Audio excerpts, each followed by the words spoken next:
I'd be falling and I'd hold you tight. And there wouldn't be a reason why we would even have to say goodbye. If the world was ending, you'd come over, right? Right? If the world was ending, you would come over, right? Right? I tried to imagine your reaction. It didn't scare me when the earthquake happened, but it really got me thinking. The night we went drinking, stumbled in the house and didn't make it past the kitchen. Oh, it's been a year now. Think I figured out how to think about you without it ripping my heart out. And I know, you know, we know you weren't down for forever, and it's fine. I know, you know, we know we weren't meant for each other, and it's fine. But if the world was ending, you come over, right? You come over and you stay the night. Would you love me for the hell of it? All our fears would be irrelevant. If the world was ending, you come over, right? Sky be falling while I hold you tight. No, there wouldn't be a reason why we would even have to say goodbye. If the world was ending, you come over, right? You come over, right? You come over, you come over, you come over, right?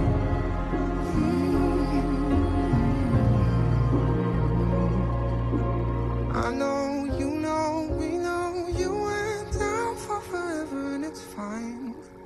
I know, you know, we know we weren't meant for each other, and it's fine. But if the world was ending, you come over, right? You come over and you'd stay the night. Would you love me for the hell of it? All our fears would be irrelevant. If the world was ending, you come over, right? The sky be falling while I hold you tight. No, there wouldn't be a reason why we would even have to say goodbye. If the world was ending, you come over, right? You come over, you come over, you come over, right? If the world was ending, you come over, right?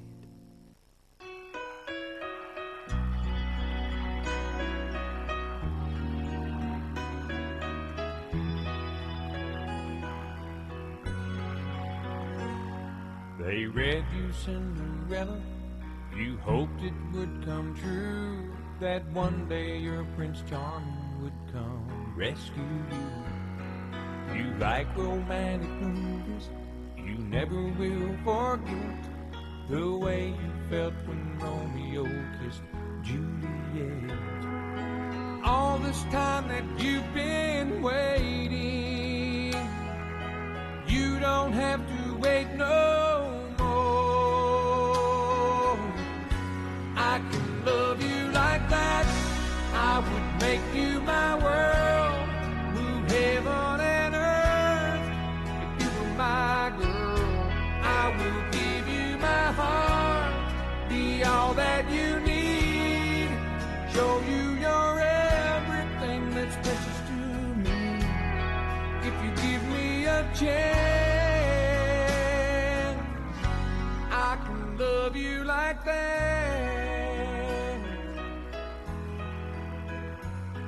I'd never make a promise I don't intend to keep. So when I say forever, forever's what I mean. I'm no Casanova, but I swear this much is true. I'll be holding nothing back when it comes to you. You dream of love that's everlasting. Well, baby, open up your eyes. I can love you like that, I would make you my world, move heaven and earth. If you were my girl, I will give you my heart, be all that you need, show you you're everything that's precious to me. If you give me a chance, I can love you like that. You won't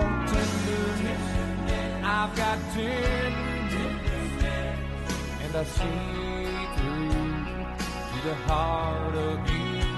If you want a man who understands, you don't have to look very far. I can love you, I can love you like that. I would make you my world, move heaven and earth. If you were my girl, I will give you my heart, all that you need, show you you're everything that's precious to me. I could love you like that.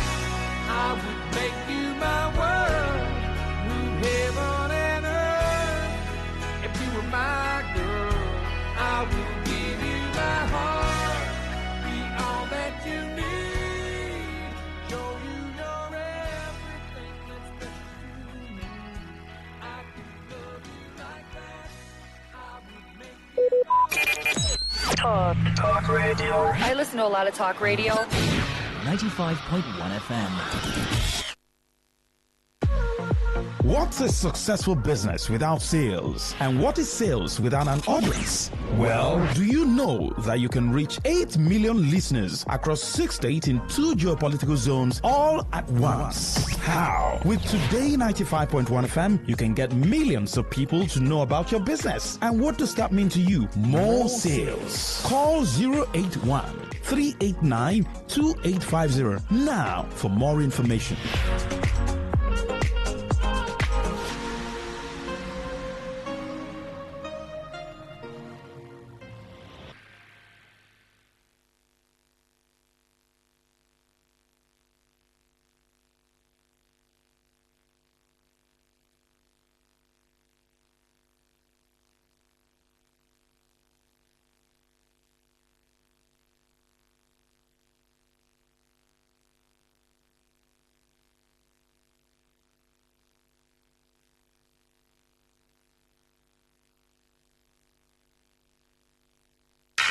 Unleash the power of the airwaves with the ultimate radio experience. Tune in to Today 95.1 FM, the voice of the people. Don't just listen, immerse yourself. That is 100% true. Goal for Bolt, and again!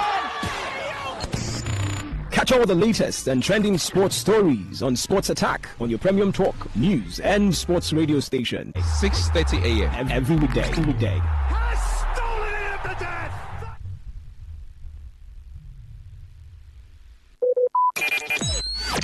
Talk radio. I listen to a lot of talk radio. 95.1 FM.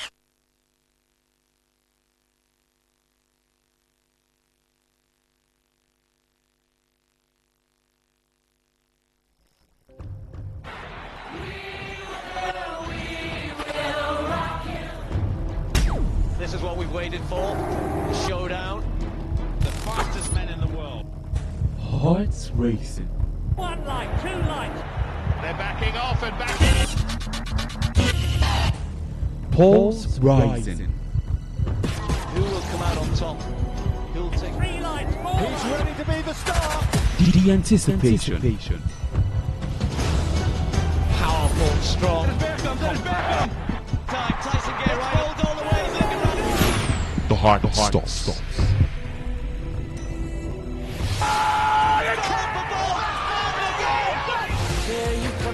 Catch the sports gang on Sports Attack Mondays through Fridays, 7:30 a.m. and Today's Sport Live, 3 to 4 p.m. and also on the weekends, 1 to 6 p.m. Only on your premium sports radio. Today, 95.1 FM. My name is Gianni Infantino, FIFA president. For the best of sports, always listen to Today Sports Live on Today 95.1 FM, Port Harcourt. Hello, my name is Kanu Wanko, aka Papilo. For the latest and trending sports stories, always listen to Today Sports Live on Today 95.1 FM, Port Harcourt.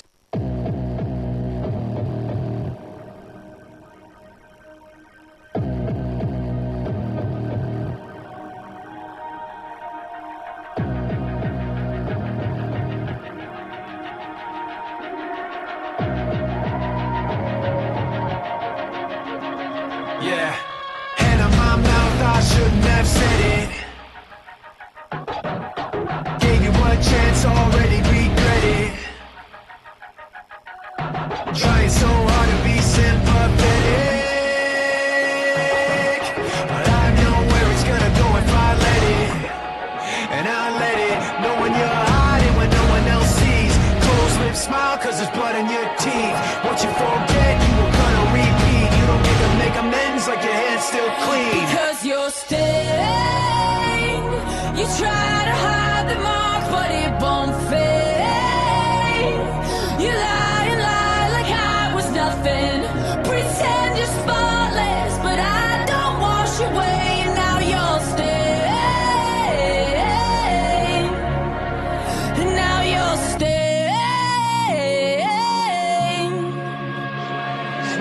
Sweat in your hands while the time starts ticking. Tripping on words, alibi starts slipping. Wanna wake from the nightmare you've been living. What we both know forgotten doesn't mean forgiven. Forgiven, knowing you're hiding when no one else sees. Closed lips, smile, cause there's blood in your teeth. What you forget, you were gonna repeat. You don't get to make amends like your hand's still clean. Because you're staying. You try to hide the mark, but it won't fade. You lie. All right, a beautiful Sunday afternoon to you out there. Good afternoon to you. Good afternoon to the city of Port Harcourt as I welcome you to the brighter side of life. And where is the brighter side of life? It is on Today 95.1 FM. Call that Today Sports Live, the marathon edition of the show, the Sundays edition of the show. Welcome again to the 28th day of September 2025. We are gradually winding down to the end of the year, and I'm happy to be alive. I'm happy to be on this side of the divide, and I'm also happy to have you on the other side of the divide. Ladies and gentlemen, it is that time where we take you through all that has happened and is happening in the world of sports. Yours truly, my name is Osasi Hiwin, signing into duty to feed you with the latest happenings coming from the world of sports. And I won't be doing it alone. I've got my colleague right here with me in the studio. He is Benjamin Mina, and together we swear on our honors. We're going to be giving you the best experience you can get coming from the world of sports. Benjamin, good afternoon to you. Happy Sunday to you. Welcome to the show. Osas, good afternoon. Good afternoon to lovely listeners out there. It's good to be here to talk sports. Well, yesterday we saw the big teams taking the L. Even if one would say it was a shocker yesterday. I think nobody expected a lot happening. Those with the 100% run, they decided to drop it yesterday for peace to reign so that they can be like every other person in the league. So right now we are all the same. We are totally the same. Let's do it. Osas, what is it about peace for peace to reign, or they were actually out? They were actually beaten, or they were out muscled yesterday? Because I saw the game against them. You know when you're trying to succeed and you smell the air, you feel the air, you smell the air, and it's full of hate. So many persons waiting for you. It's like the air is even part of the weight that is on your shoulder. So many persons waiting for you to fall, and finally you just decided to let go, and you're like, that sigh of relief, that breath that you take, and you're like, finally I'm away from the huge eyes looking at me, waiting for me to fail sometime. Well, I think, Osas, I don't want to toe that lane because, like I said earlier, I actually saw the game against Real Madrid against Atletico de Madrid against Real Madrid. They were actually beaten and overpowered. Real Madrid were overpowered. I think Atleti showed the fact that Diego Simeone actually showed that he's been in Atleti for a long time. He knows how to actually get these things done, and he did it. Atleti have been struggling this season, but they found a way to actually. That is one thing about a derby. When it comes to derby, form is thrown out of the window. It's about who gets the extra mile, who gets the extra motivation to actually do these things, and Diego Simeone have proved the points there. And then the game against Crystal Palace against Liverpool at Selhurst Park. For all Liverpool fans, I knew that game was actually going to be a tough game for anybody. Selhurst Park against Liverpool, playing there against Crystal Palace has been a very look at Oliver Glasner since he came in. The man has had a manual to have learn how to. The man has a manual to, play Liverpool. When it comes to Liverpool, the man actually has done lots of things on the ground, and he has beaten Liverpool. He ended the Liverpool unbeaten run, 5 games unbeaten run, and then for Chelsea, that red card. Chelsea had back-to-back red cards for. I think see, the truth is, it boils down to what I've been saying. There are no mature heads in that team. Come on, see, the truth is, you're actually winning 1-0, right? Let this game go. Concede the goal and get still 11-11. There are chances that you could get something out of the game, But Chelsea found a way to lose. As for Manchester United, I'm done talking about Manchester United. It's just that I wouldn't say I'm done because our job does not permit us to be done talking about teams, in terms of football aspect of the game. But see, Manchester United, I still wonder why the likes of Casemiro, they still kept Casemiro. Casemiro's legs are gone. The Luke Shaw, the likes of Luke Shaw. What's his name? Roy Keane said Luke Shaw has found a way to escape murder over the years, still being a Manchester United player. The man, they shouldn't have kept that man. The man has been injured almost all his time in United. The man barely put his legs into tackle because maybe he's still scared of that injury. Those injuries that he has had, the plagues. I don't know what to make of United. But truth is, United are in a sorry state. And the better for them to start getting their house together, the easier it gets for them. If not, United are in a sorry state, like I said. On that note, I say welcome to the show. The show is meant to be interactive. It's an action-packed show. You're going to be involved at some point. But at this point in time, sit down. Enjoy the ride with us. Definitely sit down and enjoy the ride with us, ladies and gentlemen. We're about to kickstart. We're about to jet out. And how do we start? You know very well that for the Sunday's marathon edition of the show, we start off talking other sports, and that is exactly what we're going to be doing today. We're going to be looking at other sports where we start off from Nigeria, and then we look at what's happening in the world of tennis. We also have something coming in from the world of Formula One, and then we look into boxing before later on the show we can now throw things into or jump into the world of football, where we talk football from the foreign scene, and finally we end talking football in the local scene, that is Nigerian football and everything happening around Nigerian football. So ladies and gentlemen, just like what Benjamin Mina said, you can be part of the conversation at any point in time. You could do so right from the get-go, which is now through the SMS and the WhatsApp portal, which doubles as 0701-933-9962. I'll take that again, 0701-933-9962. That's the number that doubles for the SMS and the WhatsApp portal, so you can start dropping your reactions, and we'll definitely be taking them. And later on the show, I'll throw open the phone line to talk to you, to take your reactions as they come in live and handy. 0810-9510-951. That's the number to call to talk to us right here in the studio. Ladies and gentlemen, let me run you through what's happening in the world of football. Yeah, it's other sports that we're going to be talking about, but let me bring you up to speed with the games ongoing, as well as the games to be expected coming from the top 5 leagues right there in Europe, and most likely the Nigerian Premier Football League. For the top 5 leagues in Europe, I'll start from the Premier League, as Aston Villa would take on Fulham in a couple of minutes from now. That game is billed for 2 p.m. and by 4:30 is going to be Newcastle up against Arsenal. Everybody has got their eyes on that one to see if Arsenal can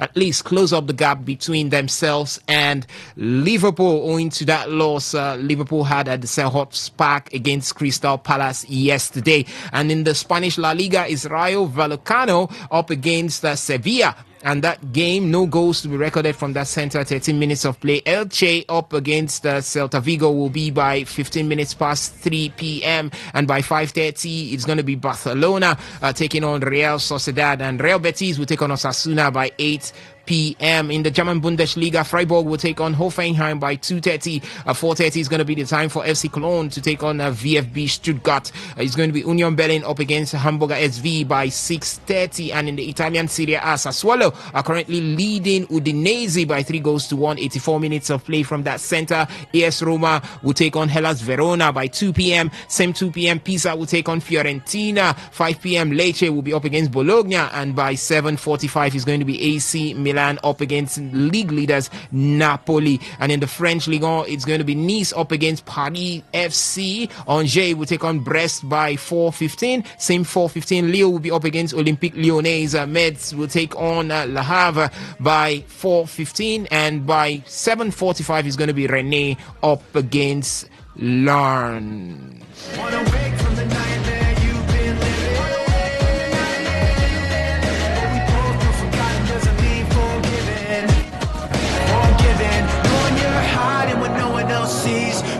Smile cause there's blood in your teeth. What you forget, you were gonna repeat. You don't get to make amends like your head's still clean. Because you're scared. All right, ladies and gentlemen, it is time for me to say to you, as I usually do, at this point, sit back, relax, and let's enjoy the show together.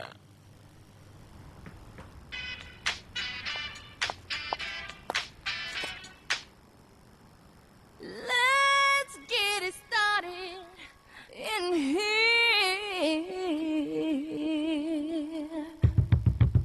and the bass keeps running and running and running and running and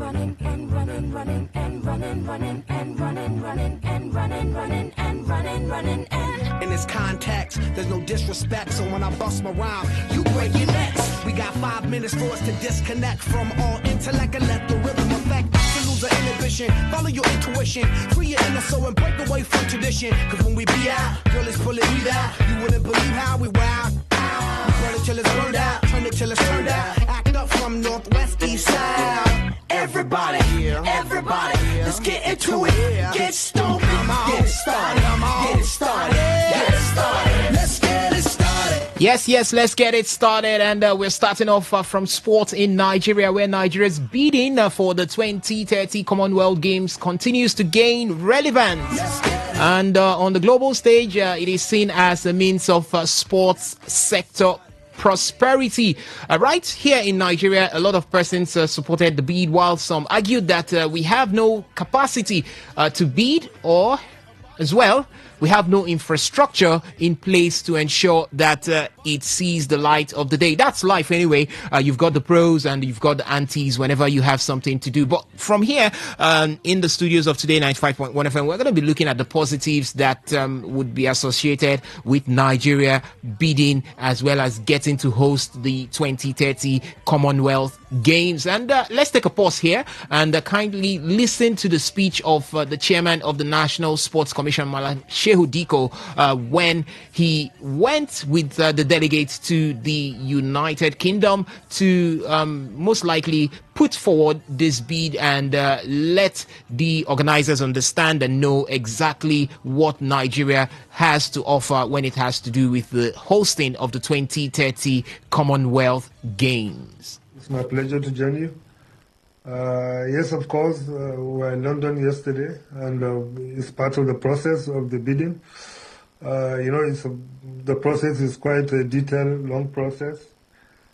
Earlier in August, we were here in London, where we held what we call the collaborative meeting with the Commonwealth to decide the parameters for the bid.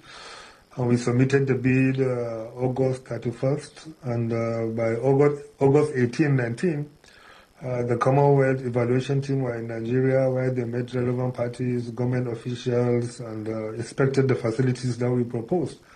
And then now we are here in London as a final phase to defend the bid, our proposals, and what we propose, and what we say we are going to do, and have a answer and question session to now between us and the evaluation committees, so that they can move to the next phase, which is by next month, to now evaluate and decide what to recommend to the whole Congress of the Commonwealth, so they can take a decision by November.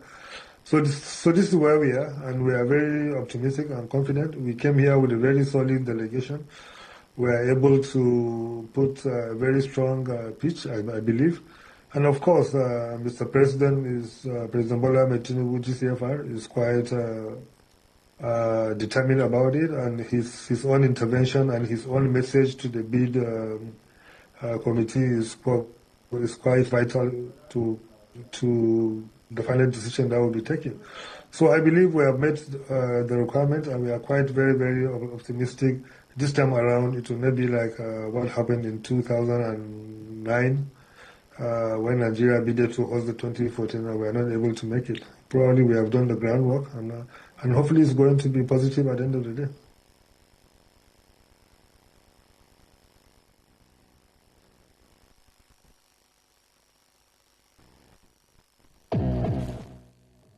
All right, so that was Shehu Diko there taking us through what has happened between the Nigerian delegates that went to the United Kingdom to put forward this bid for the 2030 Commonwealth Games. And from all he said, he feels very, very much optimistic that Nigeria would be getting the chance to host the 2030 Commonwealth Games. I know a lot of persons would have said, where did all of this start from? But let me take you back to the speech credited to Shehu Diko on his first days in the assumption of office as the chairman of the National Sports Commission. I would just, I'm currently looking at the text equivalent of that speech right here, and I'll just take some of the quotes from certain paragraphs. The last paragraph created from that speech, Shehu Diko was quoted as saying that his administration will be working hard to create the sports fund, resolving the funding in sports with limited government funding assistance. He also went on to say that there is going to be a bid, and the bid is currently in the National Assembly to set up the National Sports Development Fund, which would be specialized funds. Which will be a specialized fund for sports development through some creative ways, and also offering incentives to private sector. He further stated that this NSDF, that is the National Sports Development Fund bill, when passed into law, will solve our sports infrastructural deficit. It will not be run by the government. So that's the plan of the National Sports Commission, as he stated that sports development fund, the National Sports Development Fund, it's targeted to raise in an excess of 1 trillion naira annually for sports. That's a very, very huge amount of money. And from what the NSC boss has stated, this money would be put into majorly creating or refurbishing sports infrastructure right here in Nigeria. And if you listen to what Shehu Diko stated there in the UK, he made it clear that they've put forward what Nigeria has and what Nigeria can do before the date of the Commonwealth Games. That should be somewhere in November, if I'm not mistaken. And he has stated it there that Nigeria is confident that they can bring up to speed every infrastructure that they have to make sure that the hosting would be a memorable one. The stadium is part of it. We also have the proposed game village, part of it. We also have hotels as part of it as well. And it draws my attention to the year 2003. If you can remember the COJA 2003, for those who don't really know what COJA, C-O-J-A is, it is just the acronym for Committee de Organisation de Jeux Africains, and that simply passes for the All African Games. It was hosted by Nigeria in Abuja in October 2003. Yes, in October 2003, it was hosted by Nigeria, and it was almost the same way they put in for the bid to host it. It wasn't as if we had the best of facilities. It wasn't as if we had any plans for it. But finally, Nigeria was able to host that 8th All-African Games successfully. And that was what gave rise or brought about the development of the Abuja National Stadium. Yes, and today we can give accolades to that bid for bringing to birth the Abuja National Stadium. And that year, Nigeria did not have that stadium in mind at all, but they submitted the bid and finally it all happened. But right now, we are here going for the Commonwealth Games, and there is a plan put on ground by the National Sports Commission headed by Malam Shehu Diko as he looks forward to that National Sports Development Fund, as well as looking forward to the what has been said by the president of the nation, being President Bola Ahmed Tinubu, giving his full 100% support to ensure that we are able to put in for it, host this tournament, and use it as a springboard in developing what we have as infrastructure right here in sports. But Benjamin, I'm coming to you. A lot has been said already. Right now, Lagos is in view, Enugu is in view for all of these developments in sports infrastructure. We saw what happened in Ogun State in the youth games. Yes, it was actually something that we gave thumbs up to, even if there were some hiccups here and there, but it went on successfully. So do you think that from all Malam Shehu Diko has said, there is a possibility that we could get this on the way, we could get it on the road, finally getting the right to host the 2030 Commonwealth Games? And what does this actually pose for Nigeria when it has to do with placing the country or rewriting the wrongs that have been done by the country on the global stage when it has to do with sports? Well, I almost called it reliance. Truth is, when things like this, when we hear about things like this, it's on a positive note, right? It shows that not for the first time, it reminds me of the 2010 World Cup.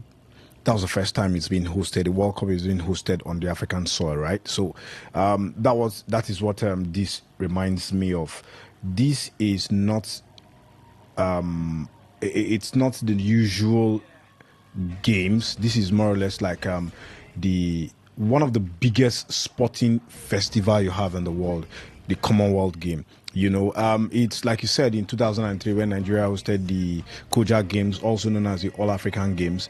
It does help, you know, things like this does help because we didn't have, when I say we, Nigeria did not have that, mind that we are going to get the National Stadium Abuja because it was actually Abuja. You know, Commonwealth Game is hosted by a city. Yeah, not like the whole federation. Not the whole federation, the particular city. So, that's why we mentioned the games village. So Abuja actually hosted the 2003 All African Games. So we are looking at Abuja hosting this right now. This is going to help in terms of infrastructure, just like the Abuja Stadium was actually built. So it's going to help in terms of, you know, we cry in this, we sit down in the studio and cry about we not having, you know, enough infrastructures, in terms of training facilities, enough stadiums, you know, gets these things. But these Commonwealth Games, if Nigeria has been given the hosting right, because right now we are actually going up against India. Right, and India have gotten that experience because they've actually hosted it before, so they've got that experience. Now, this is Africa. This is coming to, if we are being given the right, this is coming to Africa the first time since the existence of the Commonwealth Game. That's more than 100 years. That's if it's being given. Nigeria also bid to host in 2014, but it was unsuccessful. Yeah, as we lost it to Glasgow, Scotland. Yeah. Which they were chosen to take over as Abuja faced some concerns regarding technology, transportation, and accommodation. But yes, I don't know. This time, it looks like it's going to be different. But how true? That's what we are looking at. Yeah, I'm looking at it because, the president came out to actually say that he tweeted. He said the dream must He said, let us complete the cycle of Commonwealth unity. The dream must be realized. The time is now. These are the words of the president. It shows that Nigeria is actually ready. Before the president, and this game will not see the light of the day except with the backing of the president. And a delegation met with the president, and the president came out to give his backing, saying Nigeria is actually ready to host this. So for me, I think history beckons. We are going to have it. Now, do we have the dream, the passion as a people? Yes, we do. And when Nigeria actually hosted the All African Games, we had our best medal haul in that tournament. Abuja had a new face. Nigeria had a global recognition in terms of hosting the All African Games. Now, if we are being given the hosting right, we have a lot to gain. And part of it is the economy. Our economy will definitely... It's going to be a plus for our economy because it's going to surge. Yeah, like rightly said, it's going to surge. Definitely. That's number one. Then number two is the infrastructural benefit. We are going to start building or start getting our facilities into the world standard. Because you cannot host a Commonwealth game with the kind of facilities that we have. Okay. But okay, fine. Go ahead. That's one of it. Now, apart from it, this is in terms of tourism, it's going to help because different people from all over the world are definitely going to be comparing to Nigeria, exposing Nigeria more to the world on a positive note. Yes, Nigeria will be exposed. The image of Nigeria will be exposed internationally because everybody's going to come here, and then the picture of the way Nigerians are seen outside Nigeria would definitely change. Okay, but that is when a lot of things we have to put our house together. All right, security is going to be guaranteed because definitely it is part of what will be discussed. Okay, security will be guaranteed, facilities, and let's say Nigeria get to put $1 billion into facilities. We are going to make more than that. All right.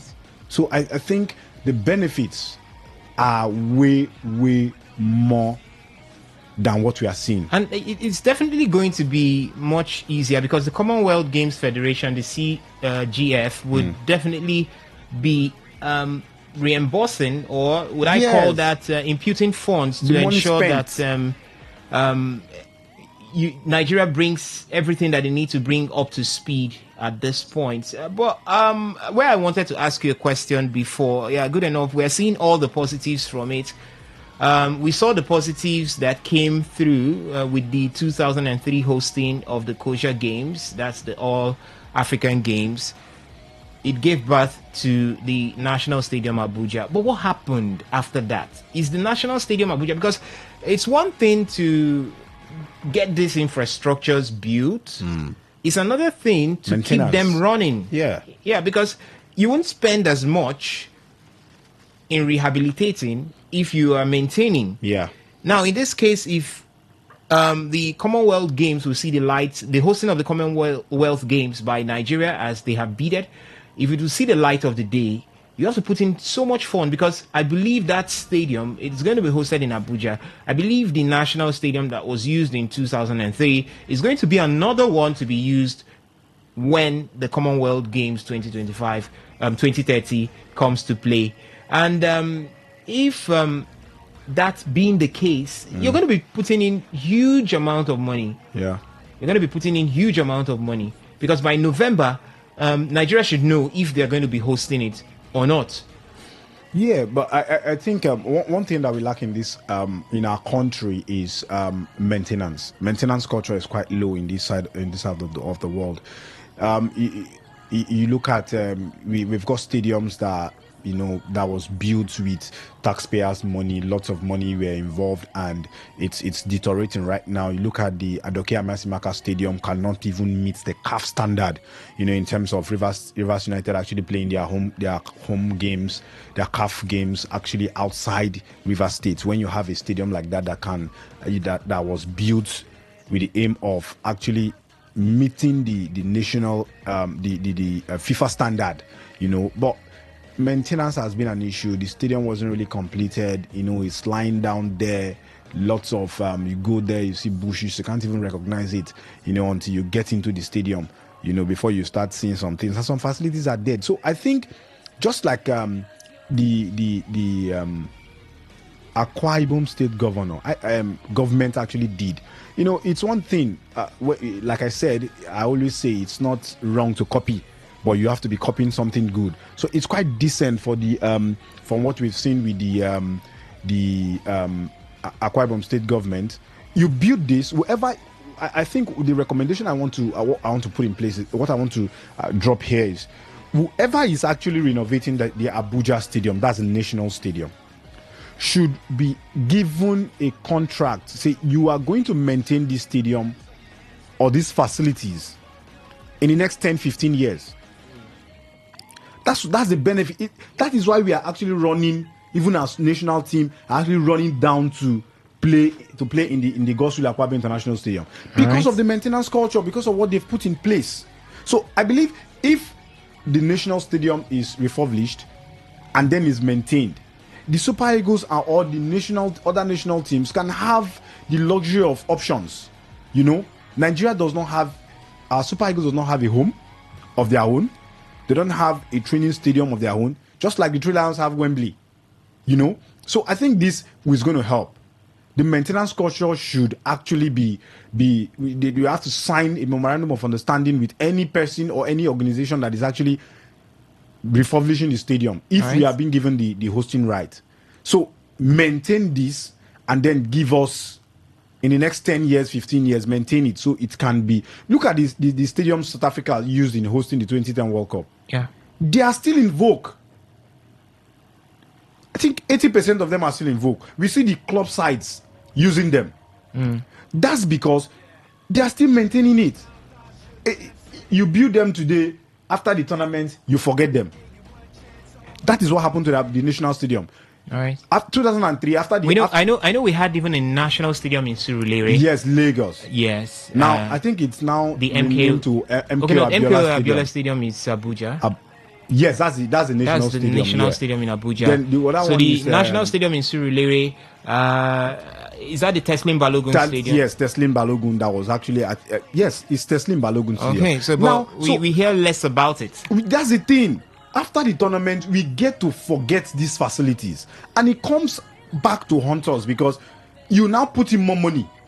If South Africa were to host the World Cup now, or any international, is just to put the amount of money they'll put in renovating the stadiums or maintaining the stadium will be way lesser than the ones we are going to put in.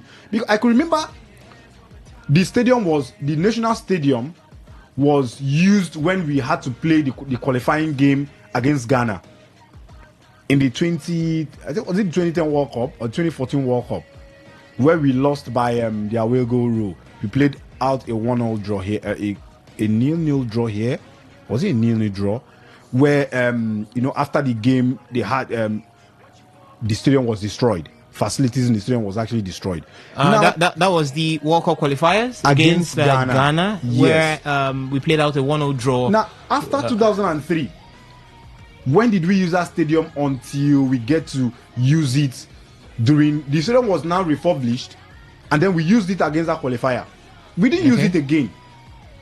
So it is going to be beneficial to us to start if we get the hosting right for the Commonwealth game to host it in 2030 by November this year. That's when we know who is going to actually host it between Nigeria and India. Now, if we get the hosting right, I think after we've successfully renovated or refurbished the stadium again, they have to sign a memorandum of understanding with the company. Maintain this stadium for us till XYZ time. Okay. Then it will be used. It could be good. We can be using it. National teams can be using it or make it their home. the Super Eagles can actually make it their home, or any other of the national teams, possibly the Falcons, the Falconets, or who do you have? So for me, I think it's going to be beneficial in every angle, both economically, facility-wise, tourism-wise. Come on, I think we stand to benefit a lot if we are being given the hosting right. All right, we stand to benefit a lot if we're being given the hosting right. So a lot of positives would be coming in from Nigeria getting to host the 2030 Commonwealth Games. If you had joined us earlier on, you would know, or you would have listened to what the chairman of the National Sports Commission, Alhaji Shehu Diko, talked about there when it had to do with going down to the United Kingdom to submit the bid, as well as present the plans and the actions to be taken. That's let them know about the current facilities that we have, such as a stadium and proposed game village, as well as the hotels, and also let them know the plans that we have. And he was very, very much optimistic, as well as positive-minded, had a positive mindset that Nigeria will be able to measure up, as well as get the hosting right for the 2030 Commonwealth Games. We've been able to try our hands out with the All-African Games right here in Nigeria, and we were able to do that successfully. But the Commonwealth Games is definitely a bigger stage, and if we're able to wrap that one up and do that positively, then I think it's going to be more of an advantage to the Super Eagles of to Nigerian sports than even a disadvantage. But the question still remains: how prepared are we? How much can we go? How far can we go? If this bid is given to us, how well can we deliver? Because it's a very thin line between doing it and getting all the accolades, and doing wrong and washing your dirty linen in public. So, ladies and gentlemen out there listening to us right now, do you think that Nigeria can pull this one off if given the green light or given the nod from the Commonwealth Games Federation to host the 2030 Commonwealth Game? It's a lot. It's definitely going to be a lot. Shehu Diko had also talked about the plans of the National Sports Commission from when he took over office, and they went into action to recreate and re-energize sporting facilities. There is a bid or a bill in the National Assembly which hopefully would see it being passed into law, which is the National Sports Development Fund, where targeted 1 trillion naira will be raised every year to ensure that we begin to revitalize and refurbish our sporting facilities. Yes, that's what the National Sports Commission, led by Alhaji Shehu Diko, that's the plan that they have on hand. Do you think that all of these can be put together and Nigeria will be able to put out something formidable globally and be able to host the 2030 Commonwealth Games when it comes to play, and do that successfully? You could let me know your thoughts from the SMS and the WhatsApp portal. Is doubled at 0701 933 9962. I'll take that again: 0701 933 9962. Yes, that's for the SMS and the WhatsApp portal right there.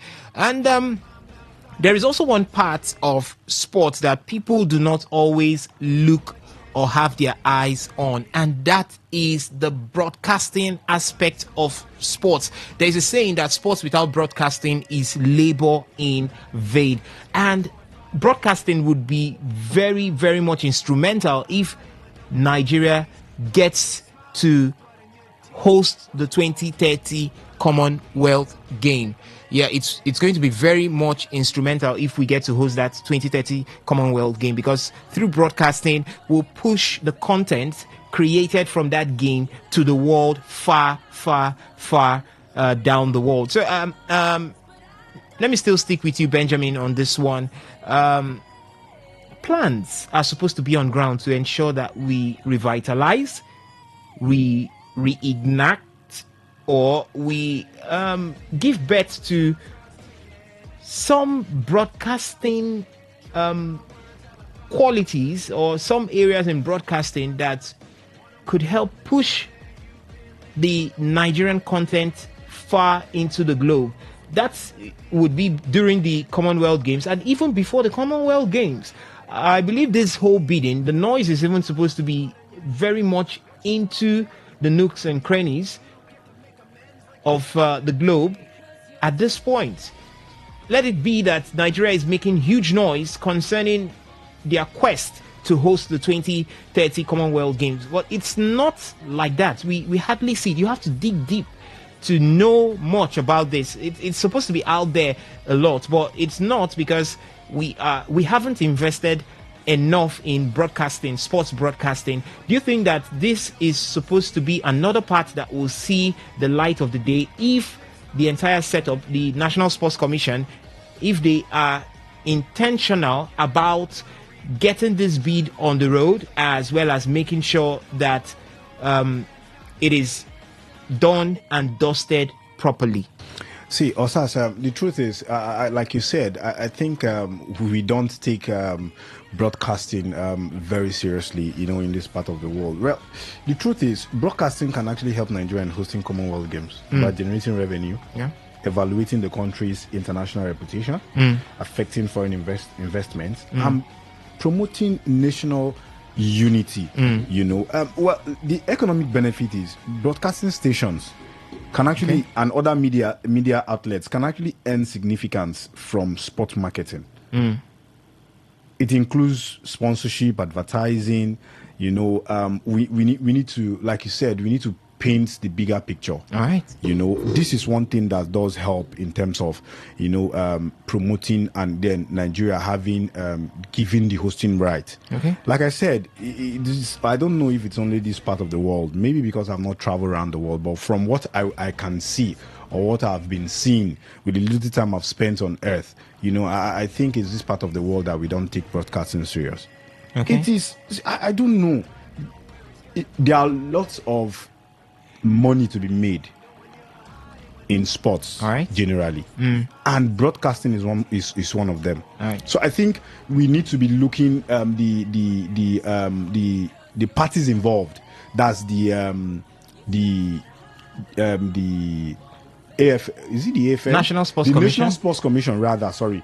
Now they need to put their eyes in the broadcasting sector. Yes, I think. Well, maybe when we get the hosting right, I'm just looking at the bigger picture. Possibly when we get the hosting right, maybe if you don't, you don't start early. Because even now, it's very much important. It's supposed to. I remember when South Africa hosted the 2010 World Cup. It was everywhere. Before the World Cup, it was everywhere. We were feeling it from here. We were feeling the World Cup before the World Cup. Yes. Before they were even handed the hosting rights. Right? We felt it from here because, fine, they own one of the media outfits that helped propagate that. Yes. And they did it with full intention. The other thing you need to look at is, do we have the media outlets?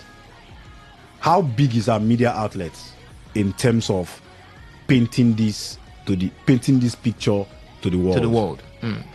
South Africa had the biggest. We are not calling names right now. We can't call names. South Africa had one of the biggest media outlets in Africa. And they've now spread their tentacles beyond Africa. All right. Now you look at it. What do we have in Nigeria? Do we have our leagues cannot even go on TV? All our leagues. That's our league.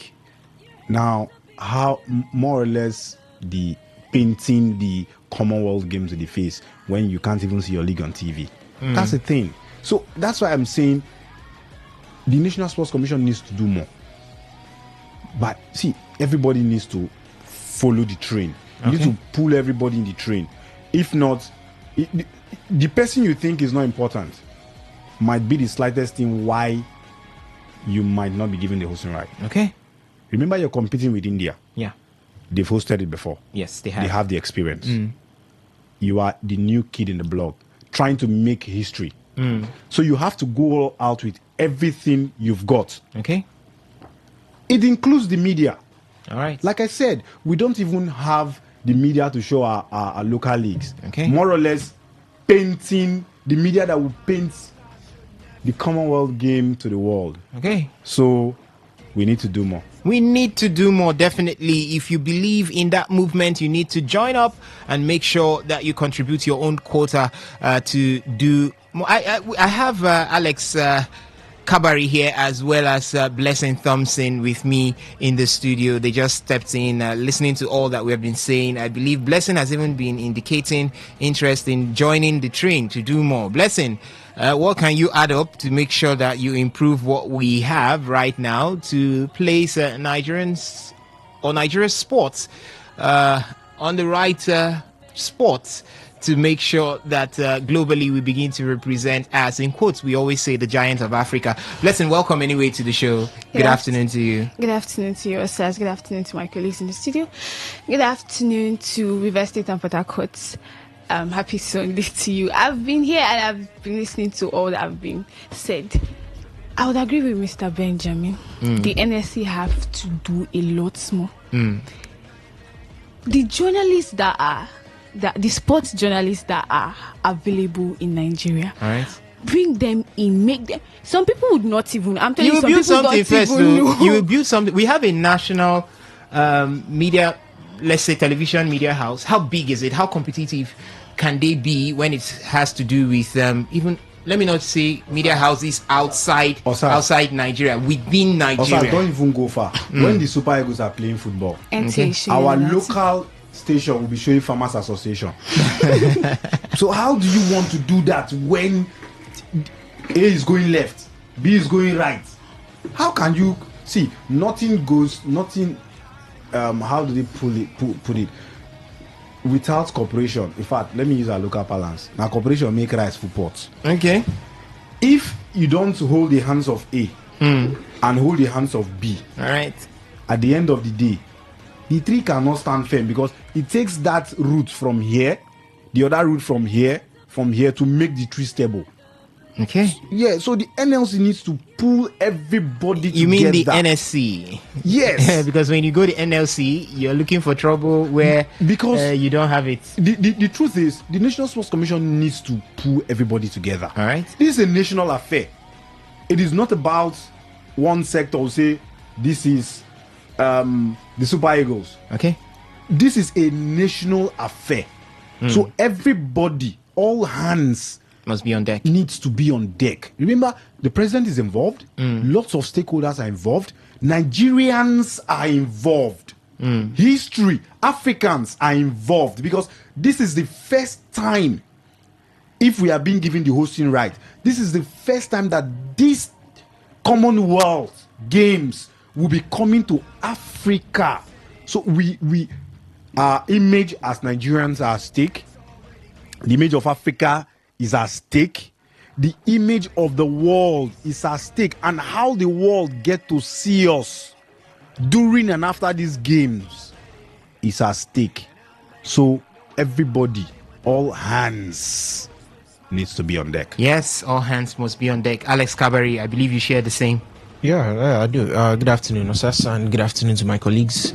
Happy Sunday to our lovely listeners. And well, there are a whole lot we need to change, but I think we need to start from the very basics. Okay. Stick to what you do in terms of bringing up these athletes, in terms of bringing up everybody around you. I will always the say facilities it this starts time. It starts from, I would say, the foundation. You have to go back and treat it like it's an ABC issue. You don't have to jump from all the complexities. Go back to developing and training and try and improve what you have already and work on it. And that's the only way that we talked about better. something here. In 2003, we had the national All African Games hosted at the National Stadium in Abuja. That's the now MKO Abiola Stadium, which has been marked for renovation for the because of the bid for the 2030 Commonwealth Games. But the truth is, 2003, 2030 just has 27 years between them, and huge amount of money was put down was put up for that particular Koja Games in 2003. And here we are again, looking like we're going to be starting from the scratch. Yes, I know that the MKO Abiola Stadium is not really going to be starting from the scratch because of one or two activities that have been going on there. But when we look at that games village, because when you talk about the Commonwealth Games, you need to look at a games village, because it's more or less like a village where everybody is going to stay put. When you look at that right now, I know for surety that the games village will not be anything to write home about. Huge monies going in. This is where we are at this point. We need to understand that even when we get the bidding, or we are successful with the bidding for hosting the 2030 Commonwealth Games, we should understand that there is a future after 2030. Not after hosting the game, we turn the place into a market square. We turn the village into in our local parlance, we call it the face me, I face you pattern. Yes, we use it to do any other thing away from sport. We should be able to develop these places, put in money, renovate these places, and after any activity, keep it sacred. Keep it sacred. The way you don't just, in some of our churches, you don't just step on the altar and do anything you want to do on the altar. Somebody will accost you and tell you, what do you mean? Do you know that this place you stand is a holy ground? In the sports fraternity too, when you have invested in these facilities, you should also understand that they are sacred. You shouldn't just, after the activity, say, voila, it's done and dusted. We have gotten all the accolades. We've gotten all the positives. Oh yeah, let us do whatever we want with it. After, again, maybe in some 10, 15 years to come, we'll come back again to square one and say we want to start afresh because we are bidding for something. But I don't know, that should make sense to you. Yeah, it does. It makes a whole lot of sense, because that is basically what we are saying. It's not about just being able to fix something. It is about maintaining it. That's the part where consistency comes into play. Now, after the games are being done, what are the steps or the measures taken to preserve, to maintain those facilities? Okay, let's just use some common instances, like somewhere like before the Uniport football stadium was renovated, it's currently being still worked on. There were certain games that were not allowed to be played on there, like certain games at all. That is a strategic step to keep it and to preserve it. You understand? Yes. It was open only on weekends for people who wanted to practice, part of the school team and part of those who were going to specific people persons, you understand? Just anybody, not just anyone. So it's a way of preserving those things. It's a way of saying, okay, this thing is not going to spoil so quickly. Okay, let's say we've been able to map out the whole field, we've been able to grow new grass on it, and we've been able to cut it clean. We are preparing because for that's the important truth. That's matches the truth. And if you go to you go on the European scene, you go on the European tour to some of these countries where you have these club sides, huge club sides like Old Trafford, like Stamford Bridge. You don't just see anybody come and walk past the field. Before you get in there, you must have done a lot. You must have gone through certain regulations, processes before you get in there. Nobody just steps on the pitch. Nobody just decides to use the facilities, and that's the reason why it's that way. But in Nigeria, there was a particular point in the Nigerian Premier Football League where somebody was easing himself, urinating at the center of the pitch. Yeah, his excuse was they used to do for the match. You won't kill the So you are urinating at the center of the turf. Hi, God. Such a person was supposed to be arrested and most likely banned from any sporting activity. Face the wrath of the law, obviously. So that's one big problem we have right now. It's one big thing to say that fine, we're going to put in money. You hear vision 2030, vision 2050, vision 2028, vision this and vision that. What you do after that vision has been or has come into play is very, very much important. You don't say vision 2030, you build and you destroy after. Then you say there's another vision 2050. Please stop. Because, I know what the economic importance of hosting the 2030 Commonwealth Games will be. But if we make the advantage, then we quickly turn it into disadvantage, then there is no need going for the advantage at all. But we hope that this comes or sees the light of the day at the end of it all. By November, we'll know our fate if we're going to be hosting, or maybe we'll lose again the same way we lost the 2014 edition to Glasgow, Scotland, maybe this time losing it to India. But according to the chairman of the National Sports Commission, Shehu Diko, he has stated that we're very much optimistic this time. The president of the federation has thrown his weight behind the sports fraternity, and we will be getting the bid this time. But ladies and gentlemen, out there to you, you can also contribute to what we have been talking about. Do you think that Nigeria can actually get this bid? And if we do, at the end of the day, what are some of those steps that we can use to make sure that we keep the fire burning? Because it's one thing to ignite the fire, it's another thing to keep the fire burning. What are some of those steps that we can put in place to ensure that the fire continues to burn? Because this is all about infrastructure.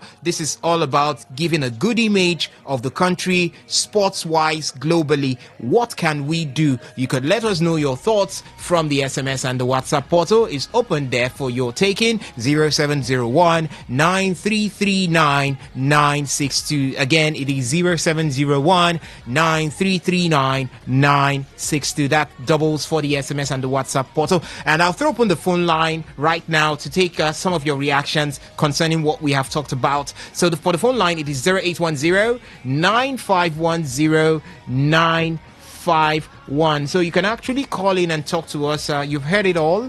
Nigeria bidding for the 2030 Commonwealth Games, and our Sports Commission Chairman, Alhaji Shehu Diko, has stated that the country is very much optimistic. We can get this one at the end of the day. Mind you, remember, we tried in 2014 for the 2014 Commonwealth Games, and we were unsuccessful as we couldn't. The Commonwealth Games Federation did not give it to Nigeria to host, citing some incompetence when it has to do with transportation, when it has to do with accommodation, as well as the structure of that particular one. So we lost it to Glasgow, Scotland, for the 2014 edition of it. But the 2030 edition, maybe this time we could get it. And if we get it, what does it mean to Nigeria? 0810 9510 951. That's the number to call to talk to us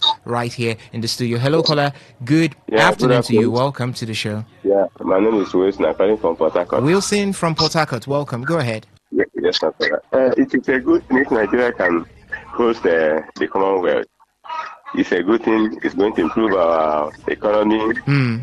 The hotels and some social centers will make business.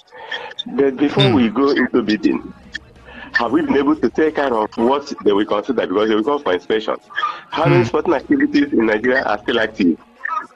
Ababio Stadium, Uyo, has been the place of a kind of only place living up to date. And again, how many of sporting facilities are alive? And then they will consider security. Every day you hear about killing. Do you think that would encourage people to come here? I think that they will be safe.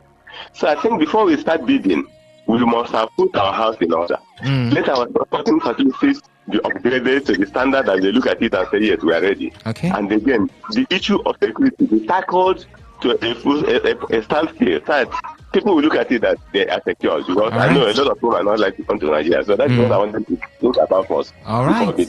Okay. Thank you so much, Wilson, for joining us on the show right there. He did make mention of something very important, which is security right there. Well, maybe that's the reason why that one, Alhaji Shehu Diko is saying that we're optimistic, because most likely it's going to be one city, Abuja, and Abuja seems to be the center of Abuja is the center. So yeah, so security, we don't hear much about kidnap and all of that in Abuja. So most likely, since it's going to be Abuja as the only one to host this Commonwealth Games, maybe that's one of the reasons. It's more or less like those houses where you go to where everywhere is dirty, and they will just sweep the sitting room quickly and lock the inner room door. So that's exactly what they want to do right now, portray or put forward a picture of Nigeria, a beautiful picture of Nigeria with the face of Abuja. But is that how it's supposed to be? I don't know. You could also let me know your thoughts. Hello, good afternoon to you. Welcome. Good afternoon. Welcome. Thank you. This is Ami calling from Choba. Ami from Choba. Welcome to the show. Thank you very much. Go ahead. When I heard this, when you guys read out this information this afternoon, Are you there? Are you there with us? Yes, I'm here. All right, go ahead. When I heard this information this afternoon, when you guys read out the news, I was actually I've been laughing since I heard the news, and it's one of the funniest things I've heard in 2025. In fact, if not the funniest thing, I think it's the funniest thing. I don't even think that the Commonwealth organizers will be so incompetent to hand over Nigeria a hosting right. I don't think so. No, I don't think so. Okay. It's funny, honestly. It's the funniest thing I've heard in 2025. Though the chairman of the National Sports Commission says he's optimistic, and what he saw in London points positively to the fact that Nigeria could clinch this one. Are you expecting him to say otherwise? Of course, he's trying to protect whatever that. I don't think so. And like I said, I don't think that the organizers of Commonwealth will be so incompetent. I like underline the word incompetent. Okay. To hand over Nigeria. Hello, Ami, are you there? Oh, I think we lost you, Ami. You could do well to call back and conclude on what you were saying. I loved where you were heading towards, Ami, from Choba right there. The network wasn't too friendly, I guess. It knocked you out. But you can do well to call back. The phone line is still open for your taking, so you could call back and conclude on what you were saying. But for him, he says he's totally convinced that the CGF, that is the Commonwealth Games Federation, if they give it to Nigeria, will be making a huge mistake. And do you blame any Nigerian saying that at this point because of the precedents, because of what we see going? And yeah, 2030 is called that 5 years from now. But if you give it to Nigeria and you say prepare for the next 5 years, can we actually meet up? That's another thing. Yes, so many things to talk about right now when it has to do with Nigerian sports. Hello, good afternoon to you. Yeah, this is Sammy coming back. Okay, welcome back, Sammy. So like I said, I use the word incompetent because I'm sure the organizers have been organizing this for over how many years now? It should be about a century plus or close to a century. Yes, it's close to a century, 100 years. Exactly. So I don't think so. I don't think that we should kick away patriotism here and tell ourselves the fact that is staring at our faces. We do not have the competency to host a global tournament like that. All right. We don't. Should not even talk about the money because I was listening to you guys and you were talking about the National Sports Development Fund. Yeah, the president also. The president also in support. Abuja and just Abuja. Yeah. To be very honest, this is all African games and Commonwealth games are not the same. We're talking about a global showpiece here, not an African game and whatever.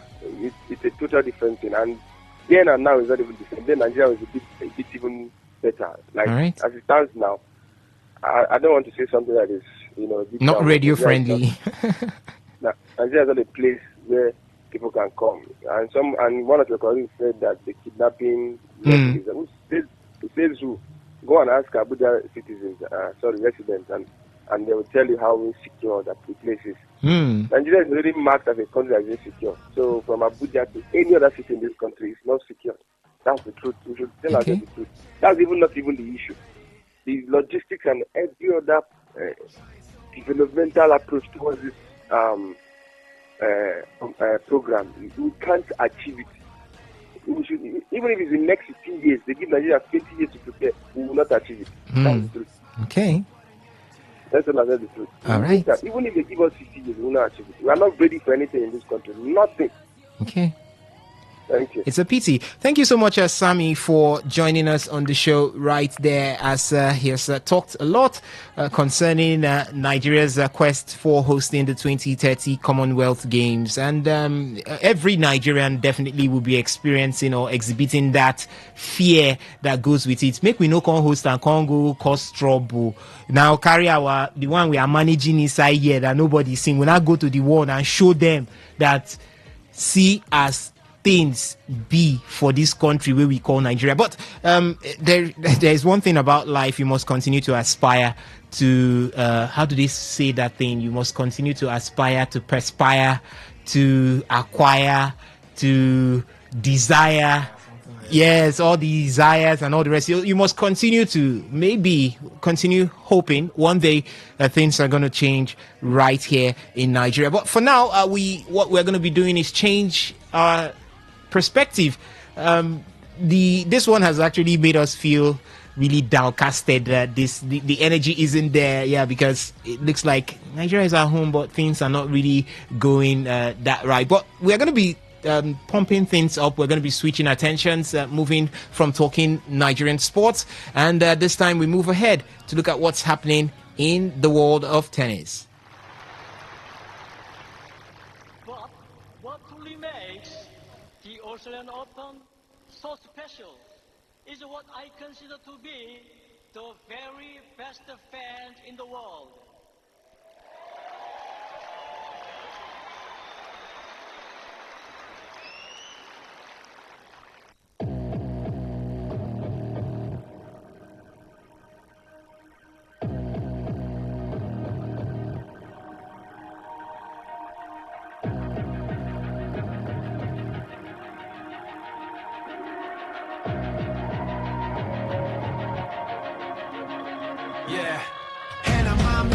All right, talking tennis. These days, it's all about two men, Carlos Alcaraz and Yannick Sinner. And a Sinner-Alcaraz finals is more or less like a big tournament these days, and in the world of tennis, it's like the tournament that starts within the tournament. Whenever you hear the US Open, the Australian Open, the French Open, as well as Wimbledon, you see some set of persons come out to start the tournament.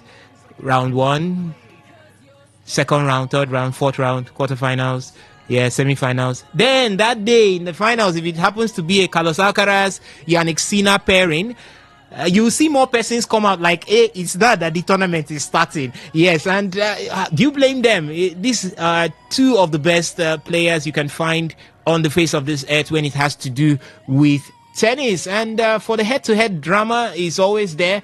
You're talking about the clashing style that produces fireworks to racking in the huge attendance that goes with a Yannick Sinner Carlos Alcaraz clash. I know that they are not topping the all-time highest when it has to do with attendance in tennis. That one you can give it to Roger Federer and Rafa Nadal at the Cape Town 2020, where they racked in 51,954 attendees for that particular tournament. But for Yannick Sinner and Carlos Alcaraz, at least they've been able to do a 24,000. That's the highest for them. It did come through at the US Open finals right there at the Otto Ashe Stadium.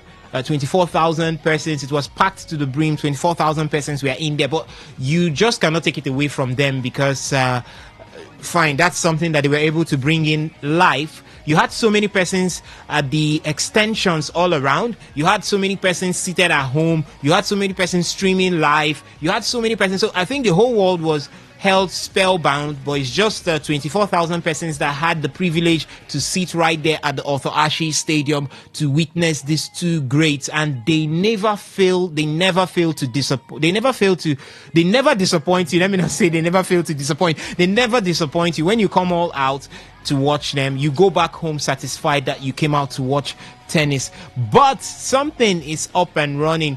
Allegations are rising suggesting that this pairing, this what we call these days the Sincaras clash, final clash, is fixed. And who else is saying this but one man who has been there, the one that we call the king of grass, the 20-time major champion, Roger Federer.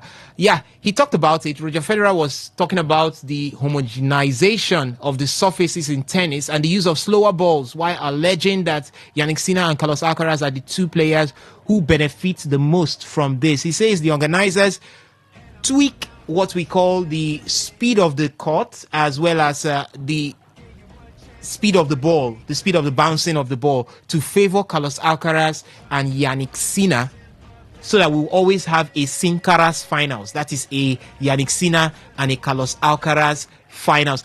It's not from my mouth, you hear it. Let's hear from the man himself talking about Roger Federer. Why we, the tournament directors, we need to fix it. We need to have not only fast court, but what we would want to see is Alcaraz or Sinner figure it out on lightning fast, and then have the same match on super slow and see how that matches up. And that's how the ranking points used to be. Remember, back in the day, only 12 tournaments counted, so everybody would play on their favorite surface. They would stack their surfaces. Yeah, and then they would sometimes meet. And those were the best matches, you know, when you had the attacker against the retriever. And now everybody plays similar. It's because the tournament directors have allowed, with the ball speed and the court speed, that every week is basically the same. And that's why you can just go from winning, I don't know, French, Wimbledon, US Open, and just play the same way.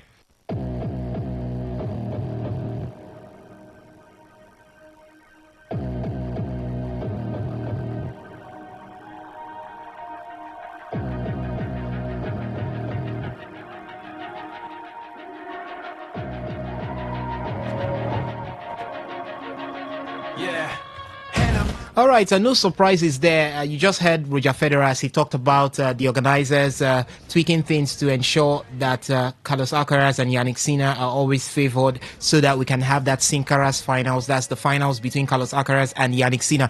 And if you look at it, no surprises. You've been seeing these two in finals. Let's start from last season. It's only the Australian Open where you don't always see both of them in the finals. We saw both of them in the finals. For this season alone, we've seen them 3 times in 3 Grand Slam finals. The French Open, which is Roland Garros, Wimbledon, as well as the US Open. And you cannot take it away from them. It shows that it's one of the reasons why Carlos Alcaraz and Yannick Sinner has been there, according to Roger Federer. The hard court surface at Rod Laver, the arena in Melbourne, is the quickest in that category, and that's one of the reasons why Yannick Sinner stands dominant there, and Carlos Alcaraz is not always seen, because amongst these two, Carlos Alcaraz favors to play on a slower surface, while Yannick Sinner is more comfortable on a quicker surface. Now, the Rod Laver Arena in Melbourne, Australia, is the arena that sees the Australian Open, and that's one of the reasons why you see that Yannick Sinner is always the man to beat when it has to do with the Australian Open. And no wonder also Carlos Alcaraz is also the man to beat when it has to do with the clay court, being Roland Garros. It's more or less a slower court and quickens the bouncing speed of the ball. So you can see that these two have mastered. There's the mastery that they've put forward when it has to do with these surfaces, as well as how quick the ball bounces. And Roger Federer is saying something, that it's not just them mastering it, it is the organizers playing with these things to make sure that these two men always meet in the finals. If you listen to what he said, he said right in the past there was a way it was being tweaked so that you play on a fast, you come back on a slow, you can now return back to a fast, and it brings that smooth blend. But these days, even the slow courts, I know that Indian Wells was one that there were complaints about how slow it was. They started making it faster to make sure that there's that continuity before you get into another. And he's frowning heavily at it at this point, because it looks like it's only 2 persons that play tennis when it has to do with tennis globally. But do you blame him? Do you blame him? No. But I'm trying to think on the other side of it right now. Let me come to you, Alex. I'm trying to think on the other side of it. From what Roger Federer is saying, yeah, the organizers are tweaking the court, the speed of the court, tweaking the speed of the ball. And 2 persons have mastered it. what happened to all the other persons that are there playing tennis? Why can't you also master it and give them a run for their money? Why must it be 2 persons? He's also indicating something here. Does it mean that if, as we celebrate himself, Roger Federer, as well as Rafa Nadal, as one of the greatest things or persons that have passed through the world of tennis, does it mean that if we bring you down to this era where there is so much of tweaking to the courts and the ball speed, you won't be able to compete with a prime Carlos Alcaraz as well as a prime Yannick Sinner?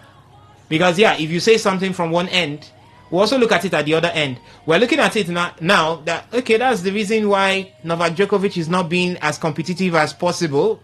Yeah, during the time of the big three, he was there running with them. It doesn't mean that because of this tweak, that's the reason why since 2003, he has not been able to lay his hand on a Grand Slam trophy.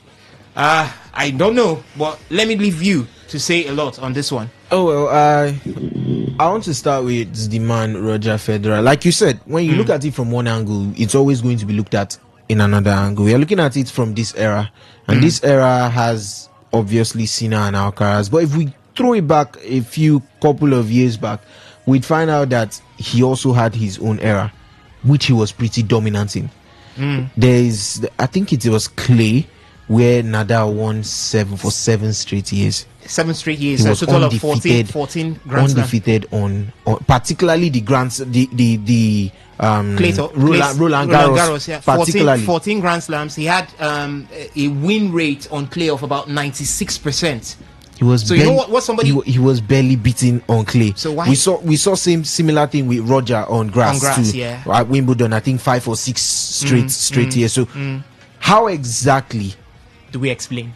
Do we begin to explain? Not only just that, but I think when you come to throw jabs at someone, you're leaving yourself open. Yeah, to also be hit back. In our local palace, we used to say when you point at somebody with one finger, remember that the remaining 4 are pointing back at you. Okay, so for Roger, I'm trying to understand where he's coming from, and to some extent, I do get what he's trying to say. Right. I was talking about the switch, and I was talking about how quickly we switch from Grand Slams. The switch from clay to grass was almost immediate.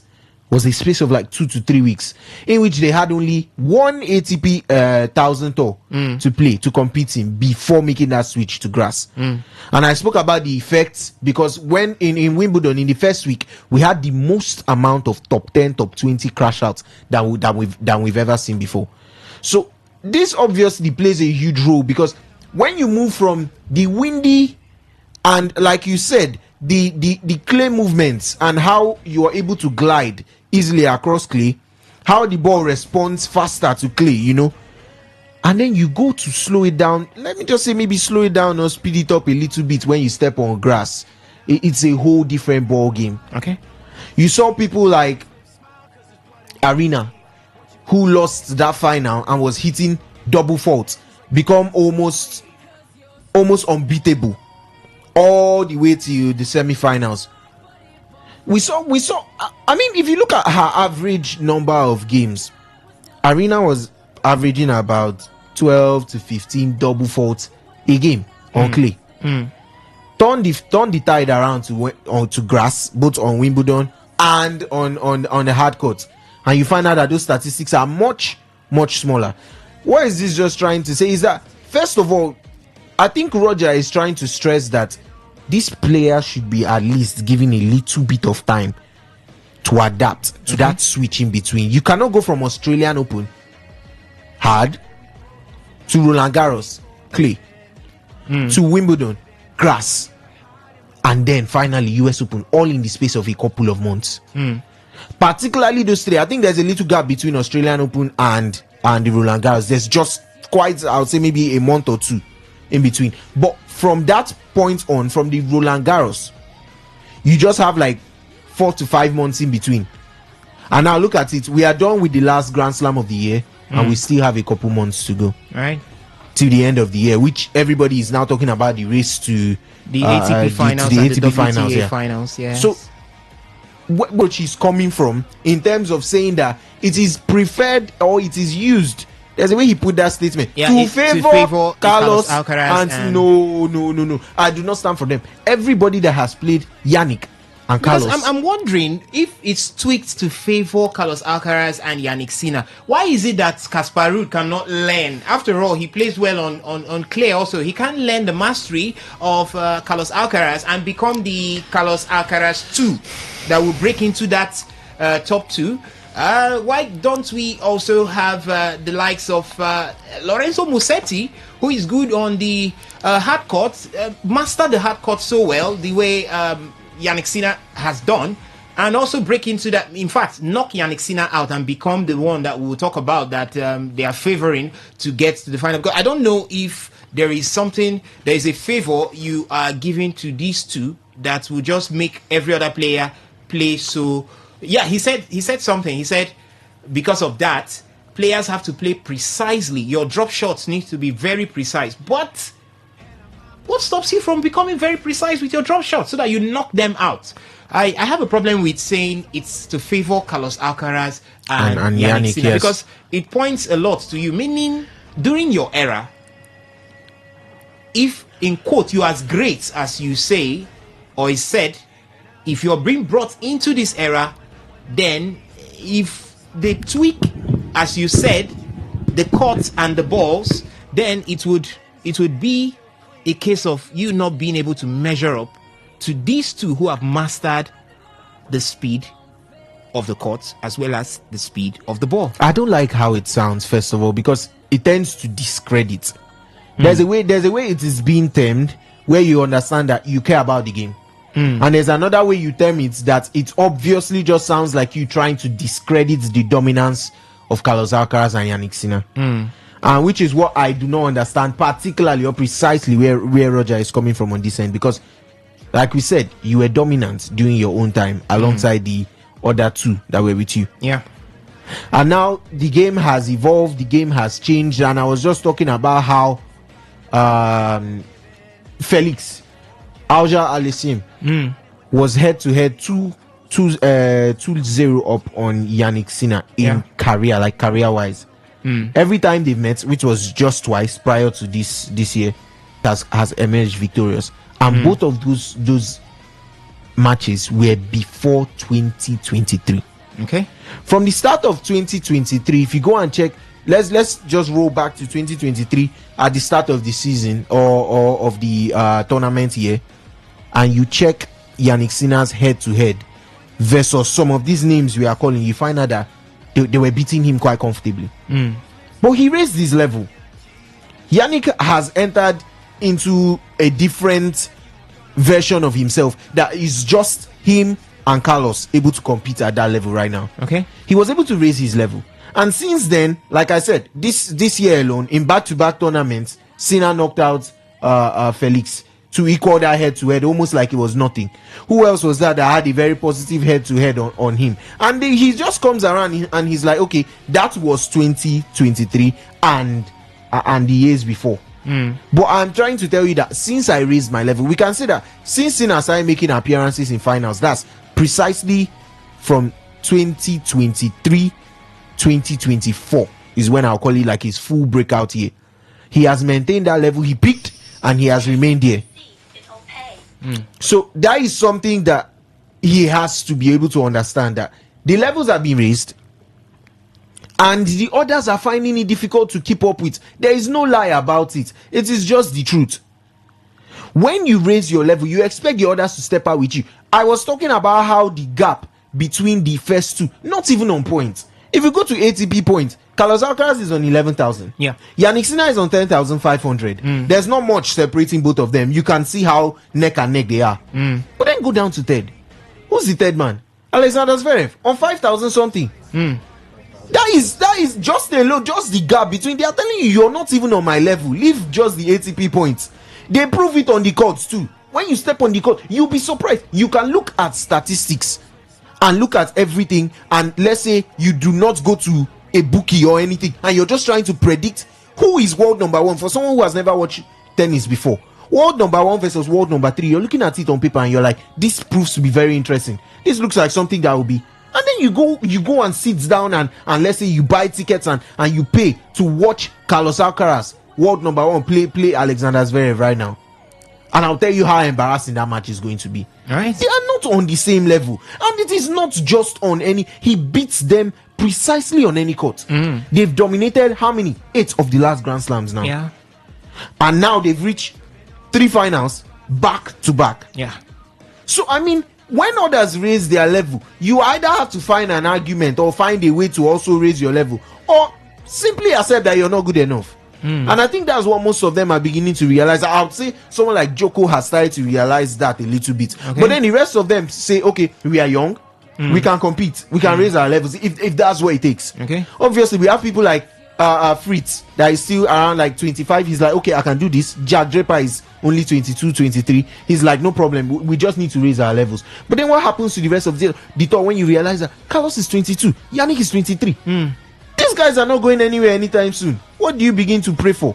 And what I'm just trying to say is, as long as you step on the whether clay, whether grass, whether hard court, there is a different level. I like the comparison I just gave between Alcaraz and Zverev. Yeah. This is world number 1. This is world number 3.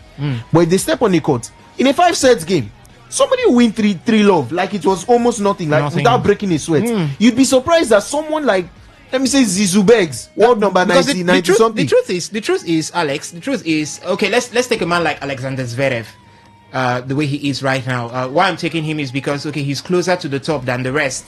Because if I wanted to say, okay, let's take a man like Ben Shelton or someone like Francis Tiafoe, and you take him up against a Yannick Sinner on a hard court, Yannick Sinner is going to floor him.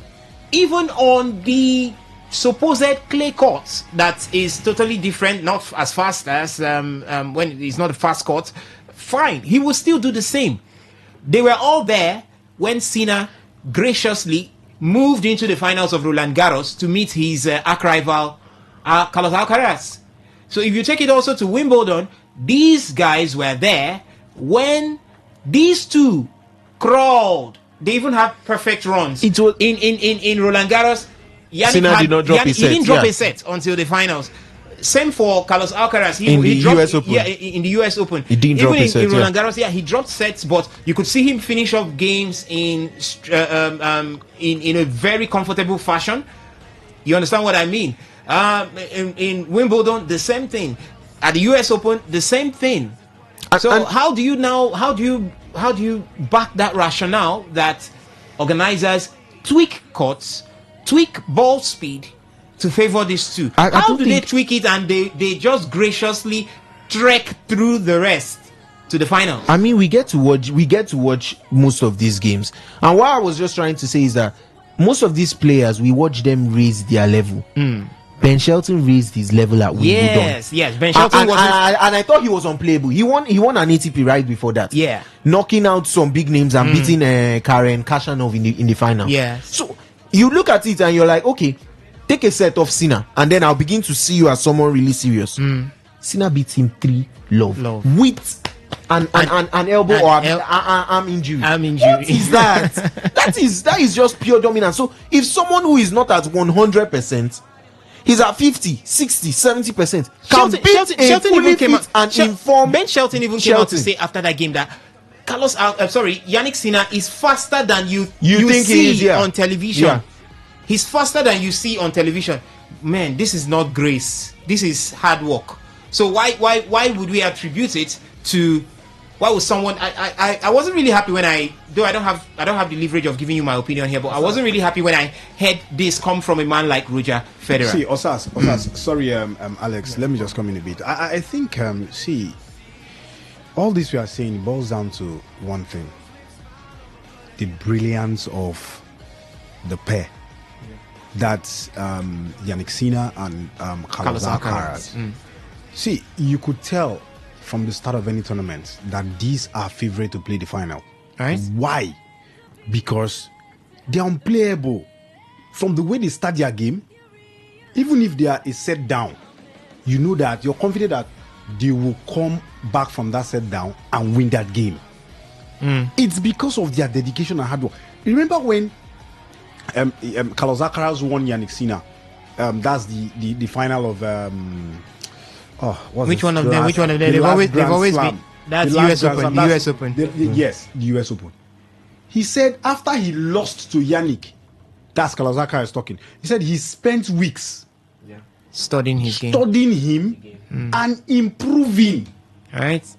Now he has come back to beat that same man that beat him before. And let me shock you. Same let me thing shock you. that Yannick after the Roland Garros final. And let me shock you. After the US Open, Yannick, this is what Yannick has been saying all through. In one of the shows, I did play the voice insert coming from that one. He says he noticed that he was now vulnerable, so much of mistakes, which wasn't supposed to be, that he has gone back and himself, together with his team, have started working on that, and they are coming out with new things. I've been asking here, that means we're going to be seeing Yannick Sinner with new improvement. He talked about his service. Yannick is not a bad server. Yeah. Yes. But he's not the best either. He's not the best either. But he said he has improved on his service. Exactly. So what are you doing as other tennis players when this guy, immediately after losing, has gone back? He didn't just go back to drink and say, fine, these things happen.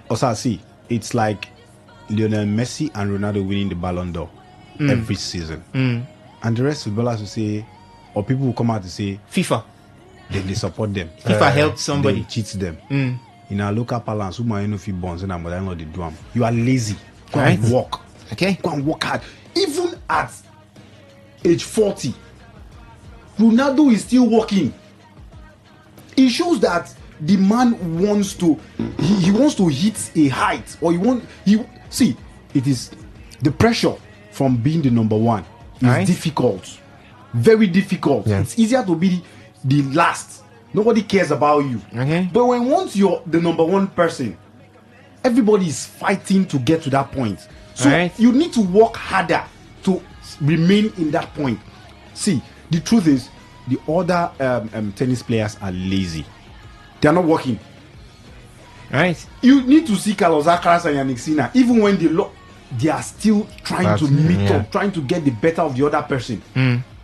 We had the rest. Like Alex said, if you look at the ranking, the first and second ranking, no much difference. But the third person, it's about 5,000 difference points gap. Now, if that third person, world number 100, example, can beat that third person. But you see that third person will, the second person will beat the third person without dropping a set. It shows that the others are working while the others are not working, or they are not good enough. So for me, what we are seeing between Carlos Alcaraz and Yannick Sinner is pure hard work and dedication. That's what it takes to remain at the top.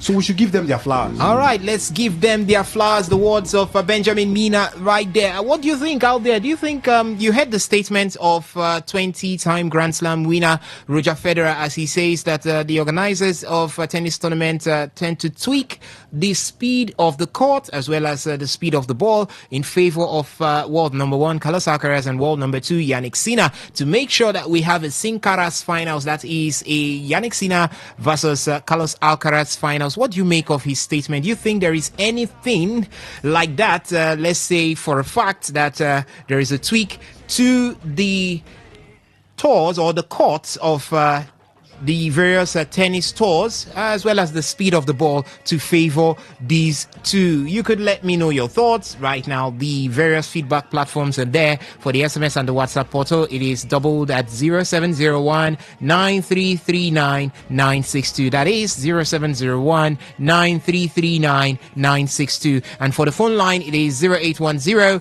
9510 951. It is 0810 9510 951. Let me bring you up to speed with some of the games going on in the various tours right there in tennis. We don't have the big one, the only big one. Yes, Aston Villa has just equalized through that man that has played 5 games without scoring a goal. Ole Watkins. All right, it's a lob from Ole Watkins. Lovely ball, true ball there to the man, and the Englishman found a way to actually redeem himself. Yes, it was a pass. Okay, it was Dean. It was a true pass from John McGinn down to the back line of Aston Villa were actually flat. Calvin Bassey actually found a way to get through, but it wasn't to be, and Ole Watkins just lobbed the ball way past the goal, the up-rushing goalkeeper to send that one in. Game on. It is Aston Villa 1, Fulham 1. Game on it is. Aston Villa 1, Fulham 1. A lot still to come from this game, as it is still in the first half, the concluding part of the first half. 38 minutes of play between Aston Villa and Fulham at the Villa Park right there. Aston Villa not actually been able to replicate the good form that they had last season, but they've been able to grind and wind here and there to see if this happens to be their second goal of the season already. They found it difficult scoring, but I think in their last game they were able to register their first goal in the English Premier League, and now this is the second goal coming off the foot of Ole Watkins. Before we went down to look at what's happening right there at the Villa Park, I was about to update you with what's coming in from the various stores that we have actions right now in the world of tennis. In the ATP, the China Open is up and running right there in Beijing, and right now it is Alexander Zverev up against Corentin Moutet. Both players have taken one set apiece, and the third set is where would I call that? Let's say both players have taken one set apiece, and the third set is in contention right now with Alexander Zverev leading 4-2 in the third set. For the first set, it was Zverev who took that one 7-5, and Moutet took the second set 3-6. And earlier on, before now, we had a couple of games where Lenantien defeated Flavio Koboli 6-3, 6-2. It was the game between Telon Grespo and Benjamin Bonzi. That one ended in straight sets in favor of Grespo as he ended that one. Okay, was that in straight sets? Okay. That was actually a mix-up somewhere. That was a mix game. It was a doubles game, not a singles game right there. But for the singles game, we have Daniel Medvedev defeating Alejandro Davidovich Fokina in straight sets. He did that one 6-3, 6-3. We also had Lorenzo Musetti defeat Andran Monarino 6-3, 6-3 also to go further in the competition. And on the other side, there is the Japan Open, which is being played in Tokyo. And for the Japan Open, Taylor Fries defeated Sebastian Koda earlier on, and that was Taylor Fries going ahead 6-3, 6-7, 6-3. Holger Rune was knocked out by Jason Brooksby by 2 in straight sets. It was 6-3, 6-3 as Jason Brooksby was able to knock out Holger Rune in that particular one. Kasper Ruud was victorious against Alexander Vukic, and he defeated Alexander Vukic 6-3, 6-2, while Carlos Alcaraz, had the better of Brendan Nakashima as he defeated him 6-2, 6-4, and that moved him into the semi-finals of that particular competition. For the ladies, we've had a lot. Arina Rybakina was defeated by Eva Lys, and that one she knocked out Rybakina there 6-3, 1-6, 6-4. We also have Coco Gauff defeating Leila Fernandez 6-4, 4-6, 7-5, and okay, let me see if we have another big name that is Yasmin Paolini defeating Sofia Kenin 6-3, 6-love. Beautiful one there coming from the Italian Yasmin Paolini, and that's much I can give to you right now. For the ladies, they're doing their business right there in China. It's still the Beijing Open. It's a WTA 1000, as well as we have for the guys in Beijing also, and in Tokyo. Okay, guys, we're still looking at what's happening in the world of tennis. Yannick Sinner has said that Carlos Alcaraz deserves the world number one. Quoting him, he says he deserves to be there. It's as simple as that. He was asked that in an interview, that inevitable question in an interview after his match in Beijing. And he was quoted as saying, it's 3 weeks now since the number one ranking went to Carlos Alcaraz. In one sense, do you feel, that was the question, in one sense, do you feel that taking a little bit of that has taken a little bit of pressure off your shoulders? Do you think because of the fact that you've split majors this year, it will come down to what happens in Turin? Two questions he was asked there. The fact that the world number one was taken away from his from him to Carlos Alcaraz, has it taken away pressure from his shoulder? And secondly, since they've split the majors this year, remember it's 2 apiece. Last season was also 2 apiece. Yannick Sinner took Australian Open, Carlos Alcaraz took Roland Garros and Wimbledon, then US Open.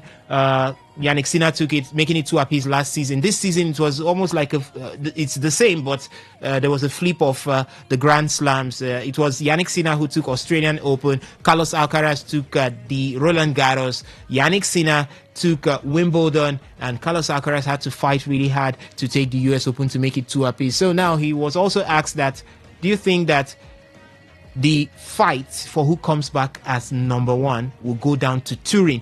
If you're asking yourself what Turin is all about, Turin has to be the ATP finals. That is where the ATP finals will be hosted. So whoever wins it, they're asking, Carlos, Yannick, whoever wins it, is that person going to sit back again and take over as the world number one? And Yannick Sinner said no. I'm quoting him now. He said, no, I don't think it's pressure off or on. That's talking about losing the world number one to Carlos Alcaraz. He said this season went how it went. Yes, we split the Grand Slams, but we still had 2 very different seasons. I'm very, very happy with the season I have played, and I am playing because it was remarkable from my side what I did. But also what Carlos is doing, winning many, many titles this year, is also remarkable. Yeah, I mean, he deserves to be there.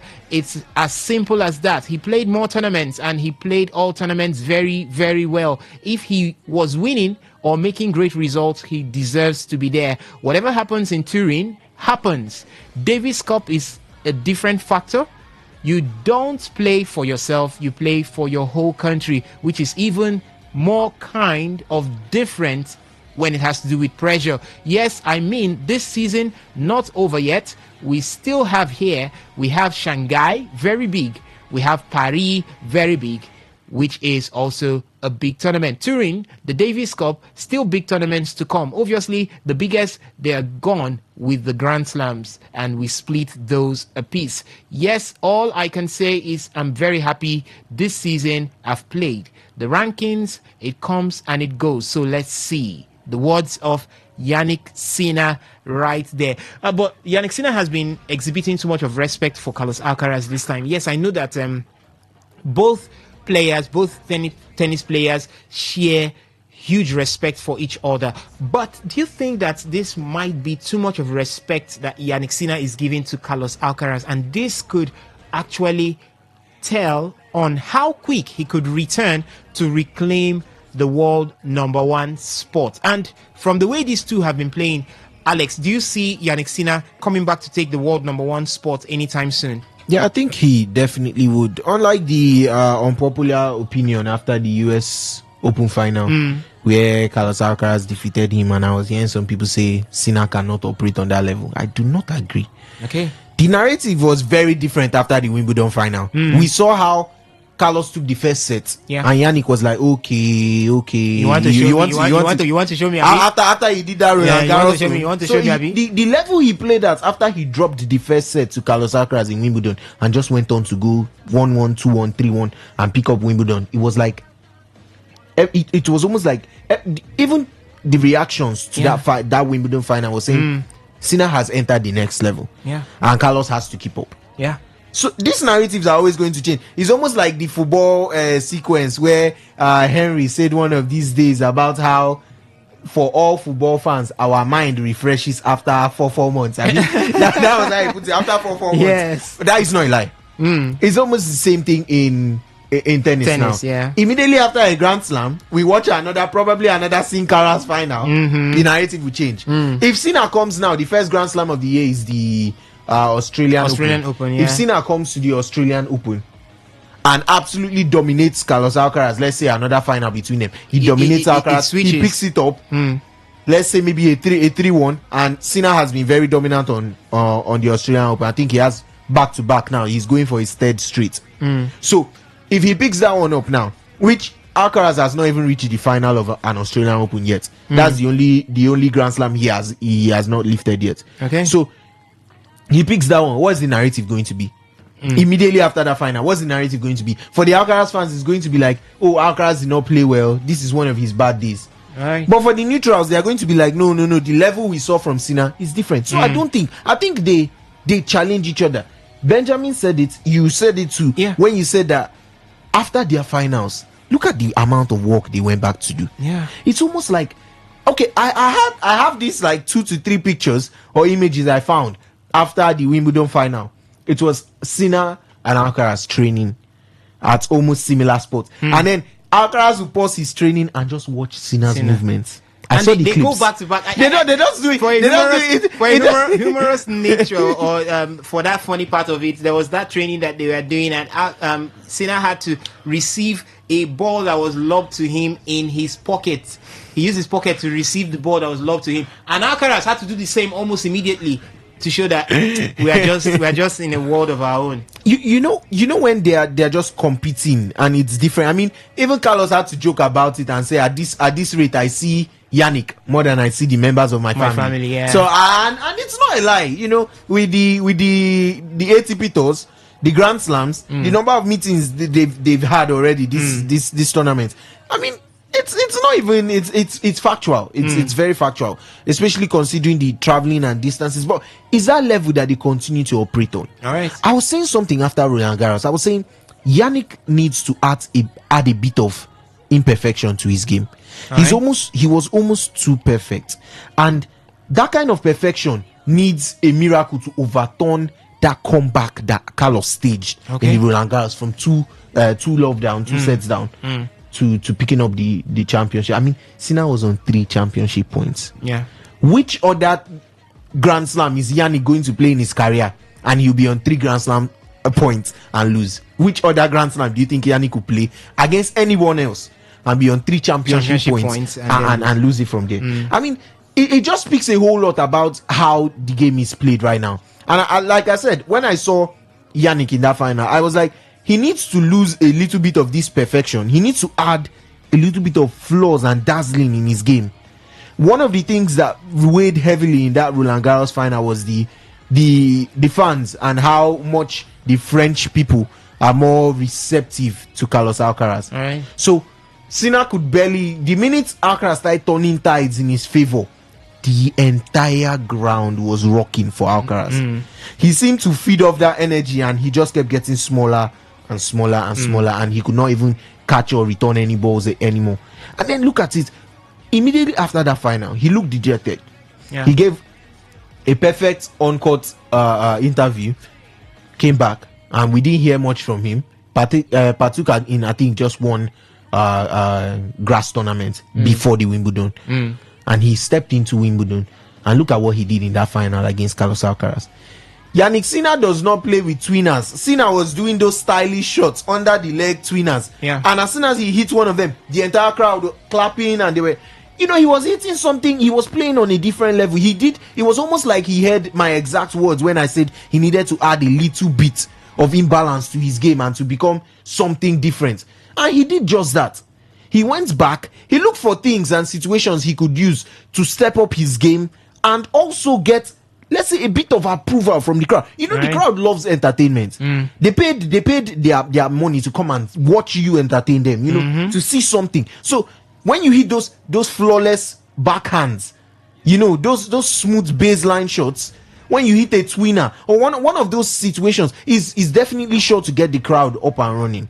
So as soon as he noticed that, as soon as he saw that, he was like, okay, how do I turn this tide in my favor? How do I shape these things up? I need to play a little bit like Carlos. All right. that bit of unpredictability. Sinner is almost too perfect. You can predict what he's going to do. The minute he starts sending you here, say, you know exactly where the next shot is going to come from, but you can't stop it. Okay, that's just how he's built. So he had to improvise his game. Sinner was going for drop shots that he did not go for. Look at Carlos in the next tournament, the US Open, the final. He subdued Sinner in such a way that it made it look like Sinner was not even on his best that day. And even as much as we say maybe Sinner was not on his best or anything, but Carlos played magnificent tennis. He combated and attacked and counter-attacked everything that Sinner had to throw at him that day. So it's just that level they push each other at. And as long as they push each other on that level, I do not think anyone will be way superior over the other. Their head-to-head is 10-5. Okay. Carlos has a healthy head-to-head over him. But I'm also trying to remind people that head-to-head was something like 6-0 as at 2023, 2024. 6-0. Sinner was yet to pick any from their head-to-head meeting. So it just shows that since Carlos grew into his game, Carlos picked up his first Grand Slam 2022. Coincidentally, I think that was the US Open. So since that particular turn of events, since that year, since they both stepped into their own game, they've just been on that level. So to suggest that one is not on the level of the other just because of a Grand Slam final, that the narrative will soon change after the next Grand Slam final, is almost abysmal. It's not the best way to put that analysis. And all I think is that it is going to keep rotating back and forth until either a third person steps up to compete. One, there is some sort of injury like the unfortunate ones that Nadal suffered that sort of hindered his game. Yes. If there's anyone to any of these young guys, you know, they are both still very young. That's the second criteria as to why you'd see someone stay at number one consistently. If not, I think it is definitely going to still be a swinging pendulum. I think Alcaraz could take it. He could take it for a long period of time, and then Sinner will take it. And Sinner will take it. Look at Sinner. Sinner was world number one for how many? 64 weeks. Yeah. Carlos has been world number one for about 4 weeks now plus. So it is always going to. Carlos might be world number one end the year, beginning next year, and maybe 1 or 2 grand slams. Depending on how he performs with the grand slams next year, he could swing that pendulum back to Sinner. So it's very open. I think it's something that if you had to suggest about who was going to be number, you cannot predict. The only thing we are all praying for or hoping for is, please bring someone else into that mix. Throw someone else into that mix that can try and at least pose a challenge. We were talking about Federer and Nadal, and then all of a sudden Djokovic they came the big Sept, and the big Sept came in and he threw himself into the mix. And even inside that mix, I'm talking about people that could still snatch Grand Slams. Andy, he did that. Andy Dominic Thiem. Yeah, he did that. The other guy. Yeah. The other guy. So we are talking about people that could still snatch Grand Slams. If I had to ask you, Osas, to pick just one name that is not Yannick, that is not Carlos, that is not probably Djokovic, it's definitely Andy Murray.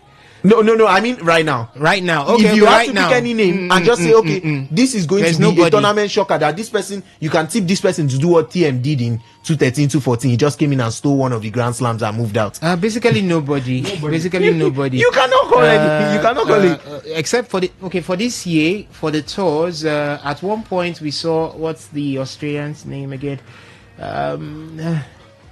Was that Alexander Bublik? Bublik did really well on. Was that Bublik? Yes, on one of the tours, winning one of the tours. No, he won 4 tours. Bublik has four ATP 1000 tours this year. So Bublik, he did pretty well. But when it comes to the Grand Slam, we could say Jack Shelton. We could say Jack too. Okay. So, but that's about it.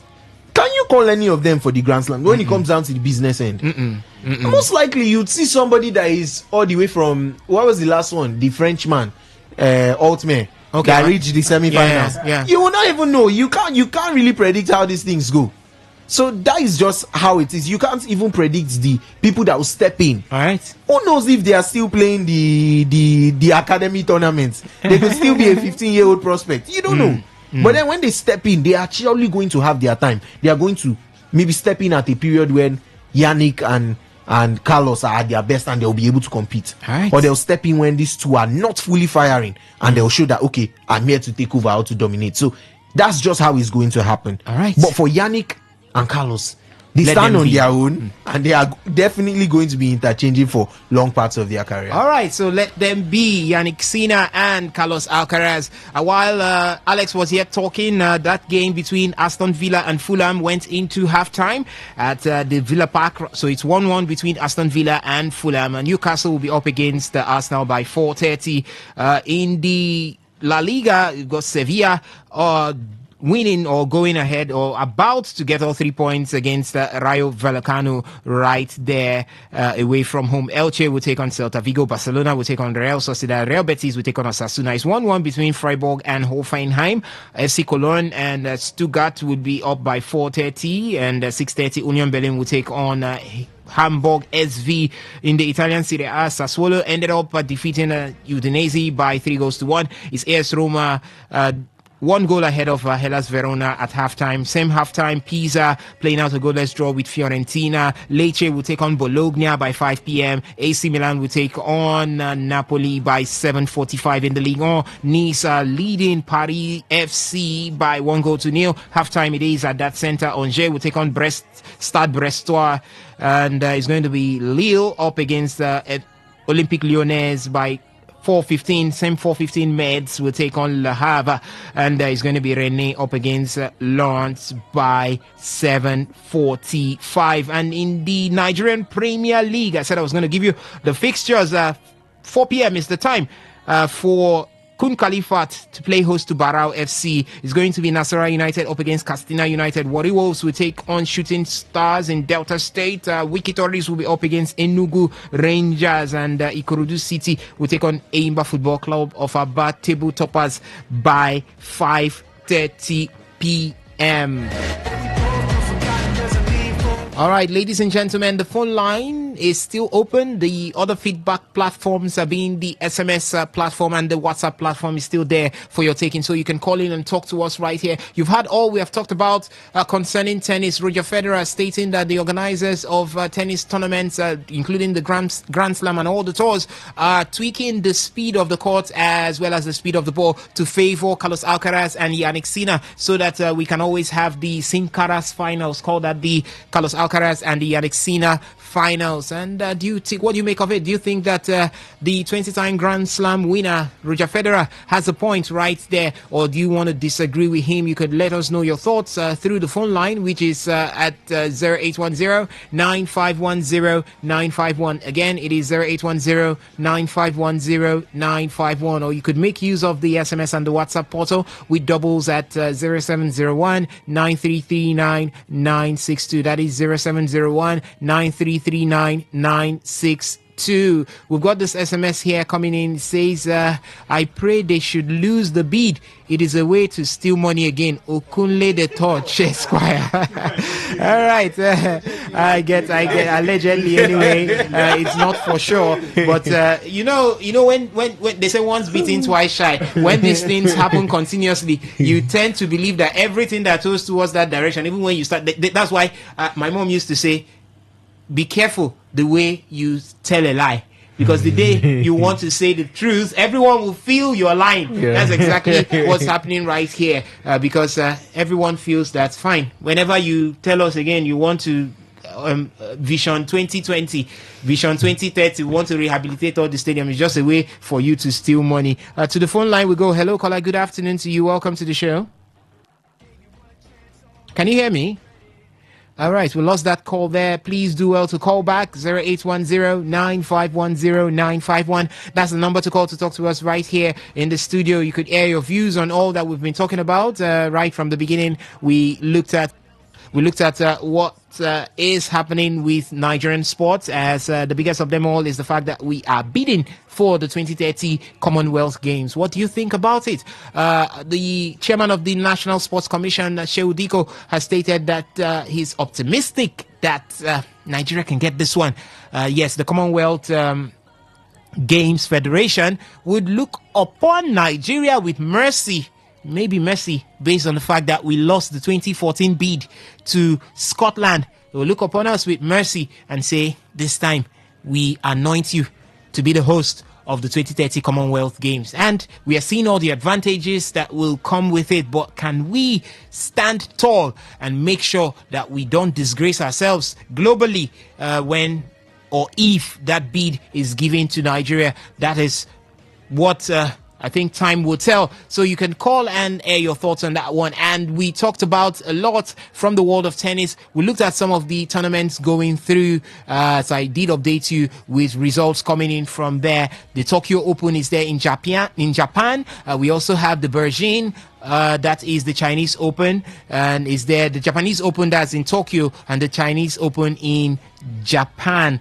In Beijing. Those are the two tournaments for the men going through. And we also have the Chinese Open, or the China Open in Beijing for the ladies also. I did update you with some of the results coming from there. You could also call to react to that one. And the biggest talking points from tennis is Roger Federer saying that the courts are tweaked. The ball speed is also tweaked to favor Carlos Alcaraz and Yannick Sinner, so that we'll always have a Carlos Alcaraz and Yannick Sinner finals. You can call to react to that particular one. We also looked at Yannick Sinner saying that Carlos Alcaraz deserves the world number one, as he has worked hard for it. So much of respect coming from Yannick Sinner for Carlos Alcaraz. Do you think that we'll be seeing Yannick Sinner come back to reclaim the world number one spot anytime soon, or do you think that Carlos Alcaraz might just sit there for as long as Yannick Sinner did sit there, 64 weeks as world number one? Do you think Carlos Alcaraz can also do the same going forward? Ladies and gentlemen, we're going to leave tennis to look at what's happening with Formula One. Remember, we are getting close to the point where we switch things to talk football.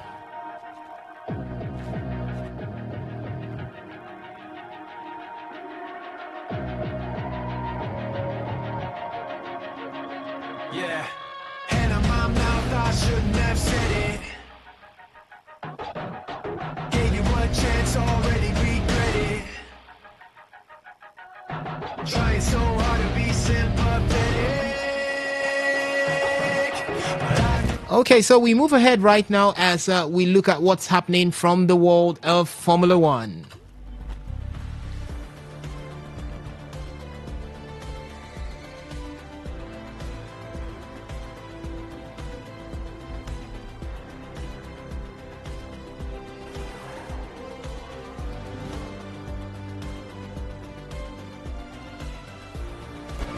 All right, so when you hear that, you know that that's the sound of the cars doing their business on the speed lanes of the circuit. And we had the last one, which was the Azerbaijan Grand Prix. And we're going to be having no Grand Slam for this week. I think it's going to be returning on the 5th of October. Yes, that's where we're going to be having the next Grand Prix. I'm talking about tennis this time, saying Grand Slam, but that's where we're going to be having the next Grand Prix. And the next Grand Prix definitely is going to be at Singapore. So we're going to see if Max Verstappen can continue. He has 1-2 already on the go. So if he can continue in this quick tail end to the Grand Prix season, the Formula One season, if he can still go ahead to win more and maybe tell the pair of Lando Norris and Oscar Piastri that now go ahead, now God help una.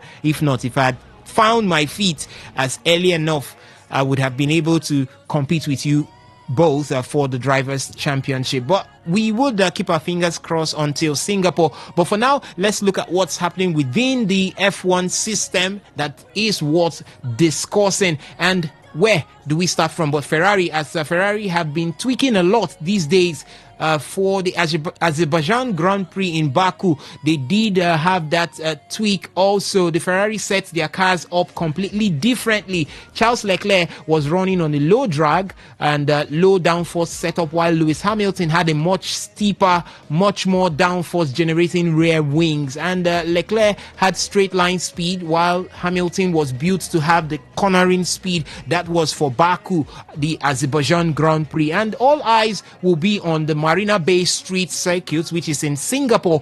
And the question now will be, which way would Ferrari be going for the qualifiers? Because we've known them these days. Different setup for qualifiers, different setup for the race. That is why sometimes during the qualifiers, you will see Charles Leclerc do very well, Lewis Hamilton do very well. Then when it comes to the race, it's like, now the car will drive with this. That's what you can tell of the SF25, which is the car being used by Ferrari. But come to think of it, can we look at all of these and look clearly at it? These constant tweaks, has it been the reason why we've been seeing so much of inconsistencies coming from both Ferrari drivers?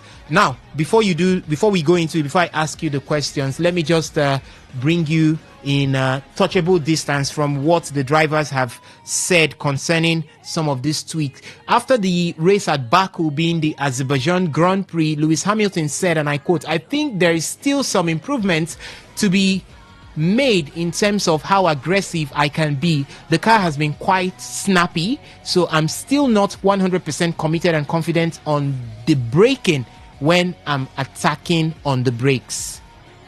In the last race, I was, but in this race, I didn't feel so much with the setup that we ended up having." The words of Lewis Hamilton. Remember, Hamilton has himself mentioned that one of the main issues with the Ferrari SF25 is pinning down the setup, because the car reacts strongly, sometimes unpredictably, to small changes. Even minor tweaks can lead to significant differences in performance. If you don't get the setup right across all parts of a weekend, that is the FP, the qualifiers, as well as the race, then any changes can throw things off. What he simply meant there is that if you see one change, for qualifiers, the next day, your eye begin turn you straight. So that's what Ferrari has been doing to their drivers ever since. We've also had Charles Leclerc complain. I will not just go much into that because of time. He also complained at some point. He also talked about the tweaks at one point or the other. And you are looking at things and you say, waiting they happen like this.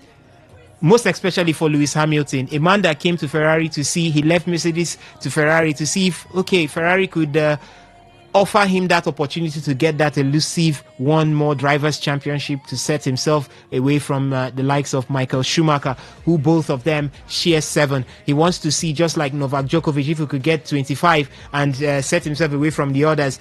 And for him, if he could get 8 and set himself away from Michael Schumacher. But it looks like Ferrari does not want to offer this, because from the start of a season up until this point, you are still testing, checking, changing. I don't understand when you want to get your setup right and say, guys, this is what you have. This is what you will be working with. Go ahead, study it, understudy it, and make sure you perfect it and make yourself a master of this. You're still changing and still changing. And it's making me think that Lewis Hamilton might be nursing it somewhere within his mind that I go leave these people run at the end of this season. 2026 offers a whole new dimension to Formula One. If you have been following it, a whole new dimension. So many things are going to be changing. So Lewis Hamilton too should be thinking, if Ferrari cannot offer me what I want, why don't I make a step away to some? I don't have much time for myself. If I want to stick to Ferrari. So if these things don't change before then, are we going to be seeing Lewis Hamilton look for another constructor? But these things don't come easily, because a contract has been signed. For Lewis Hamilton, it was really not disclosed, the contract he signed with Ferrari, but it's obviously more than 1 year. It could be in a stage of 1 or 2 or 3 years. Yeah, and you just don't step away from a contract with your constructor just like that, maybe because you're not happy or you're not convinced that they can offer you the best. But there are still some loopholes. There could be clauses in that contract that could help him step away. Then if the constructor is not comfortable with the driver, it could bring a replacement. Drivers just move from here to there, then you find yourself in an opening to fill up for a driver that have made a move. Who knows? Maybe that's why Lewis Hamilton, somewhere before halfway of the season, said, I'm not good enough as a driver for Ferrari. Please, Ferrari, look for another person. Who knows? Maybe that is where he's pointing his fingers. You guys should start by looking for someone else so that I can have an opportunity to move somewhere else. But do you see Lewis Hamilton moving away from Ferrari if they are not able to fix this, their ever-changing, ever-flipping setup for the S25? So as I was about to come there, like where you just started from with Lewis Hamilton is exactly where I wanted to come for him. A few weeks back, what you just said was what he said. Look for another driver. I'm so sorry, I failed you guys. Because that's the only way you can move away. Yeah. They bring somebody. I remember he was brought in and Carlos Sainz knew that I can no longer do it. It's time to go. So maybe if you bring somebody, then he will now look and say it's time to go and look for somewhere that could offer him a chance to get that elusive one drivers championship. Remember, next Formula One season, a lot of constructors will be brought to par. You're not going to be having somebody outrightly too strong. Yes. So do you think that we'll still be seeing him in Ferrari, or maybe he will exploit that chance of trying to go somewhere else? Well, like you said, Ferrari have been very unpredictable. I mean, there is no way you'd start with a certain setup for a qualifying and then on race day you change it. Charles Leclerc. That's a bullet from John McGinn. John McGinn getting from John McGinn outside the 18-yard box. Fulham had possession. They've been trying to control the game since the second half, but something out of nothing came out and the ball gets to the foot of John McGinn. That man has no... I don't think the man is shy of taking shots. We've seen him take shots from outside 18s, not just in this game. Several games he has played. And that was a captain goal. When your team is down, you need to look at the captain to find solution. And the man has gotten solution. John McGinn, remember in the first half, he gave an assist for the opener. That was the goal for John Ole Watkins. Right now, the man has taken the bull by the horn.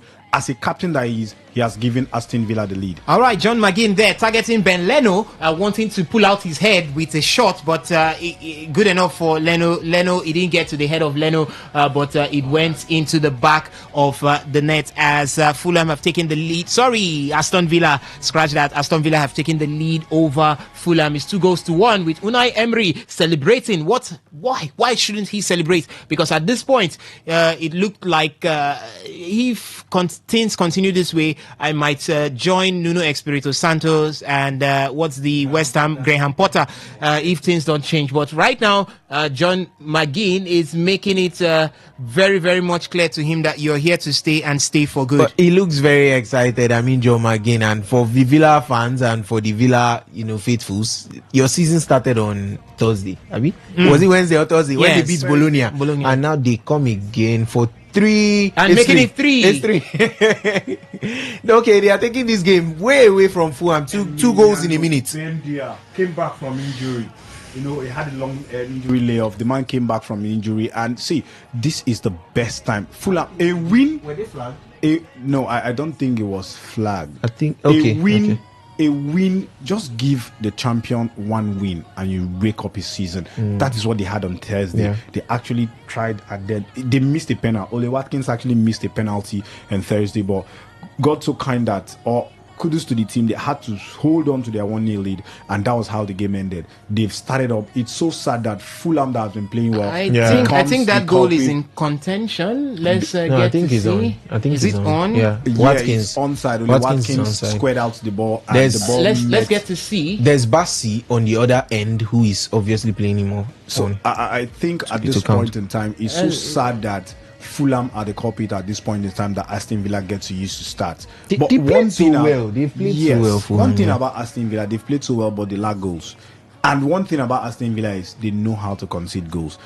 Remember when they scored the second, their manager wasn't full of smiles because maybe he thought we could concede, but he has gotten the third goal, a cushion, and hopefully this is more to come from Aston Villa. We've known them as one of those teams that could knock on the door of the big teams. What happened this season? They are slow starters. The most important thing is it doesn't matter how slow you start. Slow pace is better than no pace. Yeah. Here is where they are 3-1 at this point in time. 52 minutes on the clock. It's Aston Villa 3, Fulham won. All right, Emiliano Buenda there with that third goal for Aston Villa as they look to run away with all 3 points against Fulham at the Villa Park right there.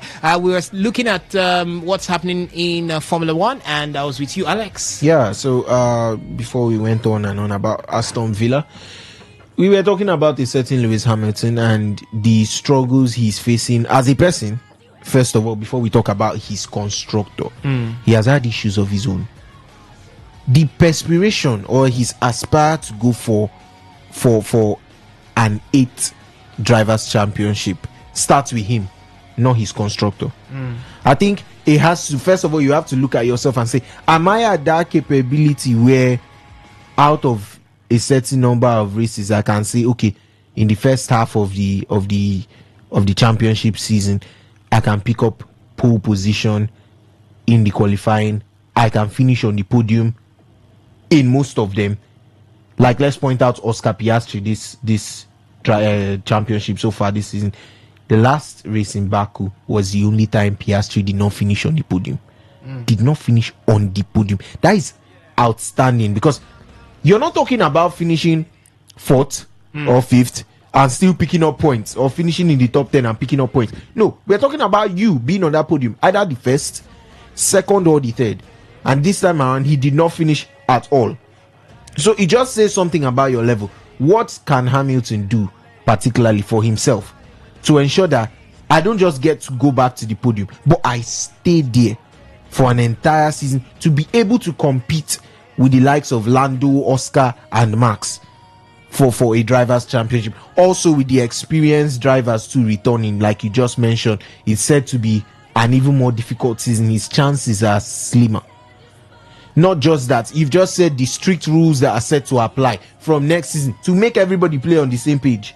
It's just like, okay, we are all starting on the same page again. Get set, ready, go at the same pace, on the same line. There is no, oh, give this person 2 steps up, 2 feet ahead. No. Now all those rules now are setting, and all these placements are setting, and Hamilton has to look within himself and ask himself the truth, which is what, I feel like he has not admitted yet to himself. All right. You likened him to a certain Novak Djokovic, and I said I feel Novak has started to realize the truth. It has reflected in his interviews. Okay. The only thing that does not reflect is the fact that he keeps going. He keeps going Grand Slam after Grand Slam. But for a certain Lewis Hamilton, I mean, he has said different things. Like we were pointing out before their break, he was talking about how he has not been the best version of himself. How Ferrari needs to find another driver. He apologized, for being a whole lot to handle and all of that. Then at the same time, a couple weeks later, he's making statements too about the vehicle playing a role to why he has not been able to adapt fully to the Ferrari, the tweaks and the imbalances and everything. And all I just have to say is that Charles Leclerc too, his teammate too, has finished on the podium at least 5 times so far this season. Charles Leclerc. Hamilton has not managed one. Yeah. So that just has. It's actually going to be the first season where he doesn't get on the podium. Not even once. So that says a whole lot. Let's not put the embargo on him. Yeah. We still have some races. Hamilton could still finish on the podium in any of the remaining races. We have it's possible, and I was about to say I don't want to give it all up to Charles Leclerc, because let's say maybe he's been a driver for Ferrari longer than Hamilton has. So to some extent he's kind of at a disadvantage. But it all starts with him. It starts with your ability. Before you even begin to look at your competition, before Novak takes a look around and sees Yannick and Carlos that are almost you're not in that right frame to compete with them. If Hamilton takes a look around, you see Lando, you see Piastri, you see Max, you know that these are your 3 biggest competitors. Do you have what it takes? These are 3 names. They are not even 2 that you can say, okay, I can force my way and make myself the 3rd person there. Okay. And you say, okay, these are 2 of the most consistent. No, you're talking about 3 right now, because Max trying to end this season, the drivers championship season, the way he's currently going on about it, definitely makes him a favorite for the next one. Okay. So you're trying to force yourself into that conversation to make it 4, not 3. And inside of that 4, you have to find a way to make it to the podiums, not once, but at least consistently. It starts with Lewis Hamilton. It starts with him before he can talk about switching, before he can say, oh, I want to run back to Mercedes or any other constructor he has in mind. It starts with him. How much of a fighter are you? How much do you want it more than these guys? How much are you willing to make it work? I mean, even records that we know that Hamilton definitely has, like the British Grand Prix, where he's almost guaranteed to finish on the podium, has never not finished on the podium since his debut season. All right. Okay. And then all of a sudden, he's not on that level. So it starts with Hamilton as a person before he even goes on and on about his constructors and his teammates. Okay. But the fact that Charles complains about the same thing definitely makes it an issue.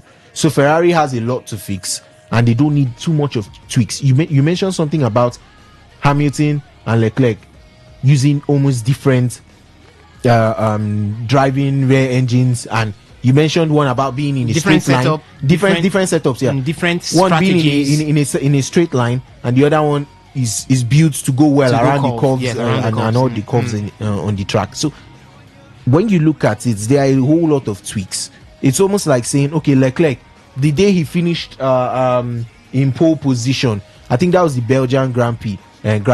He finished in pole position and started the race on pole position and maintained that lead till at least the 44th lap, if I'm not wrong. And then he did not finish on the podium. Leclerc did not finish on the podium. So it just says a whole lot about it, about them as a championship. And even when he came off, he used some, not too friendly words where he said they messed up his chances. He was like, no, I should have done this my way. He said, next time you all will listen to me. Yeah, I will do this my own way. So it says a whole lot where both your drivers are struggling to adapt to both their cars. You cannot tell me it's a rainy day and for practice we use wet tires. The next day you're starting me off on soft. Okay, what happened to what we went with? So it's a whole lot. But for Hamilton as a person, it starts with him. And for Ferrari, there's a whole lot of tweaks and they need to fix it. All right, a whole lot of tweaks and they need to fix it. I think for Hamilton, I think Ferrari has got the wrong Hamilton right now because the man is going through a lot. It's quite painful. It's going through a lot. You used to be a champion. If you're from the Nigerian setting, you understand what it's going through a lot means. Yeah, playfully on a lighter note, someone told me I'm going through a lot. Me too, I'm going through a lot. I tell the parents I did inside a lot already. No verse. So the truth is, Hamilton right now the man is having some psychological issue because that's how I feel though. That's my opinion. I feel he's a champion. He used to be a champion, and right now the man cannot even get to finish it's quite alarming. The closest he could get is 4th positions, right? Okay. So I think right now, Ferrari has got their own issues, but Hamilton right now has got the bigger issues. Okay. You need to wake up. Ferrari needs to look for a way to wake up, to wake the sleeping giant in him. Okay. That's it. If not, Hamilton might spend 3 years there without even winning anything. Okay. So they need to do more. All right, that's from Benjamin Mina. Hamilton might spend 3 years in Ferrari. I don't know if he has 3 years to continue driving, but if he does and doesn't make a change in himself as well as Ferrari making a change, then he might spend all the 3 years not winning anything. What do you think out there? You could let us know your thoughts concerning Formula One as we have looked at Ferrari and Lewis Hamilton. So much of changes, so much of flipping, so much of strategy, techniques, and as well as the structure being changed by Ferrari to the much that the likes of Charles Leclerc and Lewis Hamilton get confused. Hamilton stated it here. You see one thing today, if you are not very careful, you see it again. Before the next time, the same car, you're asking yourself, is this what I drove yesterday? How come it's totally different from what I'm seeing right now? Do you think that this is one of the reasons why the Ferrari drivers have not been able to live up to expectations this season in Formula One? And do you think that with all of these continuously, if it gets to the end of the season, Lewis Hamilton might be looking at going away from Ferrari, maybe looking for some other constructor. He doesn't have much time within himself to continue in Formula One, as he is to see another constructor that maybe could offer him something more stable to be able to use for the next season, to maybe see if he could get himself that one more drivers' championship before he calls it a wrap with his Formula One career. You could let us know your thoughts. The phone line is open right now, 0810-9510-951. For the SMS and the WhatsApp portal, it is doubled at 0701-9339-962. We've got this one here from the WhatsApp platform. It says, I don't expect this from Federer. Instead of supporting the new gen players or helping fight against the tight schedule, he's discrediting their hard work. If his predecessors said this during his era, Ingo Laikam, Ajay, make them leave my boy Sina alone. The sports chef from Chuba sending in that one there. Okay, we don't have any other one. Okay, for the SMS, let's see if we have anything here. Says from the SMS platform, it says, something in mind is telling me Ferrari is hanging up on Hamilton because he's the odd one in them. On a serious note, let them rest. Let them rest him. Okay, let them rest him. Don't try. Okay, that's Okunle the Torch Esquire. Thank you so much for your message there. But he says something in my mind tells me Ferrari is hanging up on Hamilton because he's the odd one. Why is he the odd one? Okay, maybe that will be a question to be answered some other time, because for now, we tend to switch our attentions football. It's time right now, and I'll be leaving you in the able hands of Benjamin Mena. Benjamin, he has been there giving us the updates coming from the world of football. I don't know if I should run through updates from the various centers before I leave. Let me see. Benjamin, let me take permission from Benjamin. Do I go ahead with that? Okay, let's say the last 1 minute I have, I run you through, as it is still 3-1 between Aston Villa and Fulham at the Villa Park. Newcastle Arsenal will take center stage by 4:30 in the Nigerian Premier Football League. I'll come back to that, but for the Spanish La Liga, Rayo Vallecano lost to Sevilla by 1-0 at home. Elche, Celta Vigo, no goals. Barcelona, Real Sociedad, 5:30. Real Betis Osasuna, 8 p.m. in the German Bundesliga is 1-1 at halftime. FC Cologne will take on VfB Stuttgart by 4:30. 6:30 is time for Union Berlin to take on Hamburger SV. Italian Serie A saw Sassuolo beat Udinese by 3-1. AS Roma right now. The Watchman Catholic Charismatic Renewal Movement, Port Harcourt Diocese, presents the Port Harcourt Revival Crusade. Theme: Two Kingdoms at War. Date: Tuesday 7th to Sunday 12th October 2025. Time: 4 p.m. daily. Venue: Community Secondary School, Molu Ororuko, Mile 3, Diobu by UST Roundabout, Port Harcourt. Join us live on Facebook, YouTube, Instagram, TikTok, and X at Watchman Port Harcourt. Viewing centers available in Omoku, Yenegoa, Obia, Bonny Island, and other designated locations. Free buses will be available at church and other designated places around Port Harcourt. Ministering: Pastor Clems Chukwemeka, Pastor Dominic Akabwiro, Pastor Patrick Madubuko, Pastor Solomon Ekweme, Pastor Nnamdi Onwugaje, and Pastor Michael Ihanacho. For enquiries, please call 0803-446-2810 or 0803-071-6035.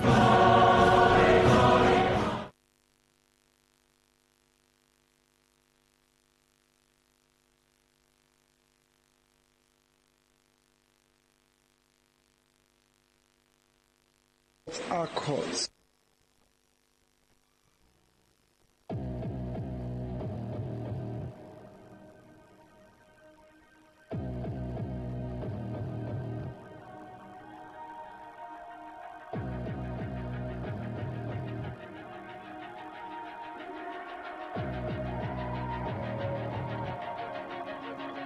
Yeah, and in my mouth I shouldn't have said it.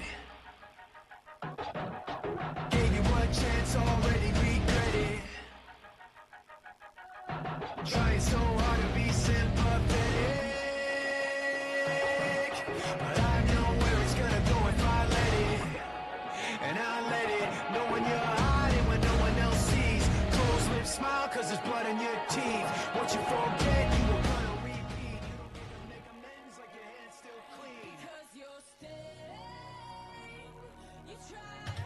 Good afternoon, football lovers. You're tuned into Today 95.1 FM, and it's today's Sports Live, the marathon edition, where we break down the biggest stories from the weekend. And today, we have to talk about the shocker at Selhurst Park. Liverpool 1, Crystal Palace 2. Just when everyone thought and slot men were building serious momentum in their title push, bang, they have been stunned at the death by a late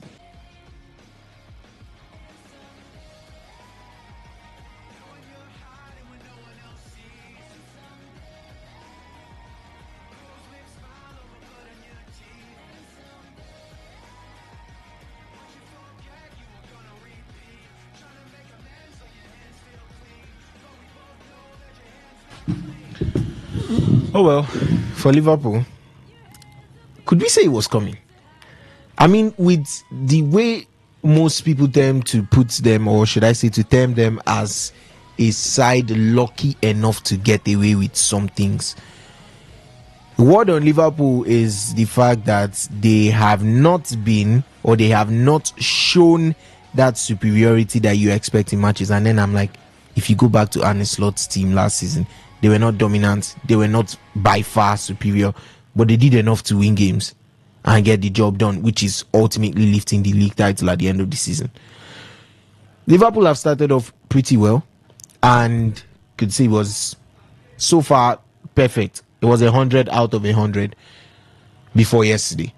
So Liverpool as a team had already started off well. They had that compactness around their team. They were attacking.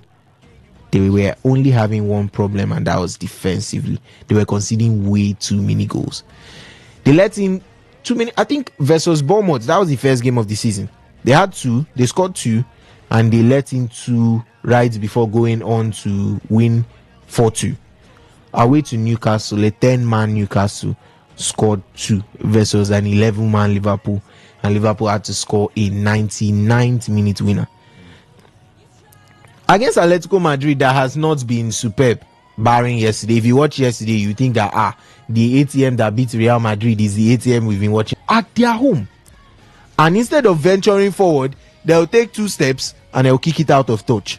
It just told you what they came there to do. They were like, okay, we are at home, but we don't fancy our chances. These are the champions heading over to our home turf more, and all we want to do here is to pick a point. That was their mentality, which at the end of the day became their undoing. So Liverpool, we cannot just wake up now and say, okay, this is an issue that we are just seeing now, or this is something unexpected. I think it stems from how they've played this season. When, you know, I did mention last week that some people cannot be counted on in terms of pairing. Konate has looked shaky all season. Yeah. And now I'm seeing calls that Robertson should start ahead of Kekesh. Kekesh still looks a little displaced.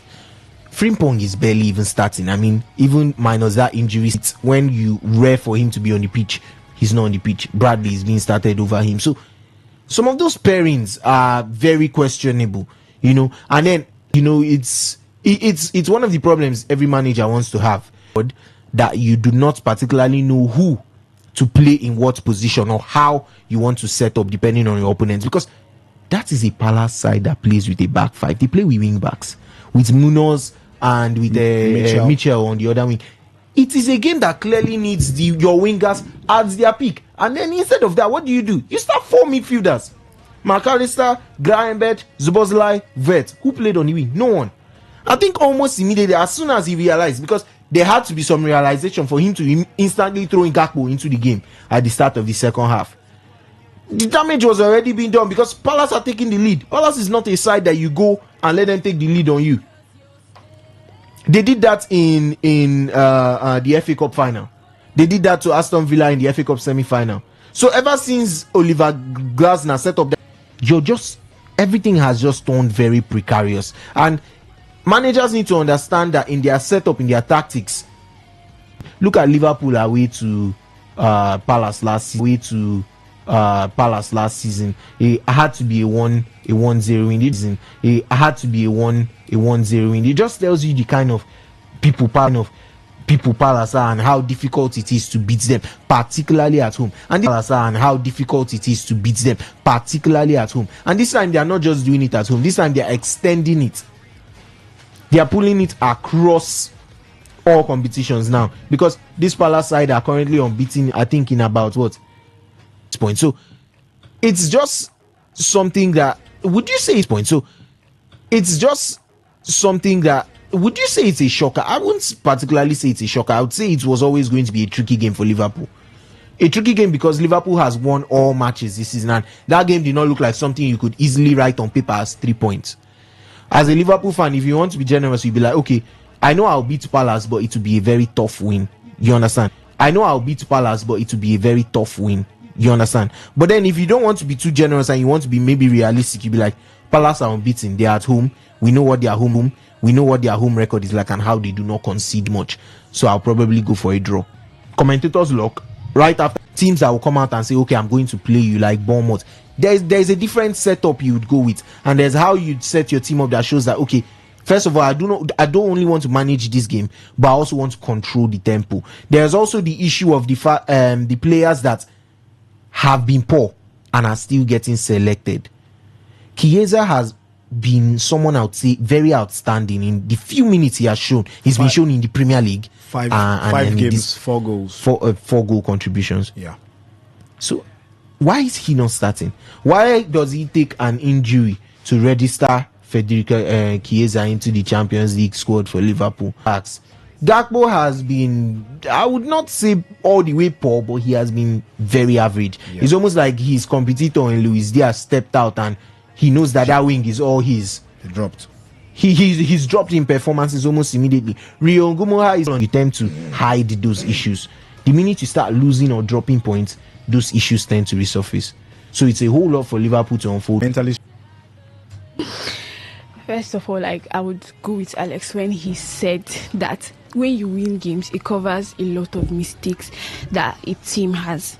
Liverpool, we have seen them, they have been having wonderful moments whereby they just go and a shot and then they're having a go and they are getting all 3 points and everybody's like, oh, Liverpool, they are the ones that are going to be in the forefront of the race again. Yesterday against Crystal Palace, I looked at their defense and I was just shaking my head. Ibrahima Konate needs to come back. There was a time that the pairing of Virgil van Dijk and Ibrahima Konate was making Liverpool's defense so beautiful. A shadow of himself. Konate is so lost in games. You will see him making mistakes that almost every game Konate is making one mistake or the other. The defense is very shallow. Yesterday, Crystal Palace pulled pressure. Then we look at Alexander Isak yesterday. Right now, Isak has not been able to blend. There's no communication. There's no, how would I put it? There's no synergy yet. Alexander Isak there. We see Ekitike is more in form. He's blended more with the Liverpool front line than we have seen Alexander Isak. If there is a more clinical team on this Liverpool side, I feel like they will bow more to pressure. Their defense, shaky. Their front line with Isak particularly, is also very shaky. Okay. Liverpool front line is shaky. Their defense line is shaky, according to the lady in the house. Now, let's look at the squad depth. Do you think the team actually looks tired? Do you think the team actually looks tired, especially late in the game, compared to... now, we are actually making reference to what happened yesterday, right? A lot of talking points in that game. We saw how they were actually conceding in set piece, how good Palace were in terms of, shots on target, but how bad they are when they've not scored, when they haven't converted those chances. They were able to score just 2. In the first half, they had 4 shots on target against Liverpool having just 1. It shows Liverpool were at the mercies of Palace. Right now, the question here is, does the team actually look tired? You look at chunk of those players, of the players in the team were actually coming from last season. They've played numerous games, especially Virgil van Dijk and Konate partnership. Yeah, Konate had injuries last season, but Virgil van Dijk was a standard player last season. He played almost all the games. Now, do you think the team is actually suffering from tiredness? Yeah, I think there has to be some sort of fatigue, but then you also reference the fact that there hasn't been that drop or massive drop in performance. If you look at teams that have been hit with fatigue, they had to play an extra tournament in the Club World Cup. Yeah. And I would say maybe Liverpool was not a part of it, but they did have a certain number of preseason games to fill up for that. I think Liverpool had 3 to 4 preseason games. They even had one where they played 2 in a day, so that's way more than 3 to 4 games. Paris Saint-Germain, they've lost 2 of their most, or would I say 2 of their key players already to injury. Kvaratskhelia and Vitinha. Kvaratskhelia is fit. Vitinha is injured. I was actually referred to Dembele and Desiree. Yesterday, Vitinha got injured yesterday. Yes. He got. Kvaratskhelia was just a knock. He's okay. It's fine. But Vitinha was substituted in, I think, in the 33rd minute of that game, and he did not look so good with Barca on, I think, Wednesday. So when you look at that team, I was actually referring to Dembele and Doué.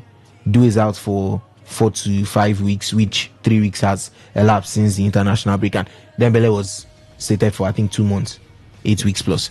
So you're looking at that PSG side, you're like, okay, these are the injuries they've been hit with. You can understand when a team that goes around to pick up every trophy available for them, barring the Club World Cup, which they still got to the final.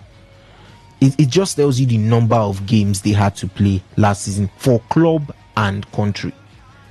Especially people like Vitinha, who still went on to win the UEFA Nations League with Portugal. So it's just a whole lot. It's a whole lot of games. Fatigue is definitely going to set in. Delap did not kick a ball yet for Chelsea, like almost officially, or would I say just 1 or a few minutes in, and then he was out for a certain long period of time, I think 3 to 4 months. It has its own tolls. It has its own effect on these players. I mean, even people that did not feature in the Club World Cup are still having all these small issues. So fatigue is a huge, determinant in most of this stuff. You could see why you could set up very well with your players and start your games pretty strongly, but end them very poorly, which is why what has particularly been the theme of Liverpool's season so far. The only difference, like I said, is the fact that Liverpool have somehow been able to convert things, and which is what I said was a bit scary about them. Because if you're not looking good and you're able to pick up points, if you're not looking at your very best and you're able to pick up points, you have to think of what is this team going to look like when, let's say, for instance, everyone is fit, or if the whole team has gelled together and they do not have as much defensive issues as they have now. You have to look at it and you think of it and you realize that it's actually a more scary idea. Or is it the fact that you're going to accept the reality that Liverpool are not going to be able to defend as expected? They are always going to have problems defensively, especially now that, okay, your backup centre back is out. You have just 3 centre backs to rotate in and between.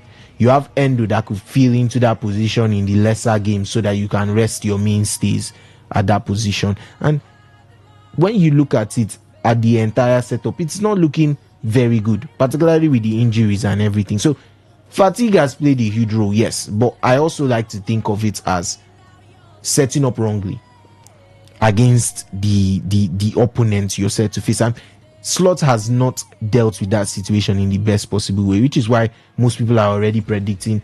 I saw one poll where they were asked to pick who they think would be the big name to crash out of the Champions League first, and the most votes were for Liverpool.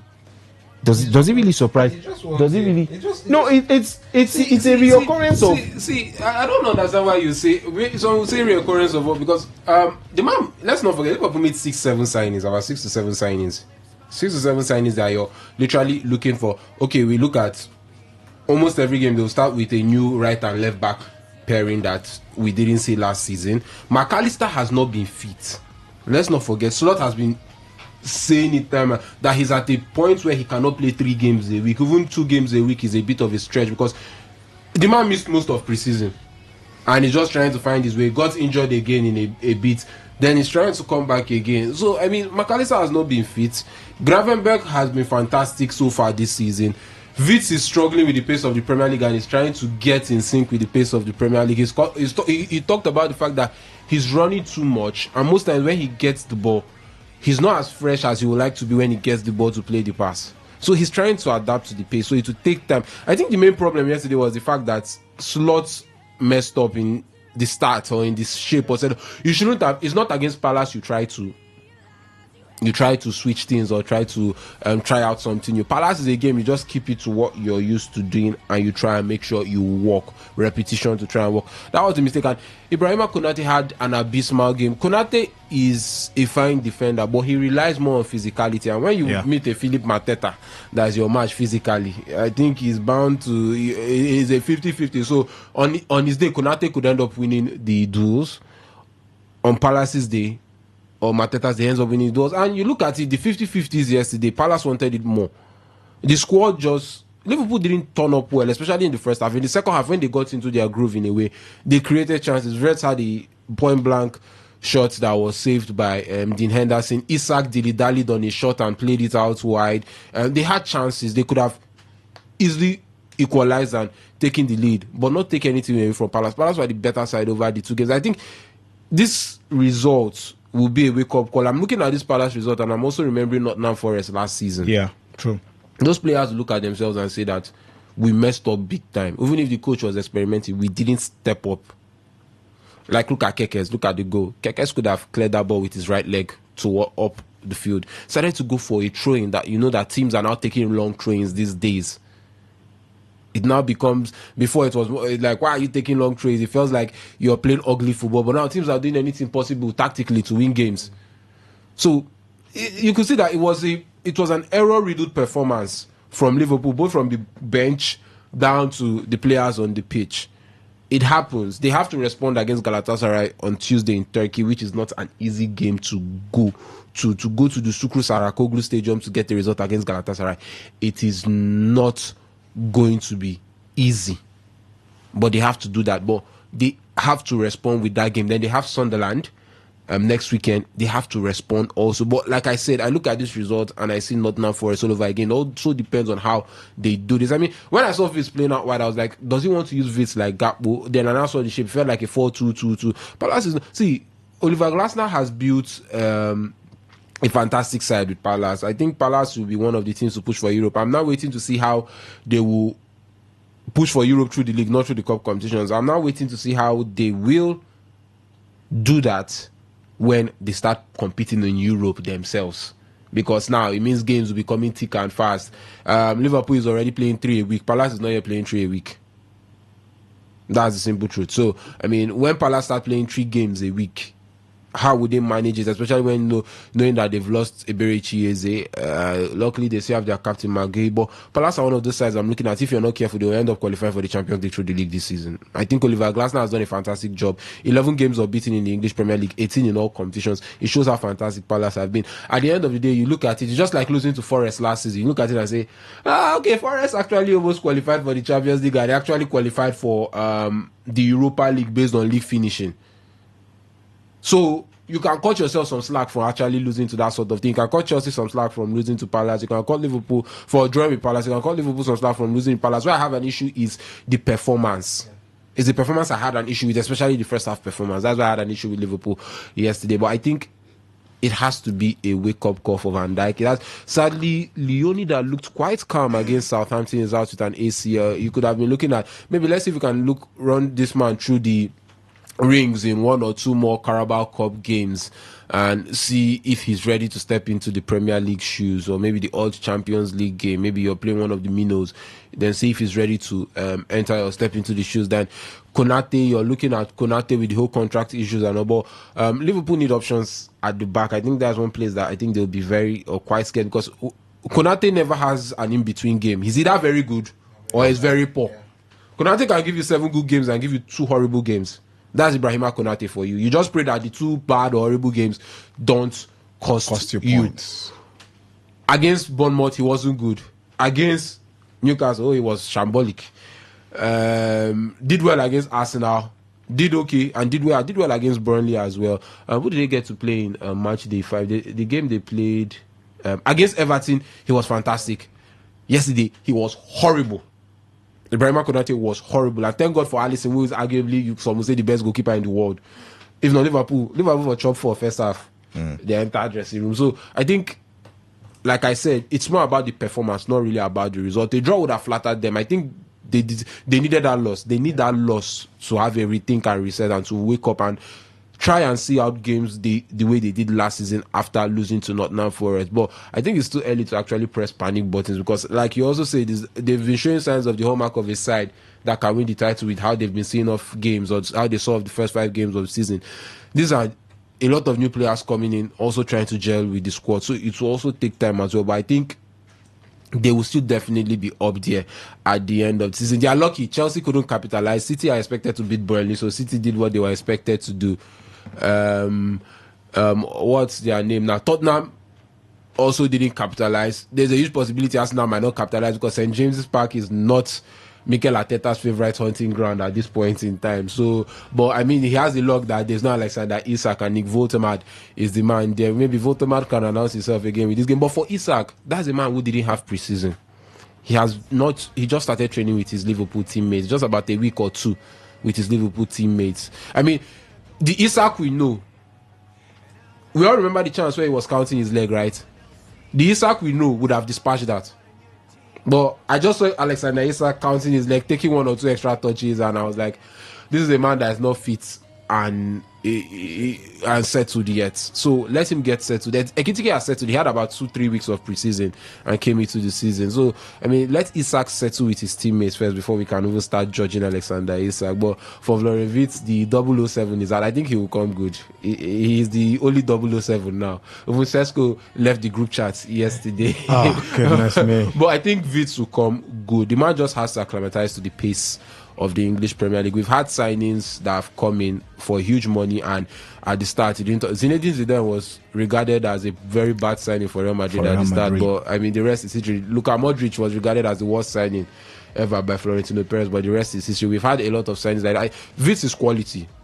His quality, you even see it when he plays for the German national team. He still shows it. His quality. So he just needs to acclimatize to the pace and the tightness of the English Premier League. The English Premier League is not going to be as open. It's not as open as the German Bundesliga. So I think from November to January, if the performances don't improve, then people can start being worried, or Liverpool fans should start being worried about if Florian Wirtz can actually cut it or not. But I think he might have the luxury of a season. But that's the thing, with that price tag, will you have that luxury?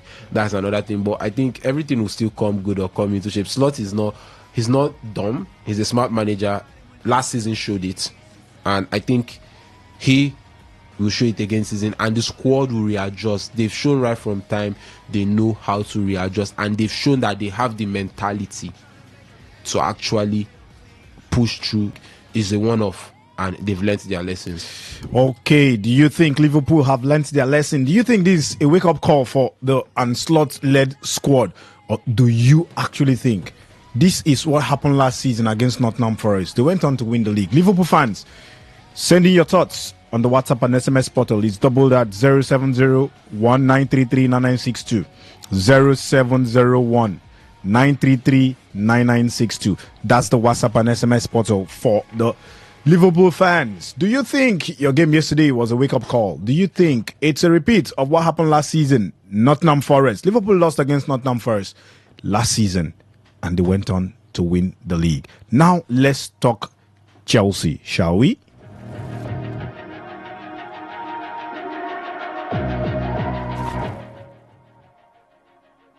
Asas, yesterday Chelsea lost. Now we saw Chelsea, they dominated possession. They were creative, but they had a problem. Put the ball in the back of the net. Now the question is, do you think the attack is too predictable? And do you think Chelsea lack a clinical striker despite their spending spree? Excuse me, I had to clear my throat there to talk about Chelsea. I don't think the attack is predictable. I think everybody in Chelsea is predictable. What else are you expecting from a Chelsea side at this point in time? Littered with holistically inexperienced players. Don't be deceived by winning the Club World Cup. Don't be deceived by... I won't say don't be deceived by winning the UEFA Conference League, because the UEFA Conference League was more or less like where Chelsea had... if any of those boys were to be in any other team and do not win the UEFA Conference League, then I think they will be questioned, because I think that's where you sit very well, being balanced on both ends by your weight. So I think coming into the English Premier League, Chelsea needs... This is what they should have done. No one is against you having pretty young, inexperienced players in all departments, but make sure you have one figurehead who is well experienced that can lead from the center of the pack. We are just seeing Moises Caicedo coming up to speed, coming of age from that particular department. In the forward department, there is no really one person there who I could say is a driving force, is a cool head, is a senior head that can drive proceedings.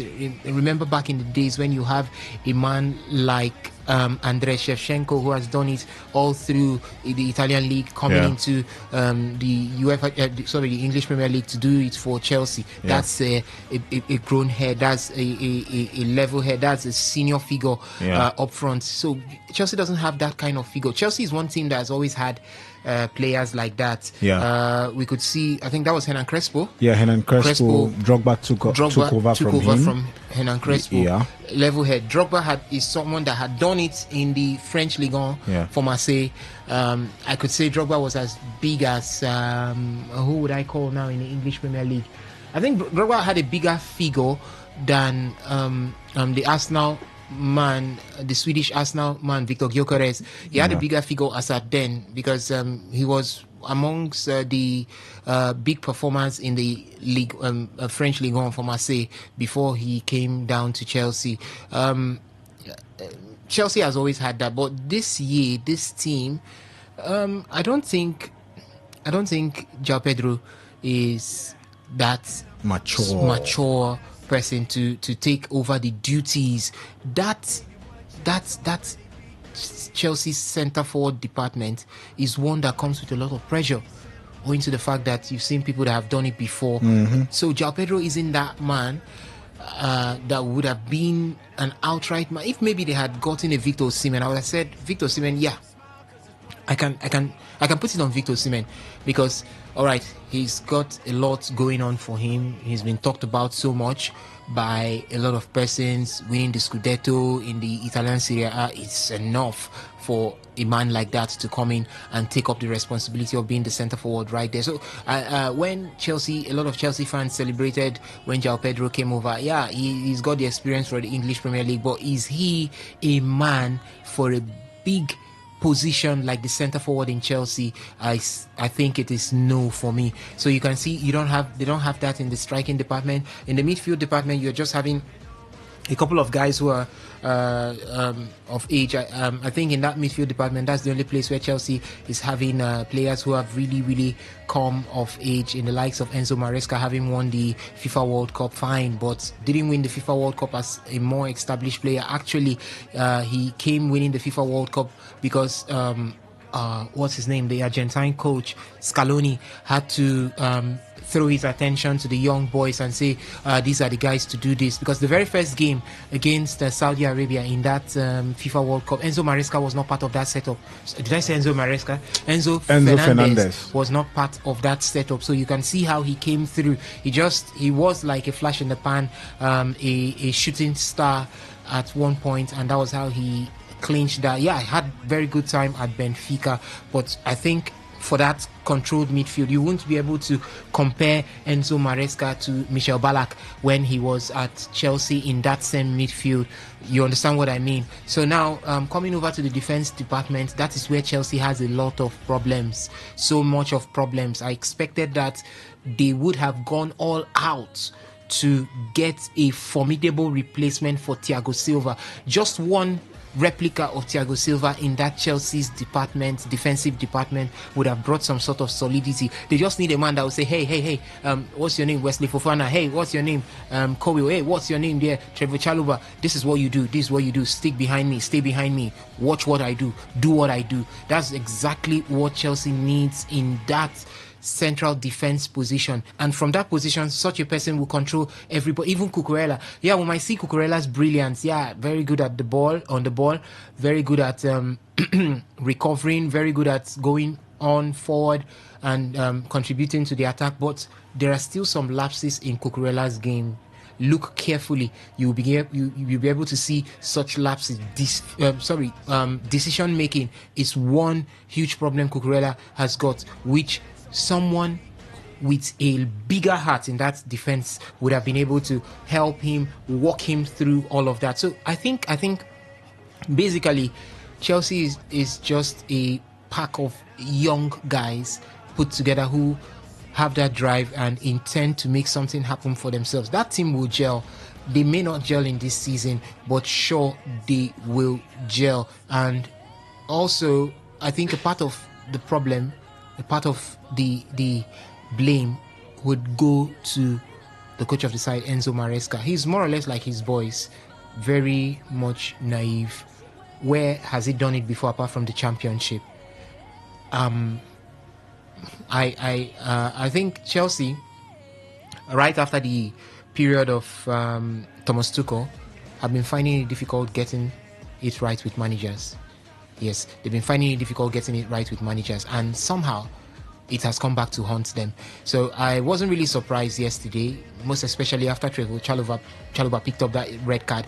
I knew that Brighton, a team that has what it takes to come back into an encounter like that, will not fail to do so. It was a no-brainer. Saw it happen. Chelsea fell like a pack of cards, and Brighton had to take advantage of that opportunity and were able to turn things around against the blue side of London. Okay, do you think Chelsea's team lack that mature head to actually manage the game for them? They had Thiago Silva at some point, they had John Terry, they had Hernan Crespo, who Drogba took over from. They had mature heads in that team over the years, and now they are full of younger players with no experience. You think that is what is actually lacking in the Chelsea team? You can actually send your thoughts to the WhatsApp and SMS portal, which is saddled on 0701 933 9962. 0701 933 9962. As for the phone lines, they'll be open in due course.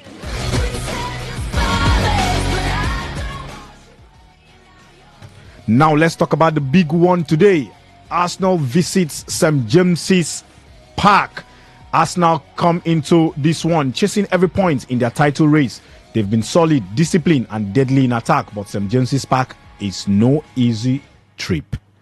Newcastle, meanwhile, have been a fortress at home. Passionate crowd, high press, physical battles, and the always men know how to make life difficult for top sides. Remember last season, Newcastle caused Arsenal real problems. So the question is, will Arsenal show their title credentials, or will Newcastle spoil the party again?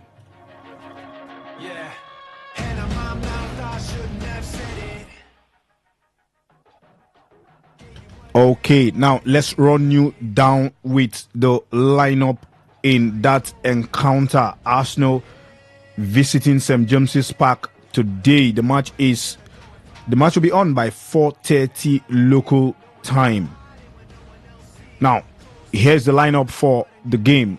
Newcastle lineup in a 4-3-3 formation. Nick Pope, Livramento, Tao, Botman and Dan Bonn making the four-man defense. In the midfield, you've got Bruno Guimaraes, Tonali and Joelinton. In the attack, you've got Jacob Murphy, Votmade and Anthony Gordon making up for the attack line there. That's a 4-3-3 formation for Arsenal. They are lining up in their usual 4-3-3 formation. David Raya in goal, Ricardo Calafiori, Gabriel Mangales, Masquera and Timbers making the four-man defense. In the midfield, you've got Declan Rice, Zubimendi, Eberici Eze, Leandro Trossard, Bukayo Saka and Gyökeres making up that one there. Can Arsenal actually go down there with a title in mind to actually go to St. James's Park and get one past Newcastle there? Can Arsenal go up there and get the victory? You can actually send your comments on 0701 933 9962. That's the WhatsApp and SMS portal. Now, do you think Newcastle can actually make life difficult for Arsenal? Blessing, we've known them for actually making life difficult, but this is a new Arsenal side, new players coming in. Iberici is starting. We talked about why we asked that question last season. The last game where Iberici didn't start, even in the absence of the captain of the side, Martin Odegaard. Do you think with Iberici starting, this is a new Arsenal side, do you think they can actually get something? They can actually get all 3 points out of this game? First of all, I do not expect this game to be an easy game for either of the sides. Manchester, Arsenal or Newcastle. I do not expect the game to be an easy one. Arsenal will be going with the thought of, we are going for the league this season. We want to close the gap between us and Liverpool. And if they do not do it this season, it's going to bring down their morale. And this Newcastle match is one of the matches that is going to propel them high or see them further dropping points. And then Newcastle, they have not been in form recently. After Alexander Isak left, Anthony Gordon. When Alexander Isak was in Newcastle, we have seen the pairing of Alexander Isak and Anthony Gordon. Yeah. One person will always score each match day. Well, Anthony Gordon now without Alexander Isak is looking toothless. Let me say, he's looking toothless. He even got a red card, I think, earlier against Liverpool. Yes, he got a red card. His self-esteem has been so down. He's back today. He's back and he's in the lineup, up and running for his side again. But what do we expect from him? Has he gone back to reflect and be like, I'm going to come back with more power. I'm going to come back with more confidence into this game? Arsenal and Mikel Arteta and his side, they are not that side.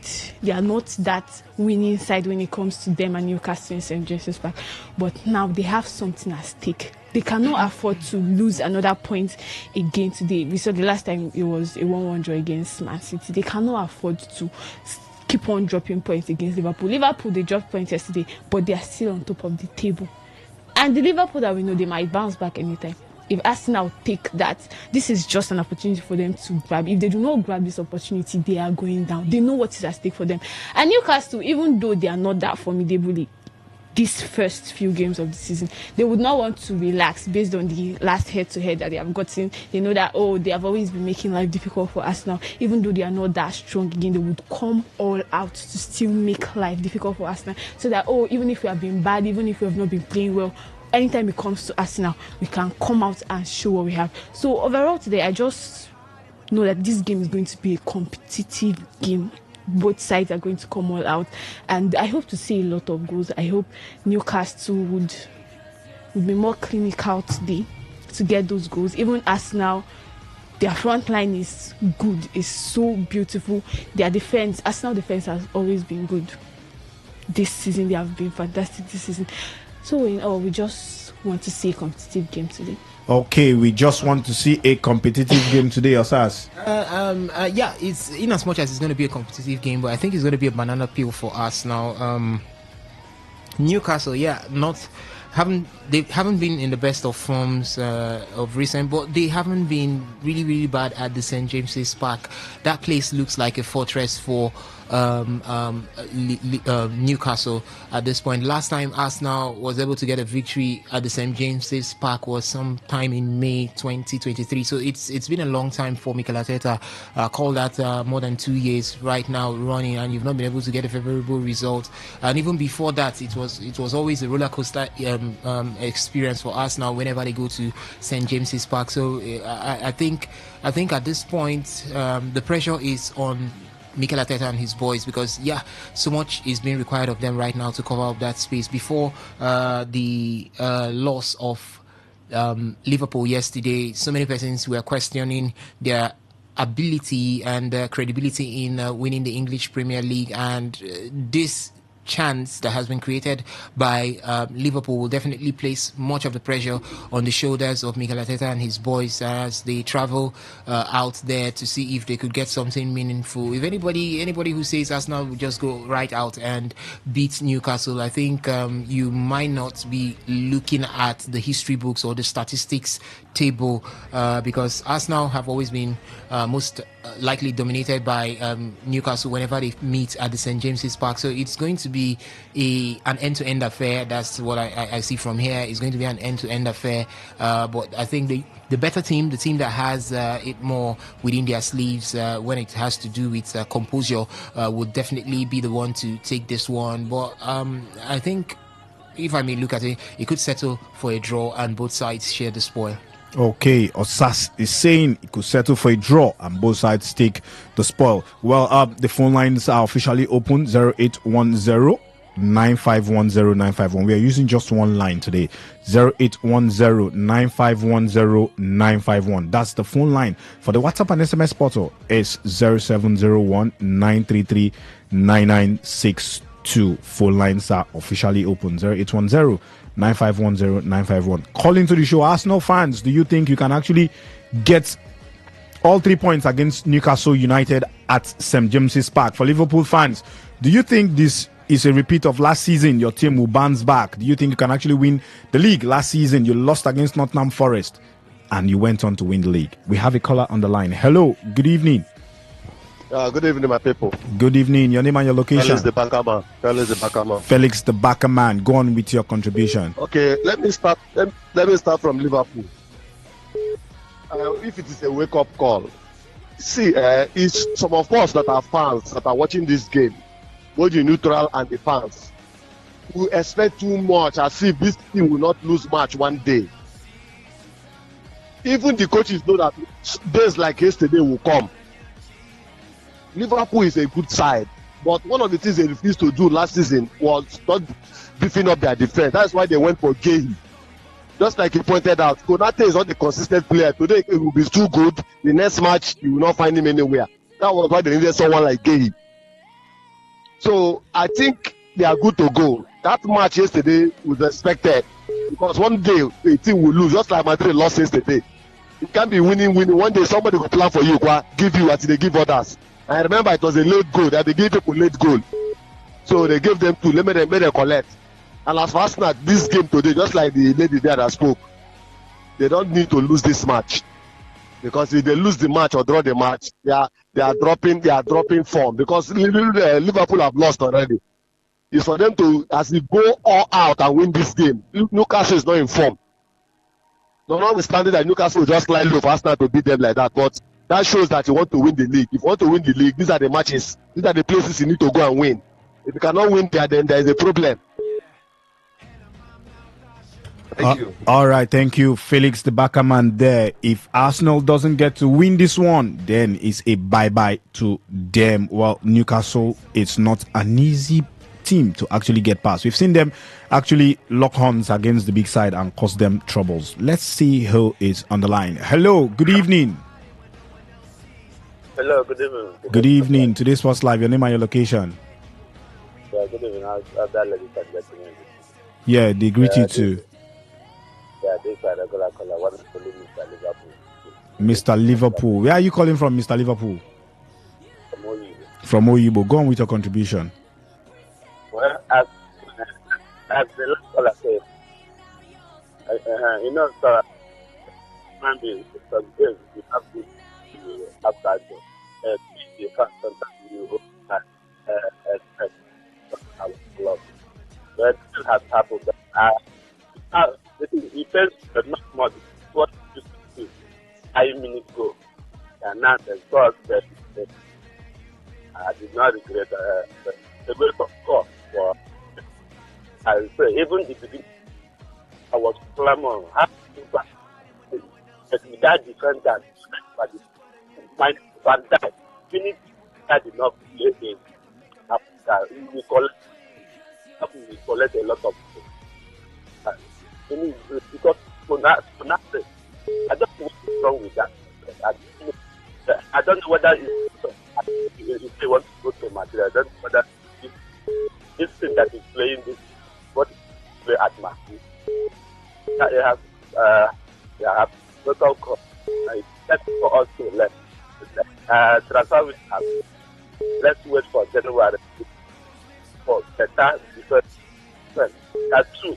That for today's match, as where as opportunity for Arsenal to Liverpool. I just asked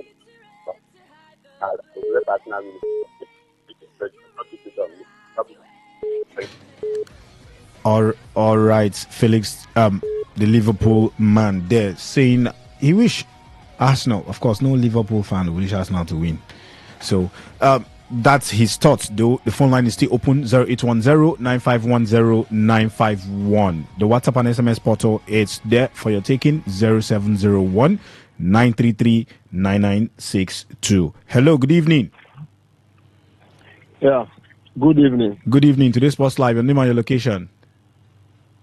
NS from Mandela. NS from Mandela. Go on with your thoughts. Yeah, first of all, let me say hi to everyone there in this studio.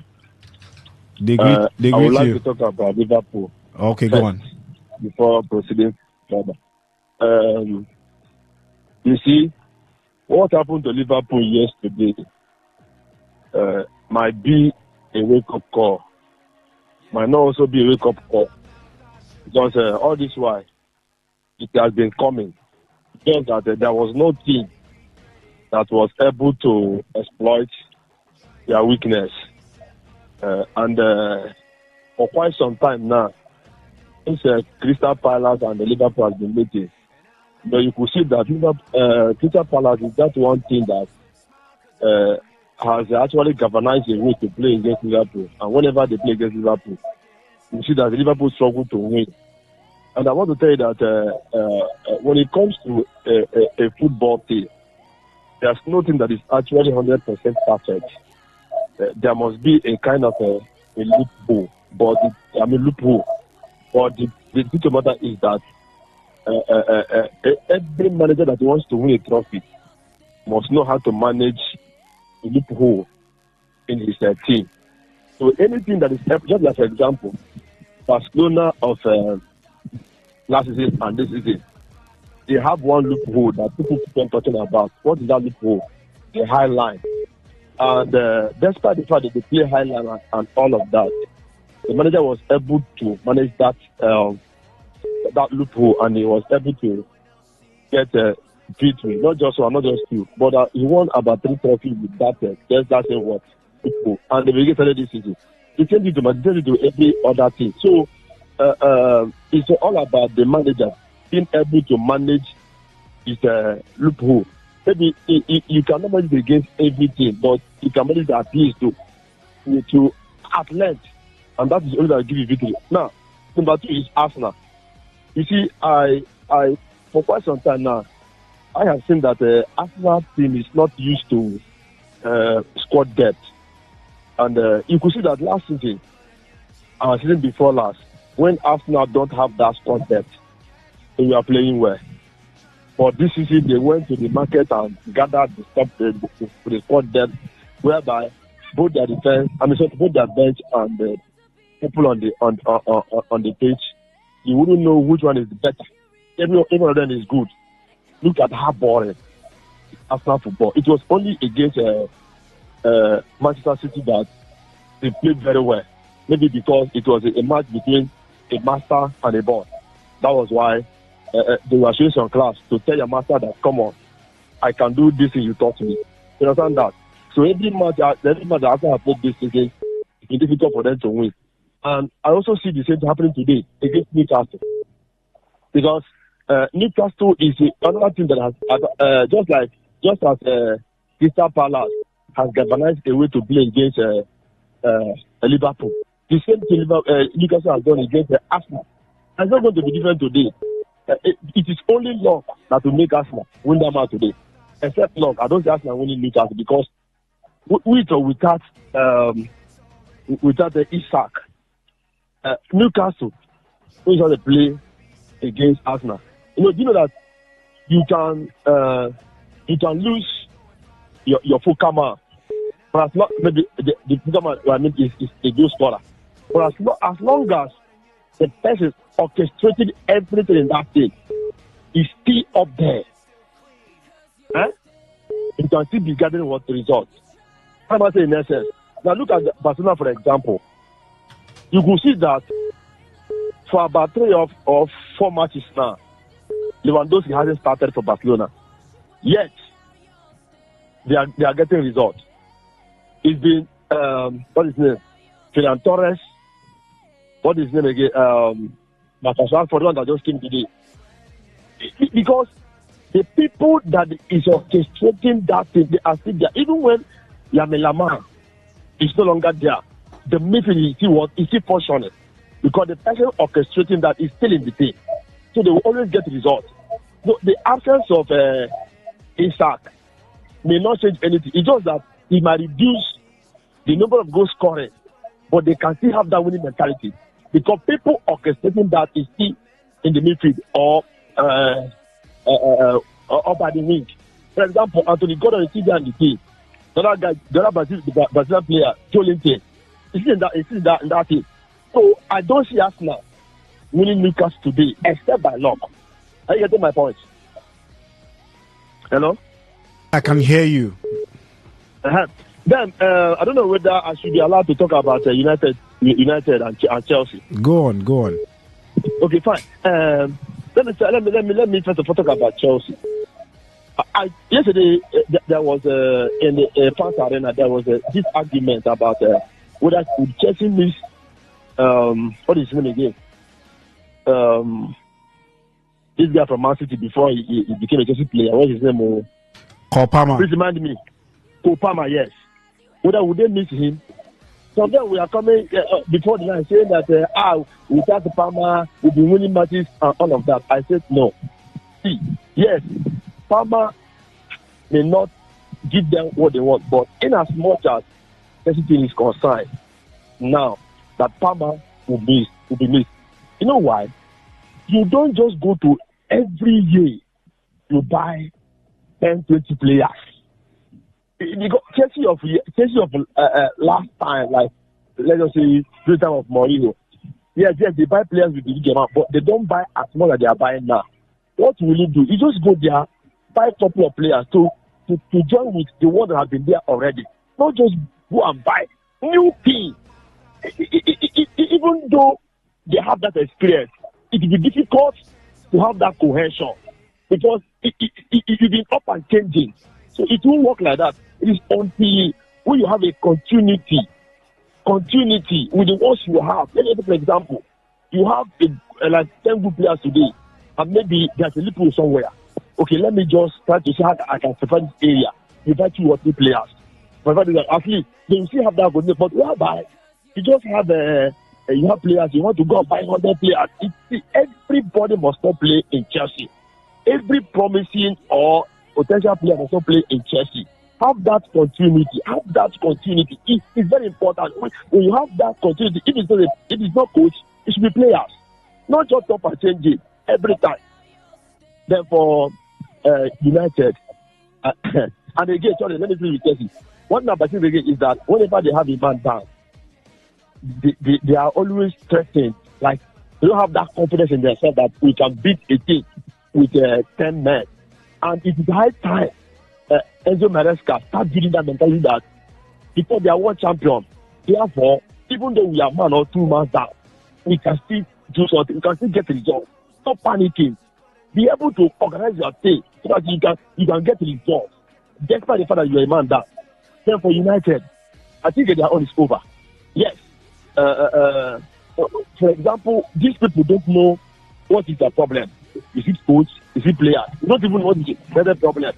And again, when they go to get the result, you know that this last season, during the window, United bought more players than than Barcelona. Yet, they're not fortunate. Barcelona only have the luxury of buying just 3 players. One was on loan. And only 2 players, one goalkeeper and a man to support Lamar. Yeah, they are still they are still playing well. But United has a luxury of buying up to like 5 players. and it's still not working. Beno just has only one goal. I don't think Queen has a spot. Why? Because the team is not actually working. It's not working, and the coach is standing before every other person and telling them that he wasn't his system. Let me tell you, one thing in constant is what is change. So when you see that you have tried this thing the first time, second time, third time, fourth and fifth time, and all that, it is up to you to change. Look at Guardiola. When he discovered that he doesn't have the fibers of player to match Arsenal tiki-taka, what did he do? He resorted to Mourinho's old time of football. He was able to get the result. Had he been said, let me just play the way they've known me for. That man would have lost that day. Because he had that, man to man, I cannot match Arsenal team. Therefore, let me change to something else so that I can at least leave Emirates with a result. And it's all for him. So it is high time that the coach, I'm not saying totally that it is the toss or the blame should be shifted to him totally. No. The thing is that both the board, the players, and the coach need to go back to the drawing board and sit down. Let them go and discover what is the problem and look for how they're going to settle it. Because United is a team that when we are growing up, we have been hearing about United. We see how they've been gathering trophies and all of that. How come just because a coach retired? United has become a team that they become a public toilet so much so that anything can just come and get results against United. No team now goes to any work of job with a threat or fear that United are just been. They not go against United with that confidence. Come on, they are just like us. We can play against them and get a result, and it's happening. Look at one man done against Chelsea. They were still shaky. No, there was no confidence that come on, let us go and score as many goals as we can. They were still shaky, and when they got that red card, come on, everything about United is stabilized. So the problem United is so bad that we can't just lay our hands.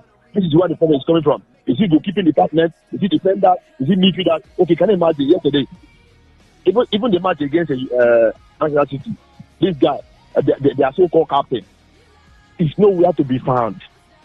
Yes, he's still there. He will play 90 minutes. My brother, this is a global stage whereby what is not working for you, let him go and rest. Adopt something new that will work for you. So you don't just think because he has been giving us a result or if you want to play by the history. No. There's a time when history should be kept aside so that something new can be brought upon for you to be able to get what you want. So all these things they are doing is the problem of Manchester United. Let them go back, the whole department, United, the board, defenders, goalkeepers, the coach, and every other person. They should go back to the board, sit down, let them discover. In fact, if they don't know, they should be watching the tape of their match every day and know where the problem is coming from. Whether it's the coach or whatever they say is the problem, they should look for how to settle it so that United can return to where they are. If not, United is becoming a relegation team if they are not careful. Imagine a coach playing a match hasn't got for 3 matches now, hasn't gotten what we call back-to-back win. Yes, he's still there. A team as big as United, come on now. It's shameful. Thank you very much. All right, thank you so much for your call there. Henry, Rivers United on the continent, still playing goalless. Do you think that is a frustration on the part of Finidi George, knowing that, the first leg you picked up, you played a goalless draw. Let's not say pick up a point because the points does not count in this now.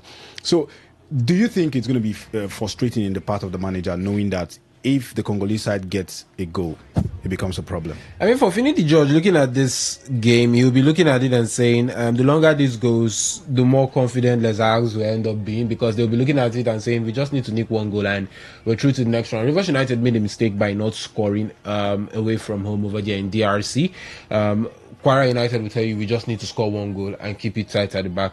Then we're through. But for Rivers United, there's a side that we know them for actually being tight at the back, but they've not also been scoring well this season. So like I've said, or like I did note, the longer this game goes on without any goal actually coming in for Rivers United, the dicier it becomes. Because I mean, they would have been looking at this game and saying by now we should have been a goal ahead, knowing that we have our foot in front and we have the advantage, and just try to see out the game of victory. So this looks like it could be a problem, because as much as you're keeping things tight at the back, we also need you to score goals, because there are certain points or periods where you will need to outscore your opponents. And Rivers United just doesn't look like that side that has that sort of quality within them as regards scoring goals at this point in time. But well, just 41 minutes on the clock. We'll see how things do turn or pan out over there. Almost the same time between Kwara United and Asante Kotoko. 40 minutes on the clock, still goalless in both centers. So we're just watching and seeing how things will turn out for Rivers United over there in the Godswill Akpabio Stadium in Uyo. Okay, Reliance, do you think if the Congolese side gets one past Rivers United, do you think Rivers United can actually come back from that one goal down and outscore the Congolese side? Do they really have that mentality? Let's not forget, this is not the Nigeria Premier Football League. I think one thing that has worked for Rivers United so far this season, or let's say Rivers United under Finidi George, is the ability to keep it respectfully. They've not recorded so many losses, but they've not lose by so many miles or so many margins, and so you tend to question their mentality on their ability to want to come back in situations like that. But again, they are playing home, in as much as it's not their natural home, but they are playing home. So in a match where you understand that you didn't do yourself any good by not scoring away from home, in a match that is 50-50, it's even for both sides, anybody can get the win right here. I think Rivers United should understand, even if they do not naturally have the mentality, you know, the situation where they find themselves is the situation where they should muster up that mentality, just as we see in Newcastle United trying to muster up their mentality against Arsenal. Arsenal have been the dominating side for the past 10 minutes. They've pushed Newcastle United into their own half. Bukayo Saka had a chance close to the goalkeeper, but the goalkeeper saved it. And of course, Berechese had to let one fly from his left foot. That one was going straight up into the back of the net, but the goalkeeper punched it away. So Arsenal have been running riot at Newcastle United. That's not in terms of number of goals scored already, because it's still goalless between both sides, the Magpies and the Gunners. But right now, Newcastle United looks to have mustered up the courage, the mentality needed to also come out and play this Mikel Arteta side, because when you have the complement of Berechese at the heart of the midfield for Arsenal, and then you have Bukayo Saka returning from the other side, they expect a lot of creativity.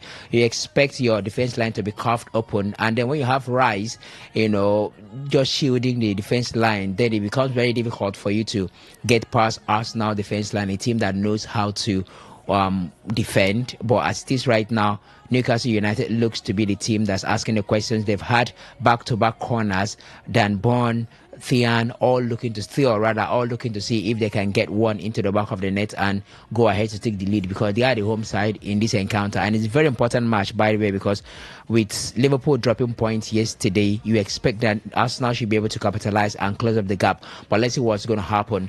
In the end, Rivers United needs to do all it takes for them to win this evening.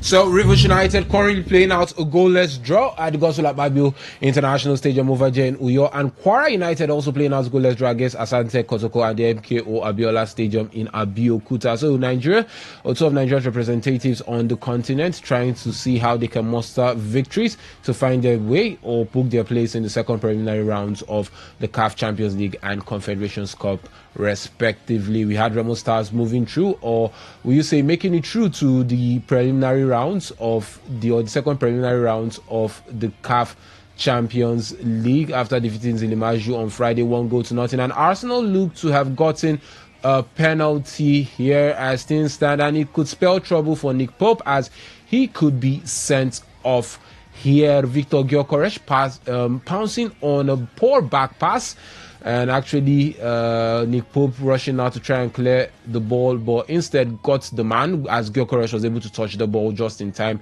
past Nick Pope, and the referee points to the spot. So it looks like it is going to be a penalty for Arsenal, and we'll wait to see what punishment will be brandished towards Nick Pope. This is This is what you get from Eberechi Eze. Is that really a violent action? I mean, if Pope got the ball first, then I think. No, he didn't get the ball. But did he touch the man? Gyökeres got the ball. Did he touch the man? That is the question. I think his knee. It looks like maybe there was a clash. It looks to have had a clash between. That is the Gyökeres. So it. Of course, I mean, you are a centre forward. You are in position to win a penalty for your team. So what would you do? You have to let fly your leg extensively enough, for them to. For it to give you the advantage. Now the center referee will have to go to the pitch side monitor and look at this one, because again it also looks like Gyökeres may have made himself unnecessarily big, or maybe there was no contact. Yeah, there was no proper contact, then he fell. So that could spell doom also for Gyökeres if he deemed to have attempted to dive and deceive the center referee. So we are watching the video assistant referee's replay, and then from this angle looks like there was contact between Nick Pope. I mean, looked like there was contact between Nick Pope and Gyökeres. From look at it from this angle, looked like there was a stamp on Nick Pope's feet that led to the clash with Gyökeres' knee. But what made it look as if there was no serious contact would be the extent or the space at which Nick Pope took off his leg. Yeah. And then when you look at it from this angle, it looks like it wasn't that serious to have caused a penalty. It feels like Gyökeres dived. It looks like the man He dived. had the ball, push it to the left-hand side, and then what happened? Yeah, it's very important. Let's look at that place very well. So he had the ball, push it to the left-hand side, and then I mean, Henry, if you see... Are they also trying to say if Nick Pope's toe touch the ball in a way or a little bit? I don't know if you're looking at Nick Pope's toe, but I'm looking at Nick Pope's knee, because that's where the clash, that's where the contact It looks like there was contact. Yeah, that's where the contact comes from. Nick Pope's knee, but just that the reflex from Nick Pope's knee was quick enough to let move off. Yeah. So that could make it a little bit tricky for the center referee to decide, because it looks like it was so quick. But a closer look will tell you that there was that maybe minimal contact that led to Gyökeres falling down. So the center referee has a lot on his hand right now and will have to make a decision if that was good enough to award a penalty or not. He's making the announcement and to say what he has observed from the pitch side monitor. Will it be a penalty for Arsenal or not? Looks like a penalty has been cancelled. Yeah. So it has been cancelled to the disbelief of Bukayo Saka and Mikel Arteta from the Gunners setup. Is that a penalty? Honestly speaking, it's very, very tricky. A center referee who decides to give that as a penalty, I will not fault the center referee. And a center referee who says, nah, it's not good enough to be awarded a penalty, I will also not fault the center referee. Here are my reasons. At first, for a penalty to be cancelled, the contact was not intense enough. It was not. At first glance, it looked like a penalty. We all thought it was a penalty, and the referee saw it from that angle as well. So the contact was not significant enough to have caused a penalty to be given. I understand that center forwards, even if I was in that position as Gyökeres, the next thing I would do is look for that contact. So you can also say that Gyökeres looked for that contact, had it on his knee, a bit of a touch, even if it's a jersey that touch him, he will fall, calling for a penalty.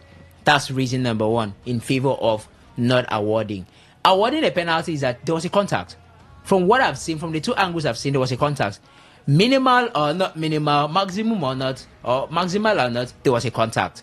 So the referee can also say, look, there was a contact, and since there was a contact, I can award a penalty. So when I look at it from these two sides, trying to balance both sides, I wouldn't fault a referee that decides to go ahead and give, or equally not force the referee that decides not to give. So for me, right decision for whoever gives, right decision for whoever doesn't give.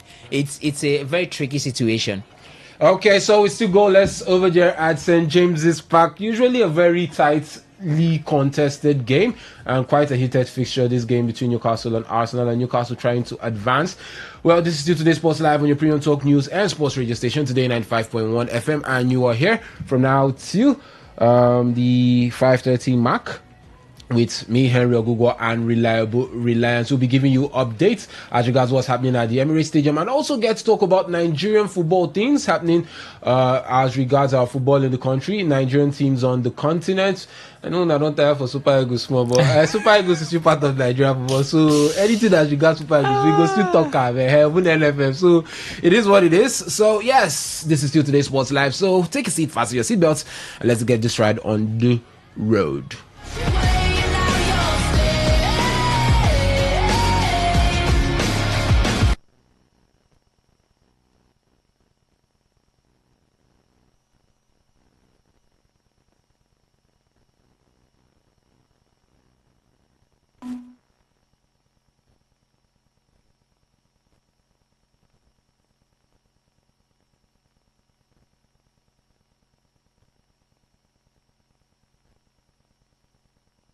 Stay informed, stay ahead.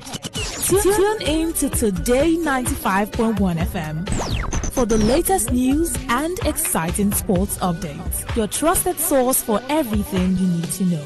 Today 95.1 FM, the voice of the people.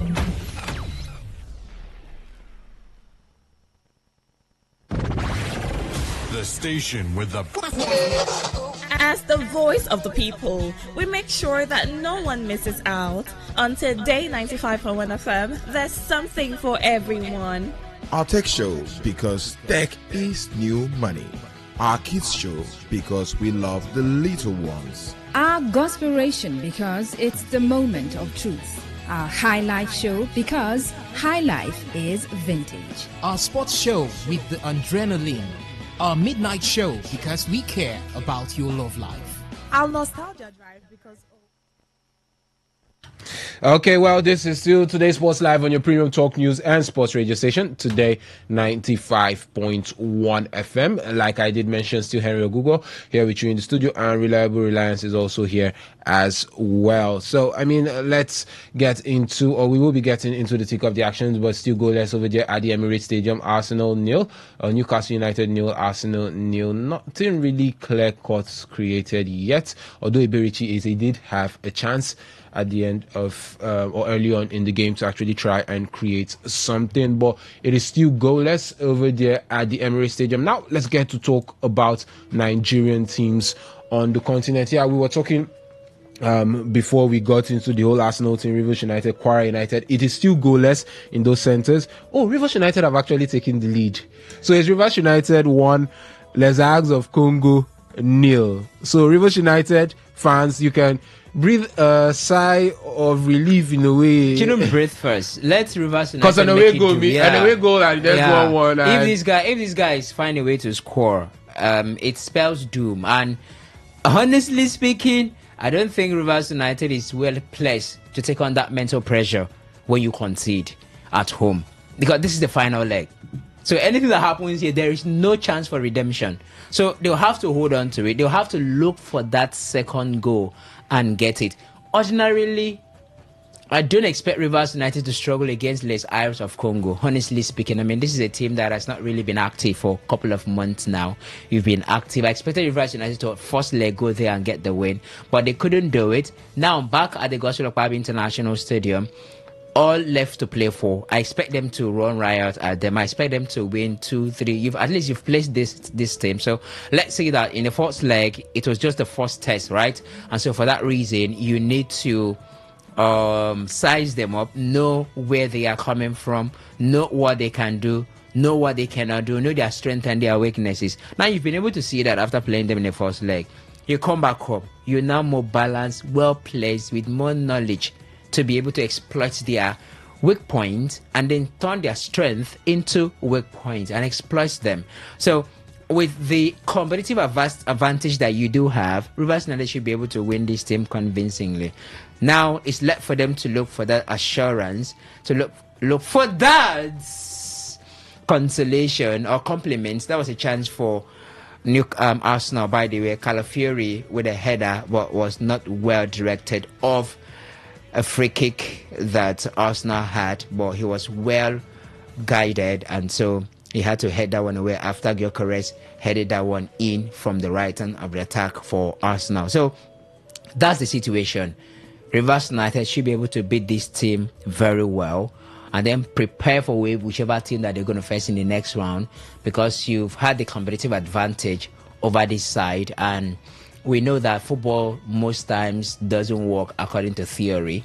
But again, we also know that there are some things that are very obvious in football. For instance, if you've not been playing matches for 6 months and then you come up against a team that plays week in, week out, I mean, that team has competitive advantage over you. That team is well placed to beat you physically, mentally, and otherwise. There's that fatigue that comes. This is a chance for Arsenal to go in front. Will they capitalize on it? They missed it.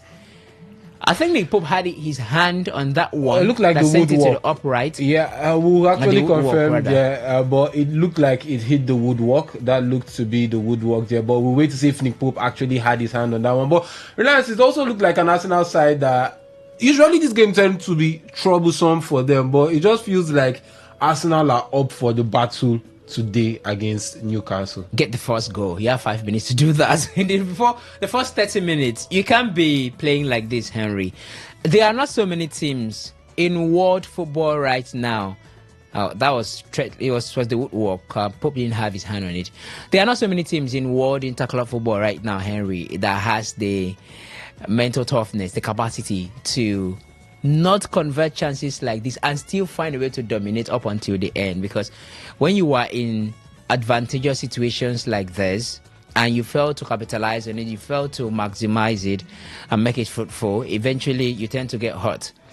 And it takes a team that has a lot of psychological boost to be able to still hold on to the dominance and go on to win. I can't really see that for Arsenal at this point, even though they've shown promises of they've been that improvement in their capacity, in their mental capacity, in their psychology, in the way they are able to psych themselves up.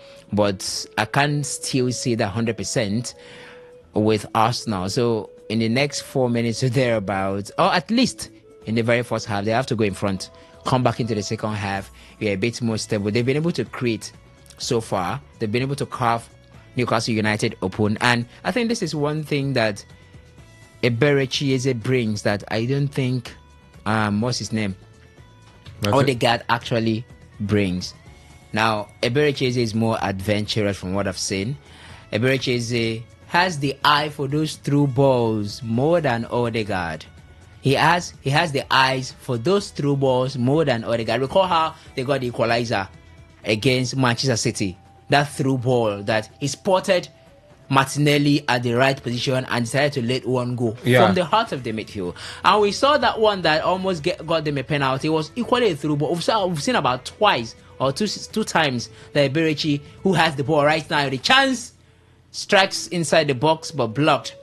So we've seen about twice now that he has been able to let fly those through balls, and Arsenal has sort of threatened with those things. So I don't think Odegaard really has that capability. That's why many persons have been clamoring that, look, play him from the middle, and he has decided to listen Mikel Arteta, and that's it. A chance for a throw in, and Calafiori went for a rag to clean the ball for long through, and the center referee says no. But why? I don't understand why. Maybe it's not a towel. You know, usually before we used to see players have towels when they want to take trays and request for it, but I don't know, is that a towel or just a cloth that was lying? It looks like it's a rag that was somewhere. Well, he did take the train and Eberechi with the shots and Nick Pope with the save. Nick Pope is up for it today. I have to say, the man is up for it today. But Eberechi, it looks like you were talking about that difference. Are you not envisioning probably maybe not just having or dropping Odegaard for Eze, because Odegaard is the captain, so you're definitely not dropping him. So are you imagining what it could be like for Arsenal having both play at the same time, also with Bukayo Saka there from the right? I think it's going to be crazy if they are able to find the chemistry, the rhythm that works. It's going to be crazy. And I think you allow Eberechi to roam. You can play Odegaard a bit advanced, close to the box, because from what I'm seeing from Eberechi is just so beautiful to watch. You know, the way he orchestrates that middle, the way he let go of those defense splitting passes, the way he creates those spaces, you know, for the likes of Saka to run, Trossard on the other side, and then the way the eye he has, the vision to spot his players up front and how he is able to close up and press the attack. I mean, we've seen back-to-back times that Eberechi is very close inside the box trying to force the attack. So he forces from deep to the attacking midfield to the edge of the box, inside the box as well. And this is not something, the fluidity he brings is not really something that we've seen from Odegaard. Odegaard is a fine player, quality one at that, has been holding down that Arsenal's attacking midfield, creating chances for seasons now. But Eberechi comes with a different test. So if we allow Odegaard to be more advanced, Eberechi creates from deep, allow him to roam, then it's just going to be crazy because they're going to carve you open more often than not. Then it means that Declan would not have to be adventurous because, of course, you expect Declan to be the first choice starter when it comes to defensive shield and maybe joined by Zubimendi. It means that Declan will not have to be that adventurous because we've seen instances where Declan is very adventurous. But right now, you're having two players that can be quite adventurous. The other ones will have to be very conservative in their approach. So it's just beautiful to watch what Eberechi brings to Arsenal, and he has proven why many persons, including myself, have been calling for Arteta to start him.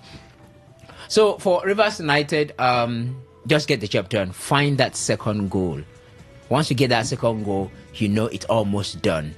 But for any reason, even if you get the second goal, it's a problem because if they find a way to score one, that's like 2-2, isn't it? By virtue of a away goal. Yeah. So it's still troublesome. They left themselves in a precarious situation technically, and that can play on their head. But for what it is worth, start with getting that complementary goal. You can relax a little bit. You can want to circulate balls, right? Want to play, want to ease off the pressure. They need that, to ensure that they are holding their place, at least as they get into the second half. Okay, well, we are looking at Nigerian football, and a lot is happening. Like I did mention, the teams on the continent. Also, the poor performance of the Super Eagles of Nigeria during the CHAN, that's the Super Eagles B. And we're also looking at the World Cup qualifiers, the poor performance. And someone was talking, Godwin Enahena, former MFM director, also a director over there in Sporting Lagos, and also a renowned Nigerian sports journalist as well. And he had to say this about Nigerian football. Let's get to hear from that man. I've said this over time, and I'm going to repeat it again. The problem of the level we are, club football, has to do with government. I've said this repeatedly, that if you don't fix Nigeria, nothing will work. And I'm going to throw that question back to you, Honorable. Can you point out one thing that is working in Nigeria? So if nothing is working, where do you think that sport should work? Successive governments see sports, they used to call it Ministry of Play. That's what they used to call it. I mean, it's as simple as that. In a nation where you have a league that has 20 club sides and 18 of them are run by governors. And these governors see them as PR tools, or they just see them as CSR, an opportunity to jump for the boys. For you to be a club chairman, you don't have to have any experience. It is, how well did you fight during the election? How many ballot boxes did you snatch? I mean, some of them, I'm not saying all of them, there are some that are, qualified to be club administrators or sport administrators in Nigeria. So I've said this again. Government has a responsibility. And 3. 1, government's job is to provide an enabling environment. That's why if any nation wants to hold any big competition, FIFA must speak with the government of that nation. That's number 1, enabling. Number 2, government must provide infrastructure, stadium, all those things we don't have. Number 3, government job is to provide grants.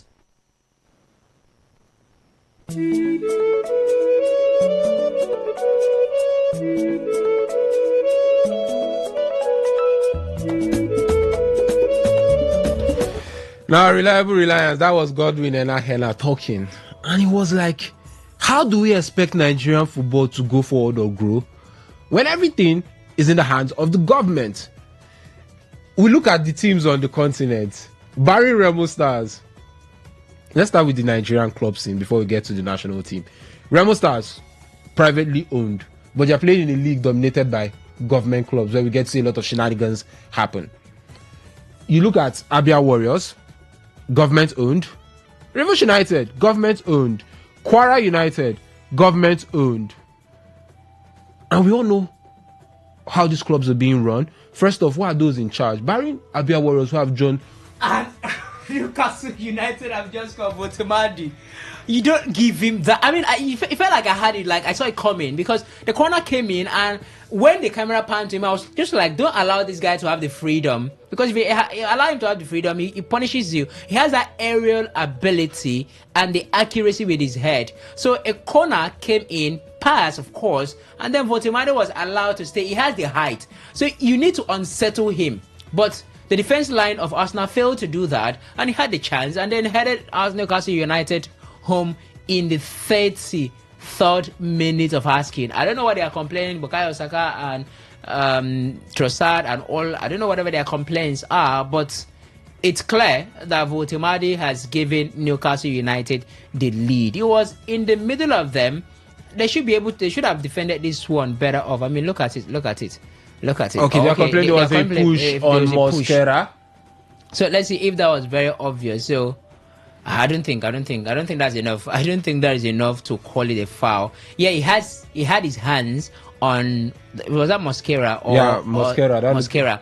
So he had his hands on Mosquera, and that actually looks like Saliba instead. Had his hands on I need to confirm whether that was Saliba or Mosquera, but we'll do the confirmation. On him, then held him. I don't sense any push. I don't sense any push from what I'm seeing. All right, I don't sense any push from what I'm seeing. That's what they are complaining. But the video assistant referee guys, we have to look at it, and they've looked. They've no indication that they've looked at it. The goal has been given. Goal has been given. I don't think there was anything like a push there. You know, I think Gabriel Magalhaes just became, how do I put it, naive. Should have acted better, because the man you need to unsettle him before he jumps. That's just it. Unsettle him before he jumps. It was Mosquera, actually. Mosquera, right? Yes. Unsettle him before he jumps. You don't allow him to jump. Once he jumps, it becomes difficult.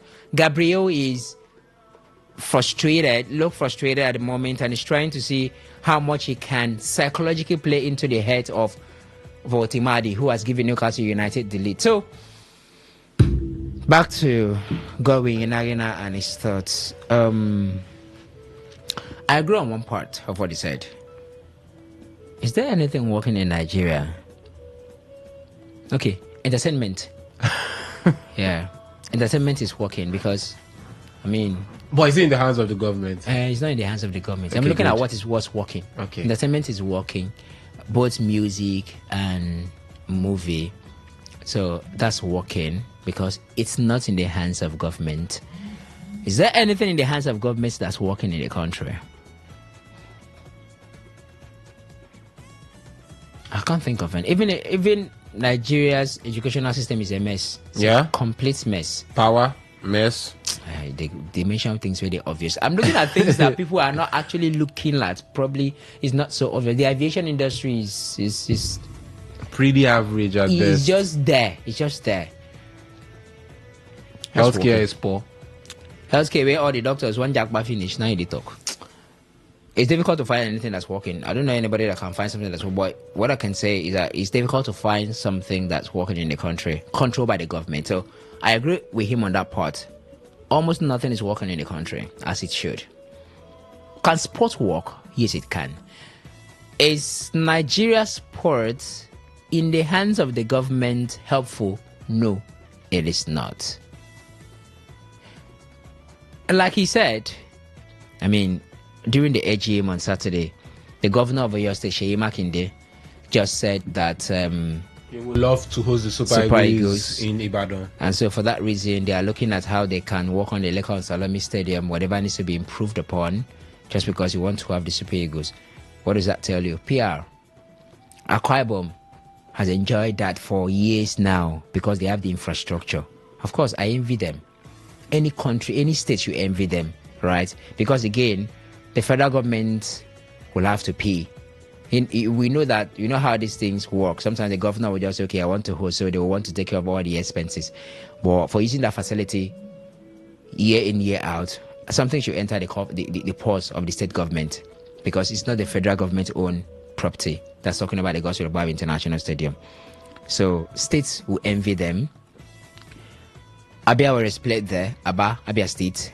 Rivers United playing there. So, yeah, I join other states who envy them to envy them. positively. But why are you envying them when you did not?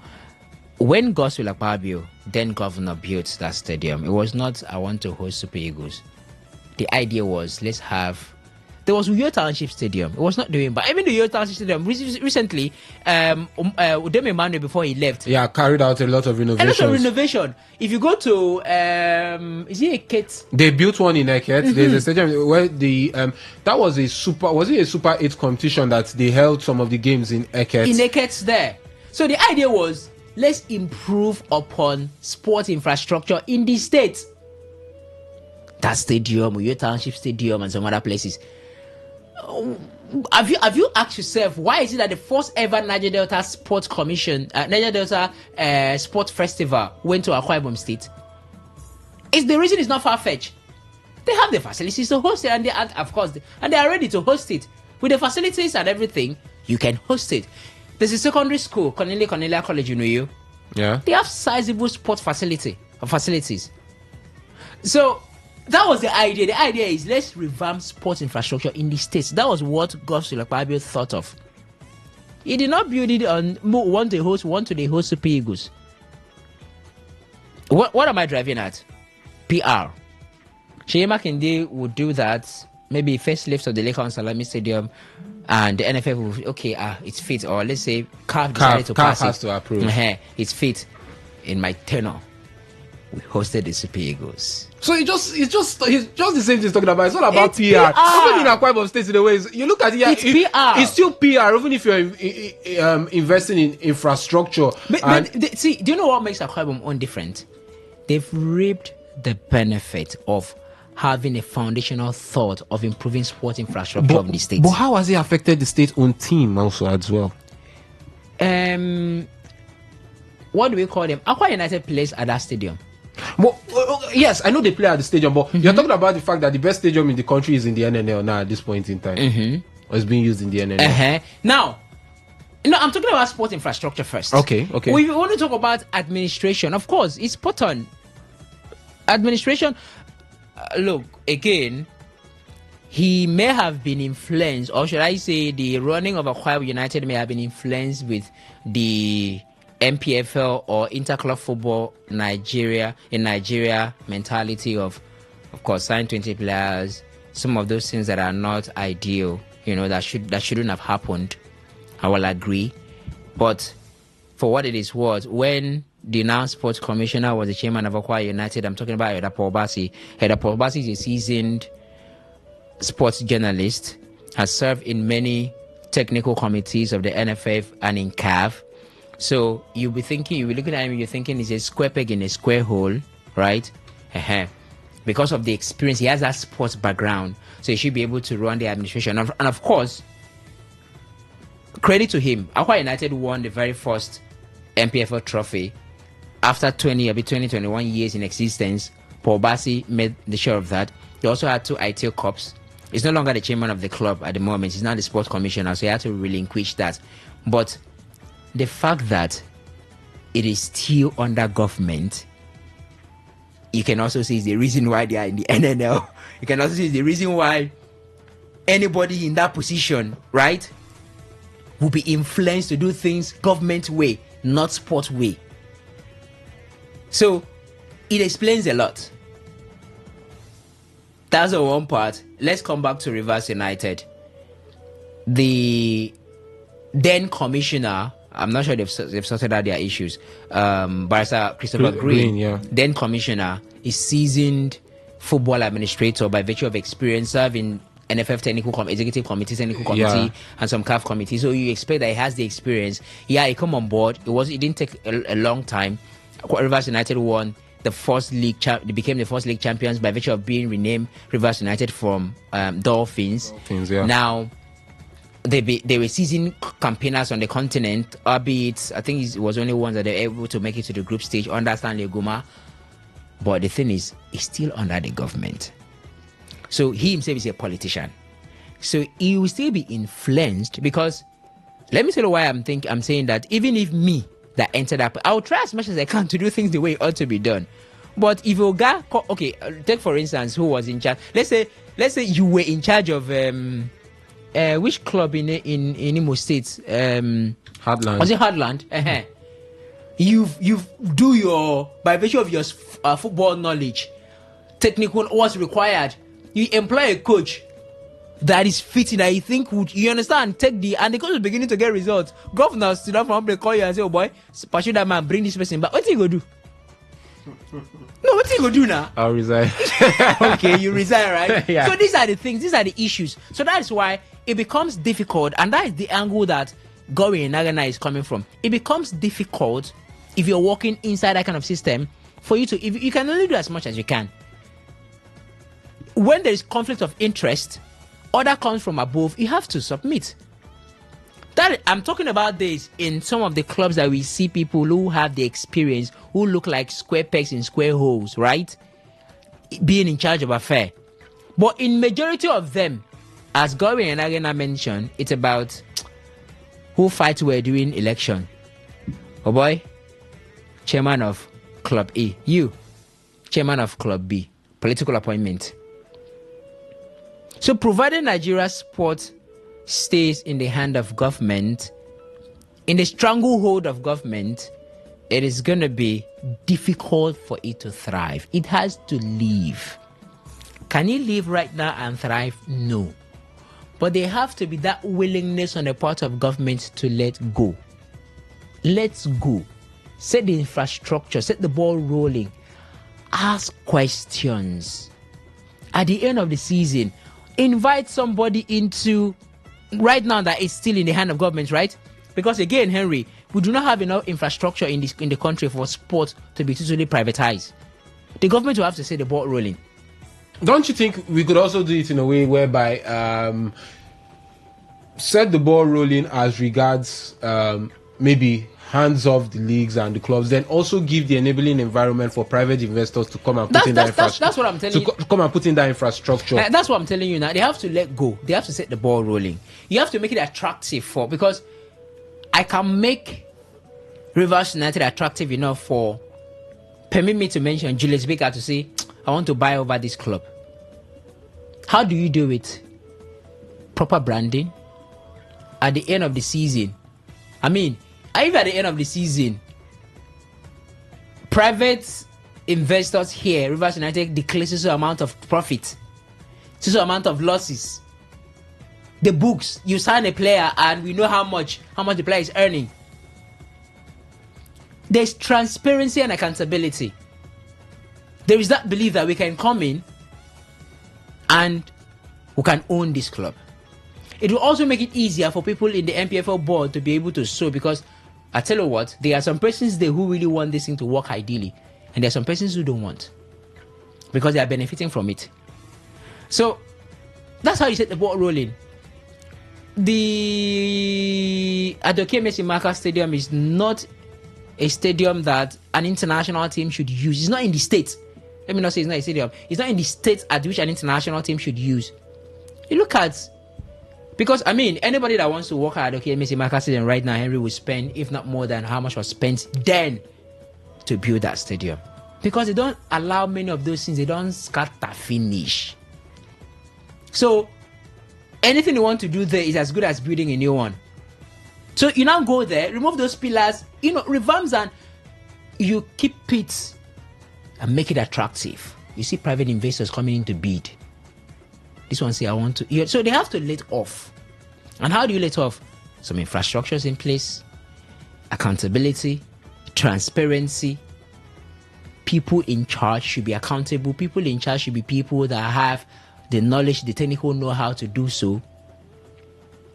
So gradually, you're making it attractive. Governor at the other side, the Senate also have a part to play, because I'm also thinking that for Nigeria, it's a typical situation. So they could pass a bill into law that says, Mona come on hand from all these clubs. Privatize all these clubs.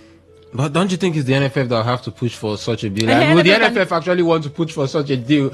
Because we're looking at what's happening with the Super Eagles now. You're looking for who to host the Super Eagles. You understand? That's the thing. So the NFF can equally push, but will they push? Henry, the truth is, you see this, what word is appropriate for me to describe Nigeria's football system? messed up system, there are people who are smiling to the bank with it. I can call it communist football. There are people like that, so they do not want it to change. I've told us before how a club chairman was so angry that he's... Why would you people want to televise my match when I know they go another center? Whereas he should be happy because he knows what he stands to gain. So that's where the Senate also have to play. Even if the NFF do not want to push for it, because I'm not going to exonerate them from the blame, right? But I'm saying even if they do not want to push for it, there is also the Senate's sports committee or the Senate committee in sport, a bit on sports. Yeah, on sports. They can also do something and push for it. So they let off and then they privatize. But I tell you what, provided Nigeria's sports, now this is beyond football. I know we're talking about football, but it's in the stranglehold of the government. Henry, it's going to be difficult for anybody for Nigeria's sport to function the way it ought to be, because the government itself has not been able to place themselves well in their other responsibilities. They never do them. So how they want to do sport, make it okay, it's going to be difficult because, okay, let's say for instance, you're working in the NPFL board and you're trying to implement some sort of policies that will hurt some persons. You go hear order from above, my brother. You go hurt one team where get connect to governor. If you call governor, I want to see what's going to happen. Governor will get connect to somebody in the Senate, or we get connect to president, or we get connect. Call down, reach out and say, hey, that guy, that's the way they do. They careful because they know what they stand to gain or what they stand to benefit. So the solution is gradually look at the ones you can handle, because I am one of those who still believe that Nigeria's football can thrive even within this system that is messed up. Some persons just have to do the ones they are able to do, which is not difficult. For instance, tighter policies from the NPFL board, being very strict or very straightforward about what you want to do. And then some clubs can also be determined, to foster. Because the government right now cannot let go almost entirely, but they have to create a pathway for private bodies to come in, and maybe we could start seeing progress. In other places, you could say that maybe sports is run by the government in some other countries and they are doing well. Go and check the economy of that country. Go and check. There is this.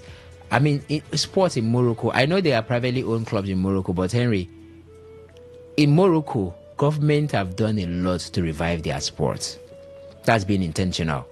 But in Nigeria, it's not the situation. And they also look at the Morocco's economy. Or if you go to Saudi Arabia, for instance, government is involved. Now, what for you? A lot. So they're intentional, but it's not the same here. So it's just a very messed up situation, but it can still be done, Henry.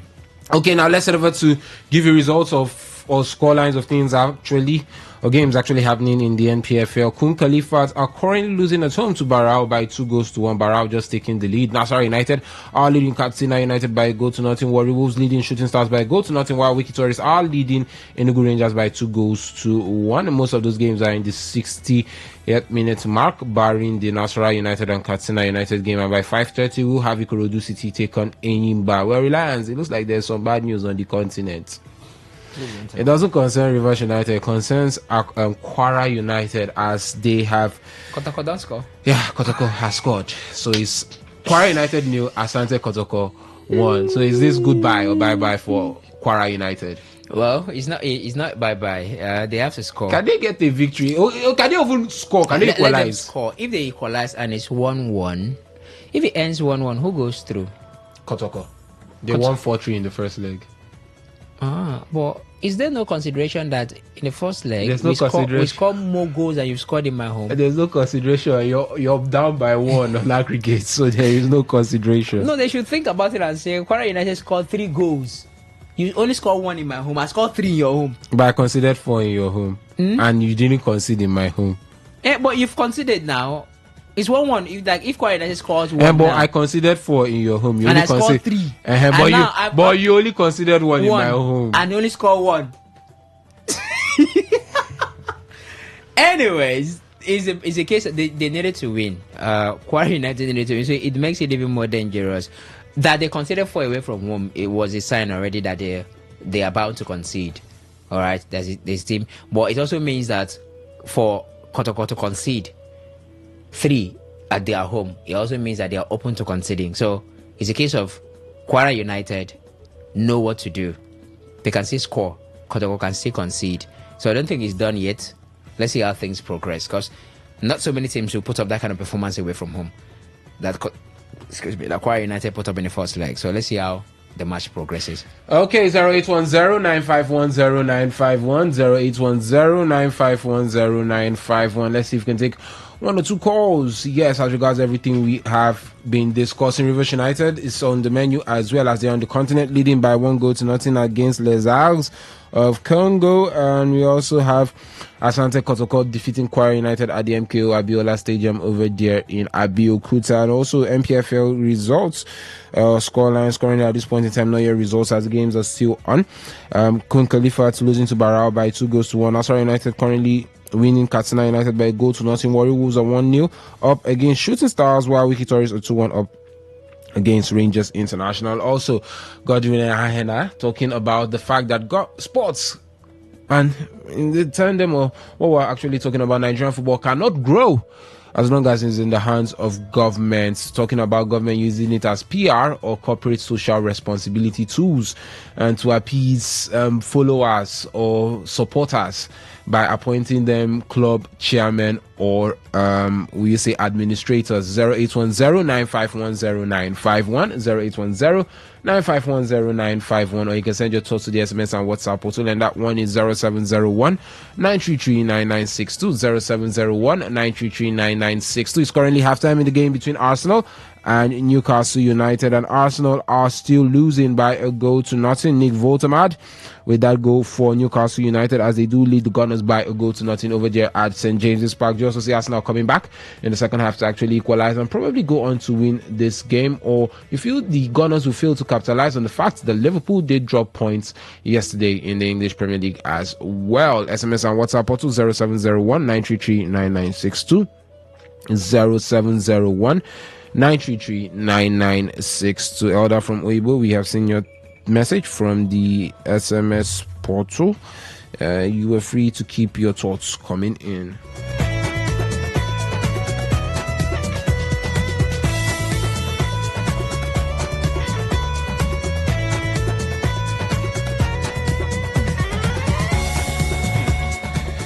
Reliance, quickly, Arsenal, are they coming back in this one, or you feel Newcastle has done the beat? Maybe a best case scenario for Arsenal is a draw. No, I think the best case scenario is a draw. They will score.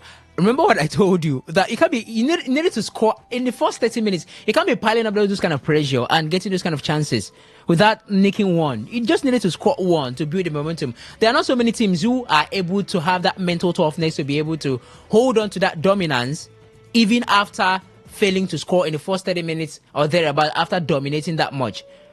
And we've just seen it happen. Votemadi with the header, and that's it for the first half. Arsenal will score, but the question is, will they win? Because I doubt they will win. It depends. If Arsenal scores in the first 10 minutes of the second half, because they've done everything they need to do. The only thing that Arsenal have not been able to do right now is put the ball into the back of the net. So if they're able to score in the first 10 minutes, then the chances are higher that Arsenal gets the win.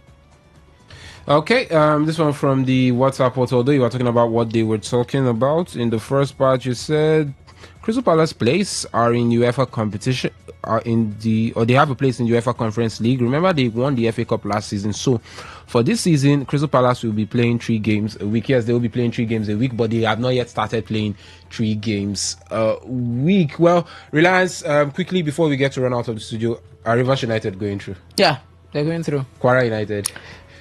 Doubt, serious doubt. Depends. And I'm just going to leave that one very open. Let's see what happens. Yeah. So update. Tell me, Kwara don't score. No. There's no update there. Okay. But Joliba are playing out to go. Let's draw with Abia Warriors. That is disadvantage Abia Warriors. Yes. So, in the end, if it will be like we'll go back to status quo. Only two teams. This time is in the Champions League, so not the Confederation Cup. So maybe it's a step up. Well, Okay, well, ladies and gentlemen, that's what you can actually take on the show this evening. It's been fun and exciting hanging out with you. The other guys were here, Benjamin, Sas, Blessing, and Alex, to talk about other sports and European football. And I myself, Henry Ogugu and Reliable Reliance, were here to run you through everything happening as regards Nigerian football. The Sports Crew make a return tomorrow by 6:30 a.m. for Sports Attack. But until then, stay tuned and keep listening. This is still Today 95.1 FM. Thank you very much. Bye-bye.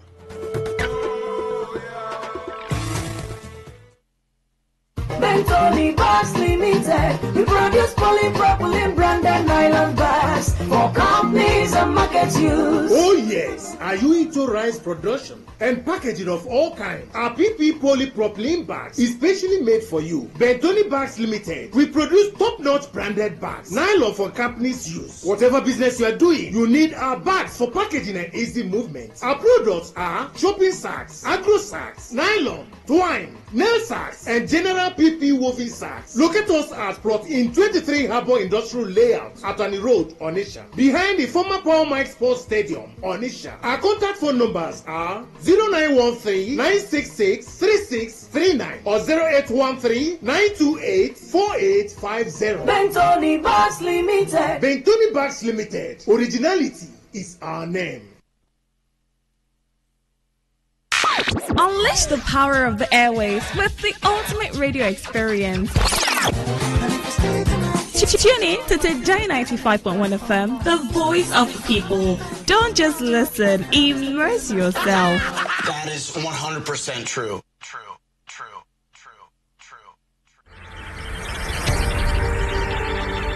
Want to know what's happening? Get latest information in sports, politics, lifestyle, you name it. The frequency of choice. Today 95.1 FM. Today 95.1 FM. We serve you the latest update on everything. Today 95.1 FM. We are the voice of the people. The voice of the people.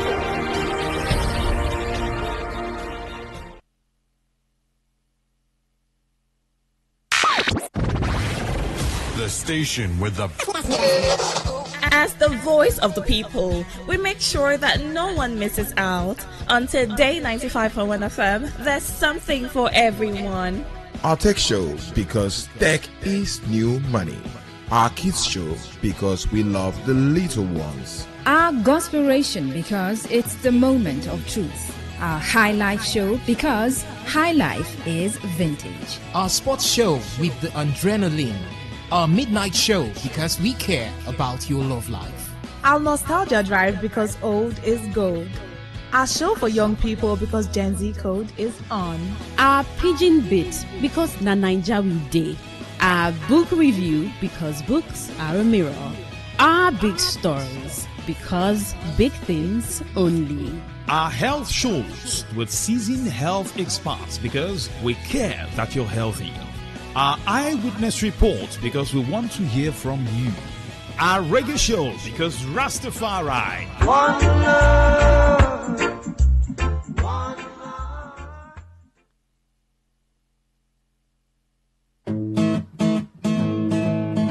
You may not realize it, but do you know you can always show your love for others with simple gestures?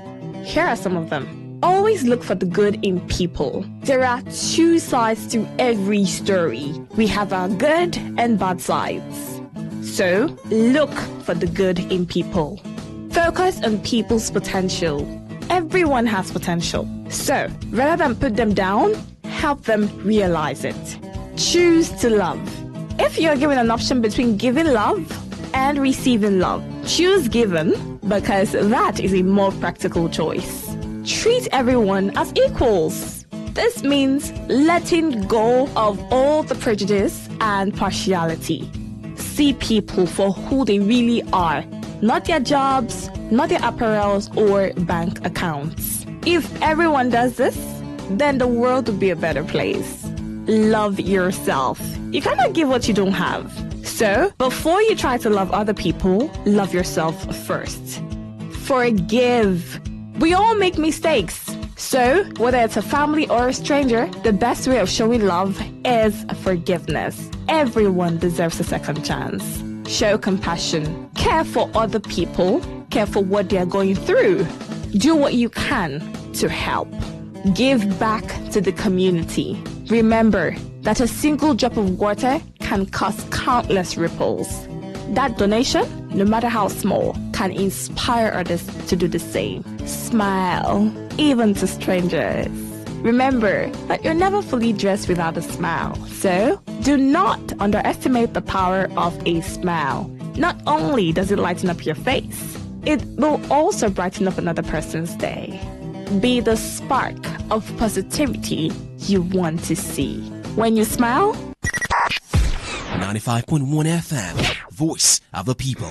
And we're back.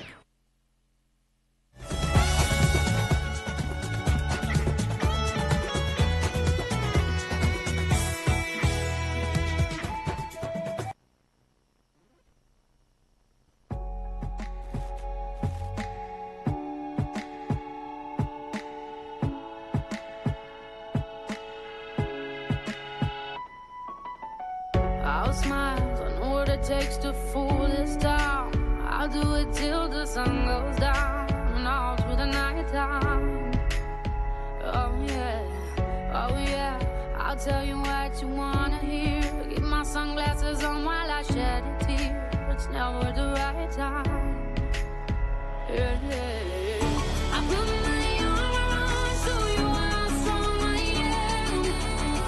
I put my arm around so you that I am. I'm unstoppable. I'm a Porsche with no brakes. I'm invincible. Yeah, I win every single game. I'm so powerful. I don't need batteries today. I'm so confident. Yeah, I'm unstoppable today. Unstoppable today, unstoppable tomorrow, unstoppable every day. Beautiful tune right there by Sia. My name remains Reliable Reliance Odonyan. Good evening to you, and thank you very much for joining us this evening. This point, we have a guest in the house. We have Dr. Aminu A. Abdukarim from Greenland Natural Medicines Limited. Dr. Aminu, great to have you this evening. Good evening to you. Thank you for having me, Reliance. My name remains Dr. Aminu Abdullahi Abdukarim, the MD of Greenland Natural Medicines. Greenland Natural Medicine is a center where good people of River State already know. We give you the best when it comes to alternative medicines, and we also render different services that has to do with different kind of health issues. So our listeners should have a very good close to their radios or stereos, so that they can have a very good listening on how to go about their health related issues in lifestyle. All right, so we're going to be talking about health. So you want to go closer to your radio and be unstoppable, because Dr. Aminu is unstoppable with everything he's here to tell us this evening. So, I mean, I've been briefed that this evening Dr. Aminu has a lot to tell us regarding eye problem, prostate infertility. There's also cervical spondylosis, lumbar spondylosis. You're going to have to break down these words once we get to each of these topics, because we want to reach everyone. Everyone. They have to have definitely. A Reliance. Health is very important. We have to do that because we are dealing with our age men and age women as well. And when it comes to health, you need to break it down for people to understand what you are trying to communicate. Certainly. Yes, and communication is the key to everything, so that people will understand, are they going through issues related to their health or not. So starting with eye problem, Okay, yes, Reliance. Eye problems are very, very, very broad, but we are going to pick little, or just the common eye problem we have statistic on in River State. Starting with the common eye problems, we have refractive error, we have the presbyopia, and we have the cataract, we have glaucoma, and allergy of the conjunctivitis, and we have pterygium and corneal optics too. All those things are things that I will break down one after another. Please. Yes. What we refer to as refractive error. Refractive error comes with issue that has to do with myopia and also hypopia, and issue with people that have issue with maybe glasses, and you find it difficult to see things very closer or you find it very difficult to read things or objects at distance. Yeah. So if you have all these issues and you have been told you need glasses to correct your sight, Dr. Kabiru is on ground. All of us came all the way from Abuja to give you the best. And as usual, we come once in a week, in a month rather. Yeah. We spend only 1 week in Port Harcourt. And starting from tomorrow, Monday, listeners, please, from Monday till Saturday, we'll be on ground to attend to you. Sunday, we are back to Abuja by God's grace. So for those who have been waiting patiently to visit our facility at East-West Road by Bovas Filling Station, the numbers to call will be directed very soon. They should try and do so. We'll have just this limited period of time, 1 week to spend in Rivers State. Please, if you are calling from Port Harcourt or Rivers State and environ, try and make it up to the office. When you have any kind of eye problem, don't hesitate. Give us a call on the numbers we are going to call, or come down to the facility where your condition will never remain the same again. And secondly, for those who have eye problem, you have been told you need glasses. All those glasses are available now. Our glasses are now available in our centers. You can come and have a check, or check the visual active and everything. Then get your measurement as well. Then check your pressure of the eye. We will tell you everything about your eye. All the necessary equipment have been brought down to River State to tell you much about your eye status, to know much about your health when it comes to your eye. And for those who are coming, let's give you the direction once again. Our office is, the physical address located at East-West Road by Bovas Filling Station. That is Gold Plaza. Okay. We are on the ground floor. Once you are after Rumudara Junction, if you are coming from Ilio's axis, after Rumudara Junction, before the next U-turn, you just be watching your left, you see the plaza. We'll call it Gold Plaza. That is where Greenland is located.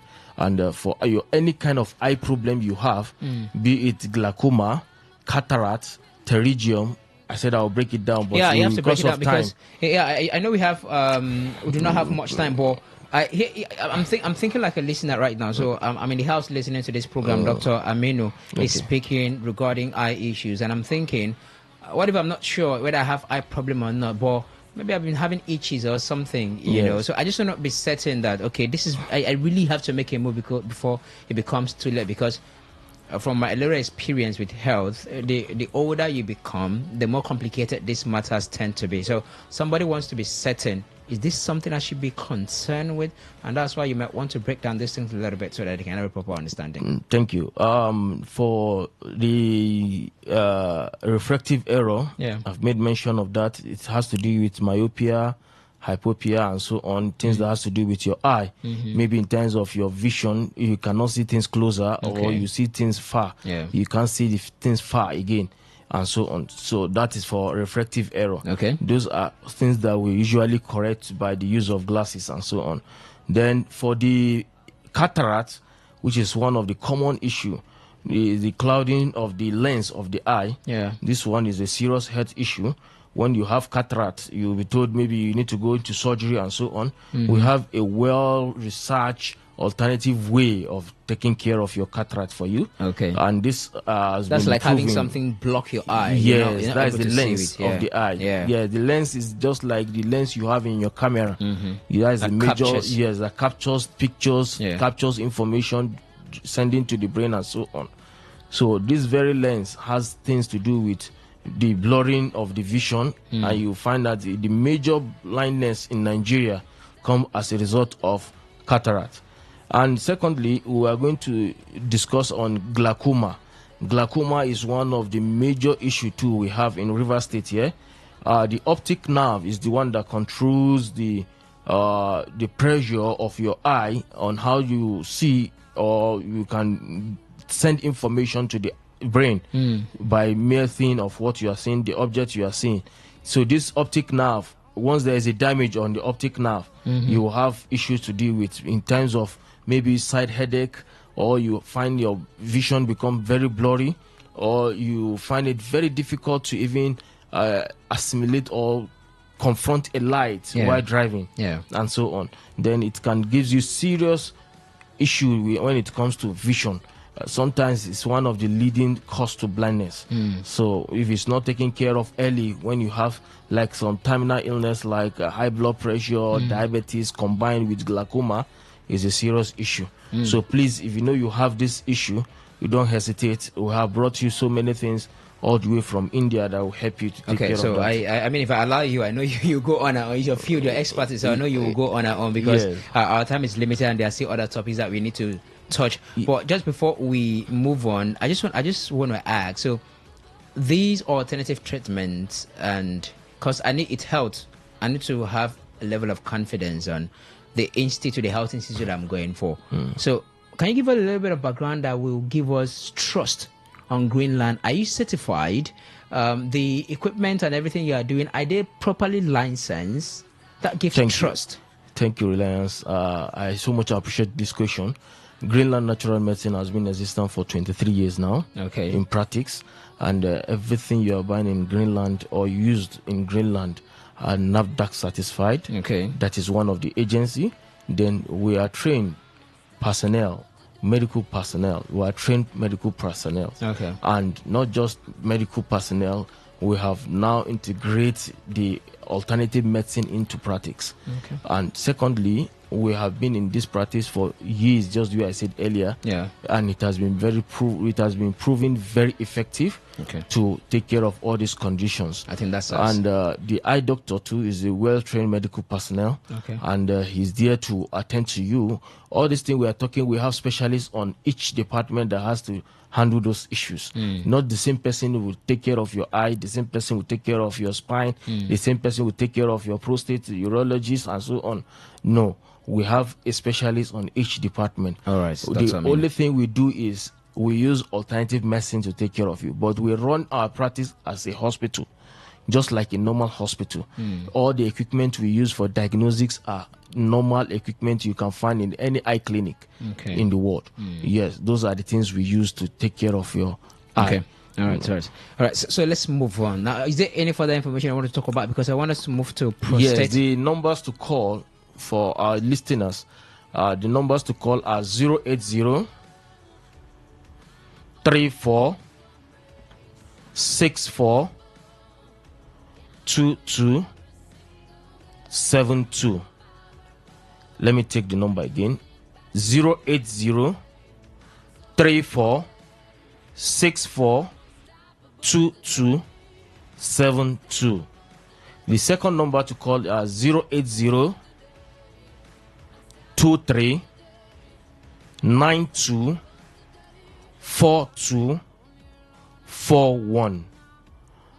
Let me repeat that. 080 23 92 42 41. The company name remains Greenland Natural Medicine. Our physical address here in River State is in East West Road by Bovas Filling Station. Once you get to the Rumodara Junction, before the next U-turn, that is, you are coming from Eliozu. But if you are coming from Tank, you get to our office before you get to Rumodara Junction. And you ask where is Bovas Filling Station. The Bovas is spelled B-O-V-A-S. That's the landmark for you to get to my plaza, Gold Plaza. Thank you. Let's talk about prostate. Prostate is a serious health condition that affects men from the age of 45. We advise you to go and check your status to know much about your PSA. And the PSA is for you to know the antigens in terms of your level of the prostate gland enlargement. And sometimes what we advise is you do the scan of the prostate gland and also go into the PSA test to advance the research to know much about your prostate status. Prostate is just a walnut size, like a gland. The size is very little, but as you are aging, it's just like prostate is more of a hormonal issue too. Yes, as we are aging, we have to deal with things that has to do with things like prostate gland. Prostate gland is the major organ that produces this thing we call the semen of a man. And once it is getting more enlarged, that is when we have it as a issue to deal with, as a health condition to deal with. And one of the health condition we call prostate is BPH. The BPH is also known as the enlargement of the prostate gland. And the second one is prostatitis. The prostatitis is just the inflammation of the prostate gland, which is commonly caused as a result of maybe urinary infections and so on. Then the third one is the prostate cancer. The prostate cancer is the form of the cancerous aspect of the prostate gland. Yes, once it is prostate gland cancerous, is a serious issue to deal with. So many symptoms will surface. And one of the symptoms when it is just normal benign is difficulty in starting to urinate. You find it difficult to start your urine, and sometimes you have a weak urine. Yes, the pressure that the urine needs to come out with, it becomes very weak. It comes sluggishly, and while you are urinating, sometimes it will be breaking along the way. You find it very difficult to get discomfort while you are urinating. Some comes with some sensation, painful sensations, and so on. And sometimes it comes with the bleeding, let's say blood in the urine. Those ones too are another issue to deal with. And you find it difficult to have a night's rest in terms of your sleep. You start experiencing what we call insomnia. What is insomnia? You find it difficult to sleep because you have to be frequently visiting the restroom to ease yourself. And from there, your BP can start getting up and so on, which can relate to so many issues that has to do with your health. And for those who have this frequency in urination, is another one of the signs that you have prostate issue. So if you have all these kind of symptoms I mentioned, I have to brief it very little. You make sure you come down to the facility. Our office is located in East West Road, where you meet the MD. I myself, I'm in Port Harcourt. I'll be here from Monday till Saturday this week. We're entering. Thank you. And for numbers to call are 080 34 64 2272. 080 34 64 2272. If you cannot get the first number, let me call the second number for you to call. Is 080 23 92 4241. Let me repeat that again. 080 23 92 4241. All right. Greenland Natural Medicine. Yeah. All right. So, how about infertility? Are there concerns that will make somebody to start panicking or something? Are there concerns there? Yes. Infertility is a condition that we have issues or we have to deal with in this country now, in terms of finding it very difficult to conceive. When we're talking of the female gender now, we find it very difficult to conceive, and we don't discuss infertility when it is not up to 2 years of living together with your spouse and having a regular intercourse and so on. If you find it difficult to conceive while you have a regular intercourse and you're living with your partner for longer period of 2 years, then there is an infertility issue to deal with. Under the infertility, we have a lot to discuss, but we have to make it brief because infertility is one of the topic that is very, very, very difficult to discuss on air because of the listeners we have. And for our listeners who are aged, please, if you have issue with your menstrual cycle, the female gender, we're talking of the female gender now in infertility. If you're having your irregular menstruation and or you are experiencing this heavy flow or the absence of the period entirely, some can even take up to 5-6 years. They think they are already in their menopause, and you experience this issue of early menopause and so on. Don't hesitate. And we have these hormonal issues too, then which we also refer to as PCOS, and we have so many things to discuss when it comes to this particular topic we call infertility, but we cannot go in details when it's on air. Just give us a very brief summary. What does one need to feel? How does one need to feel to start thinking, I might be having infertility concerns? Yeah, one of the brief is just the issue of the duration. Okay. Having intercourse and regular issue with your husband for a period of 2 years, and you are not conceiving, and your menstrual cycle is no longer coming as usual. Okay. Or it comes with very stinky stains and so on that you cannot comprehend too. All those things are one or two things that you can know that you are having infertility issue to deal so with. They should reach out to Greenland. They should try and reach out to us through these numbers to call. The numbers to call are 080 34 64 22 72. 080 34 64 22 72. The second number is 080 23 92 42 41. 080 23 92 42 41. Greenland Natural Medicines. For infertility in men is another issue. One of the signs or symptoms a man will know is issue of sperm counts after going for series of sperm count analysis.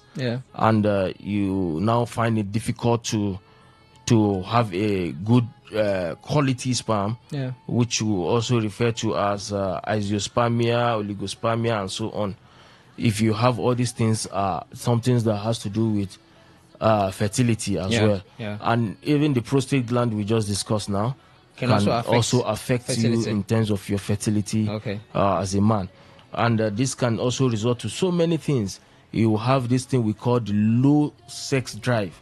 Your libido will be very, very low. And the one we call the erectile dysfunction, I would like to use that word, erectile dysfunction, not to go into details. Sure. That one is another issue entirely. As a man, you find it very difficult to be able to do the normal, legit duty between you and your spouse. And you have the one we also experience as called ejaculation problem, which it can come as a quick one, or even maybe premature. We'll call it premature at times. And hormonal imbalance too. All these things can result to infertility. Now, just before you give us a summary of everything, because I mean, we'll not be able to discuss everything here.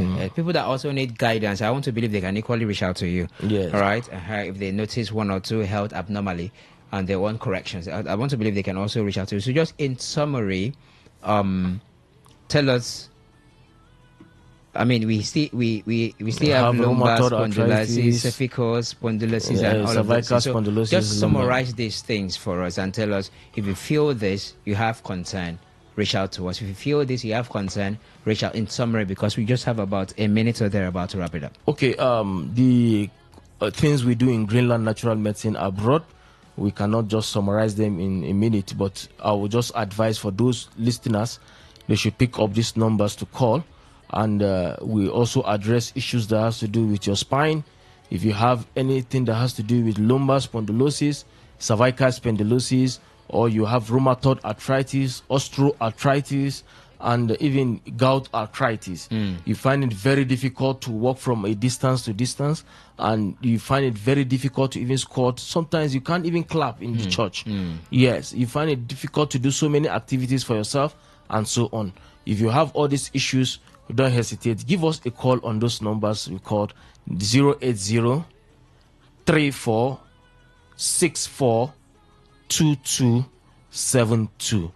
080 34 64 2272. Physical address? The physical address is in East West Road in River State here, East-West Road by Bovas Filling Station in Port Harcourt. Just around around Junction. Rumodara Junction, very close to Rumodara Junction. For our listeners, the registration fee is dropping as a promo. Once I'm around, we'll not promo. The last promo was 7,000, but this time around we are taking it to, because of the urban month, we are taking it to 5,000 for every client that comes in to see the doctor. Thank you very much, Dr. Aminu, MD, Greenland Natural Medicines Limited. Appreciate your time here with us. And we're going to have to move on.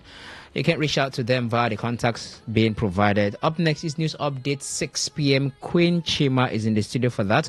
My name remains Reliable Reliance Sudan. Good evening to you.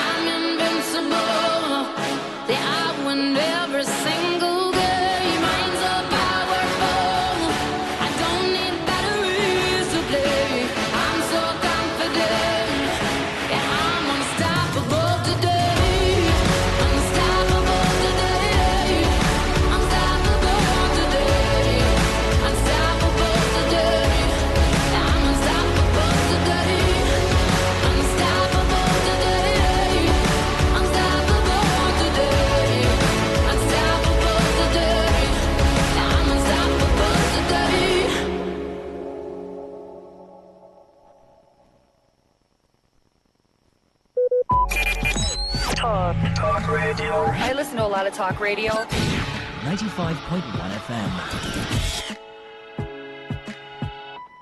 Whether it's happening in Port Harcourt, South South, Nigeria, or around the world, we've got you covered. On air, online, delivering balanced news and unbiased analysis. Today, 95.1 FM.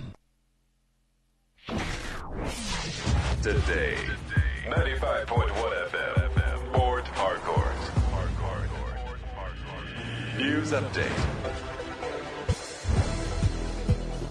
Good evening. Here is the news update on Today 95.1 FM. I'm Queen Chima.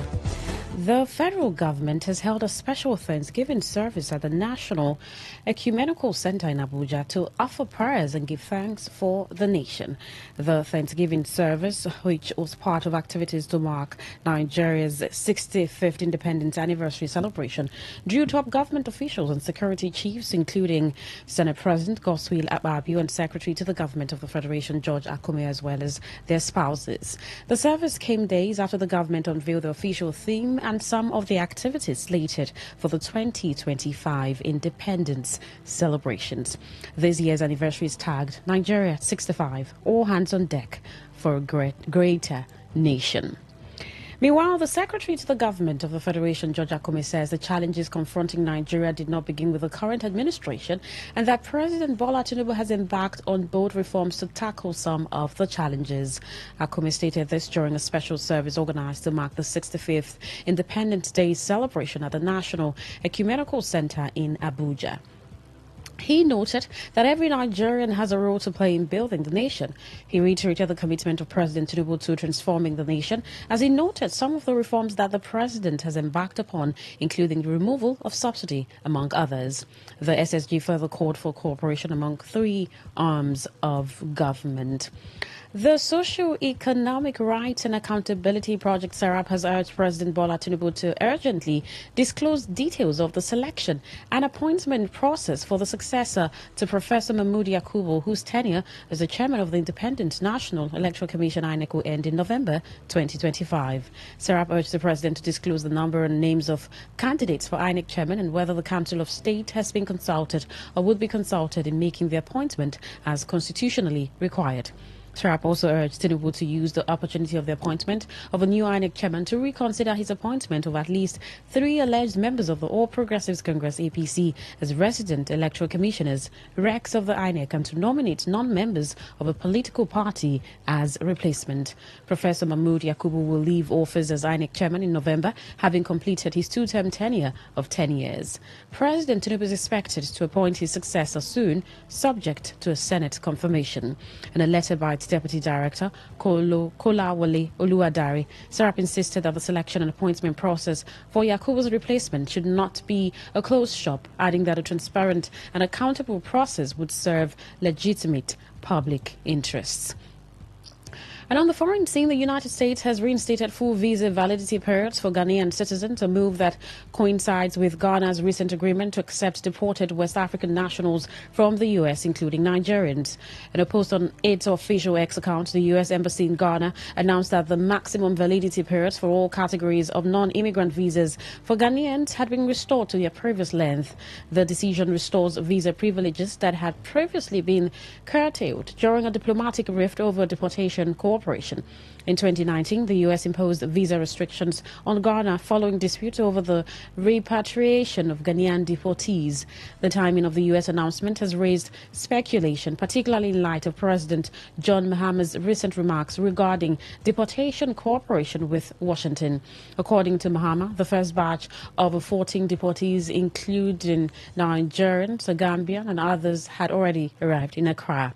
The deportation arrangement aligns with an intensified push under U.S. President Donald Trump's immigration policies, which promoted the removal of migrants to third countries. Still on the foreign scene, where at least 4 people have been killed, including a 12-year-old girl, and 14 others injured, as Russia launched a major drone and missile attack on the Ukrainian capital and the surrounding region. An air raid alert was in place over the Kiev region earlier today, with the local military administration saying Russia was attacking with drones and missiles. The head of Kiev's military administration, Timar Kachenko, said early findings had identified 3 deaths, which were swiftly updated after another body was found. Kachenko, in a post on social media, said more than 15 locations had been damaged due to the barrage of attacks, including drone strikes on multi-story residential buildings. Meanwhile, Ukrainian President Volodymyr Zelensky has described the strikes as brutal, saying nearly 500 strike drones and more than 40 missiles were again in his country's sky. In a statement posted on X, Ukrainian Foreign Minister Andriy Shiba said Russia had fired hundreds of drones and missiles overnight, destroying residential buildings and causing civilian casualties. In sports, Oyo State Governor Seyi Makinde has appealed to the Nigerian Football Federation, NFF, to consider staging the Super Eagles international fixtures in Ibadan, saying the move would accelerate his administration's drive to develop the state's sports economy. Makinde made the appeal while declaring open the 2025 Annual General Assembly of the NFF held in Ibadan over the weekend. He emphasized that football remains a powerful unifying force in Nigeria and assured that Oyo State is adequately prepared to host major sporting events. According to him, the facilities in Ibadan are of the standard required for high-profile games. The governor also commended the leadership of the NFF and the Nigerian Premier Football League, NPFL, for ongoing reforms, especially in improving officiating standards and enhancing the overall organization of the domestic league. And that was the news update on Today 95.1 FM. Thank you so much for listening. I'm Queen Chima. Good evening. Today's news, today's entertainment, today's sports, today's issues. Today on Today 95.1 FM, Port Harcourt.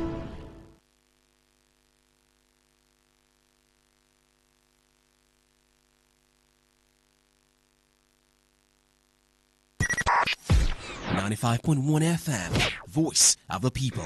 And we're back.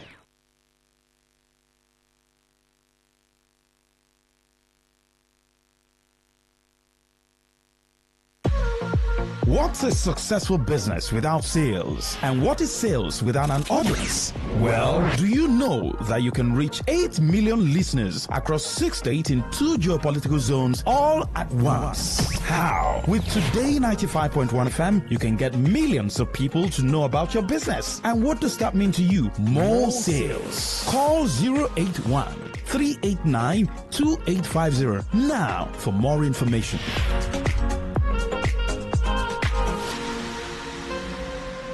Breakdown from BBC Pidgin. Why Ghana they receive African immigrants wey them deport from the US?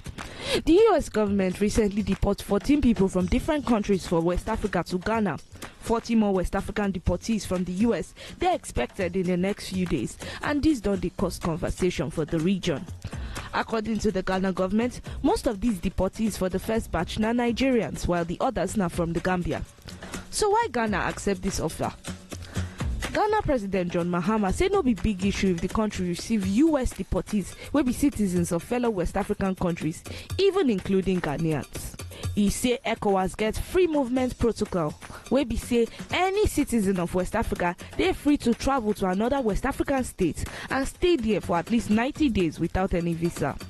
Also, the Ghana Foreign Affairs Minister Okujeto Ablakwa said them no collect any money from the US to host the deportees, accommodate them, and transport them back to their country. Eswatini, Rwanda, and South Sudan are the other African countries where don't receive migrants from third world countries where they deported from the US. Meanwhile, Ghana neighbor Nigeria don't refuse to receive deportees from America. Enter bbcpidgin.com to hear more about this story and others, and follow us for all our social media handles, including our WhatsApp channel. That's not the breakdown from BBC Pidgin.